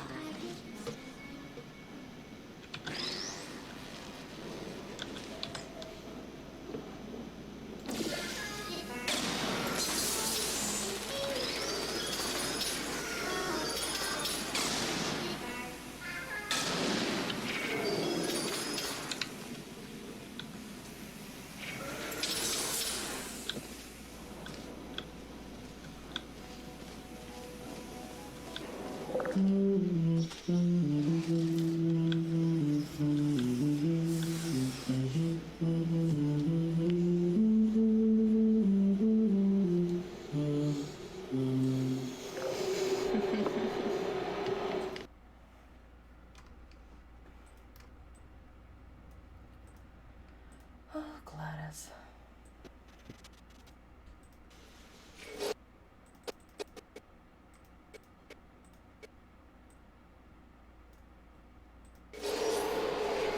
It says this next test was designed by one of Aperture's Nobel Prize winners. It doesn't say what the prize was for. Well, I know it wasn't for being immune to neurotoxin. Oh, jeez.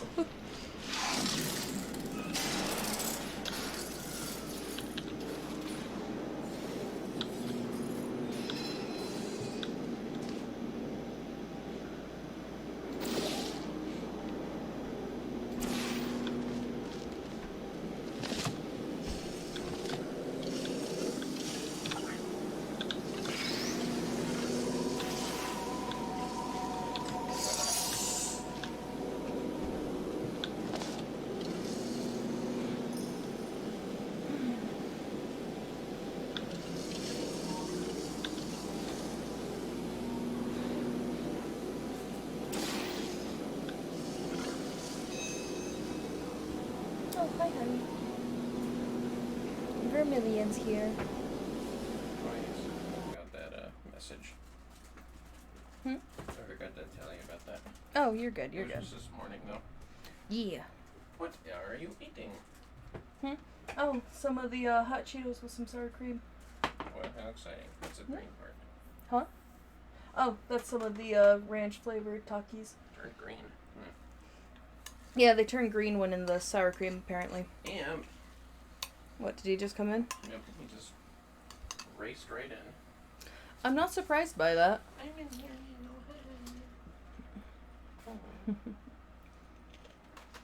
What's up, baby? Oh, yeah. Loki was being... Well, Loki. It's okay, honey. Yep. Back up. Yeah, that's what I thought. Are you going to be joining me for therapy or just doing your own thing during therapy? I'm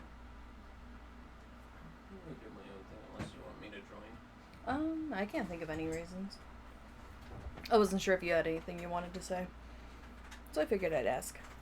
Oh, no. Okay. I feel pretty confident in our communication. But I do need to get a hold of school, so... Yeah, I have to contact the advisor because every time I try to submit the documentation, it's like, sorry, there's an error with this page, you should call your advisor. And it's like, okay, I figured this would have been fixed by now, but I guess not. So I'm going to be hopping off. It was great having a stream with you guys, though. Specifically Dead Potato King and a few lurkers. So, awesome having ya. And I'll see you guys later. Bye, darlings. Bye, fellas.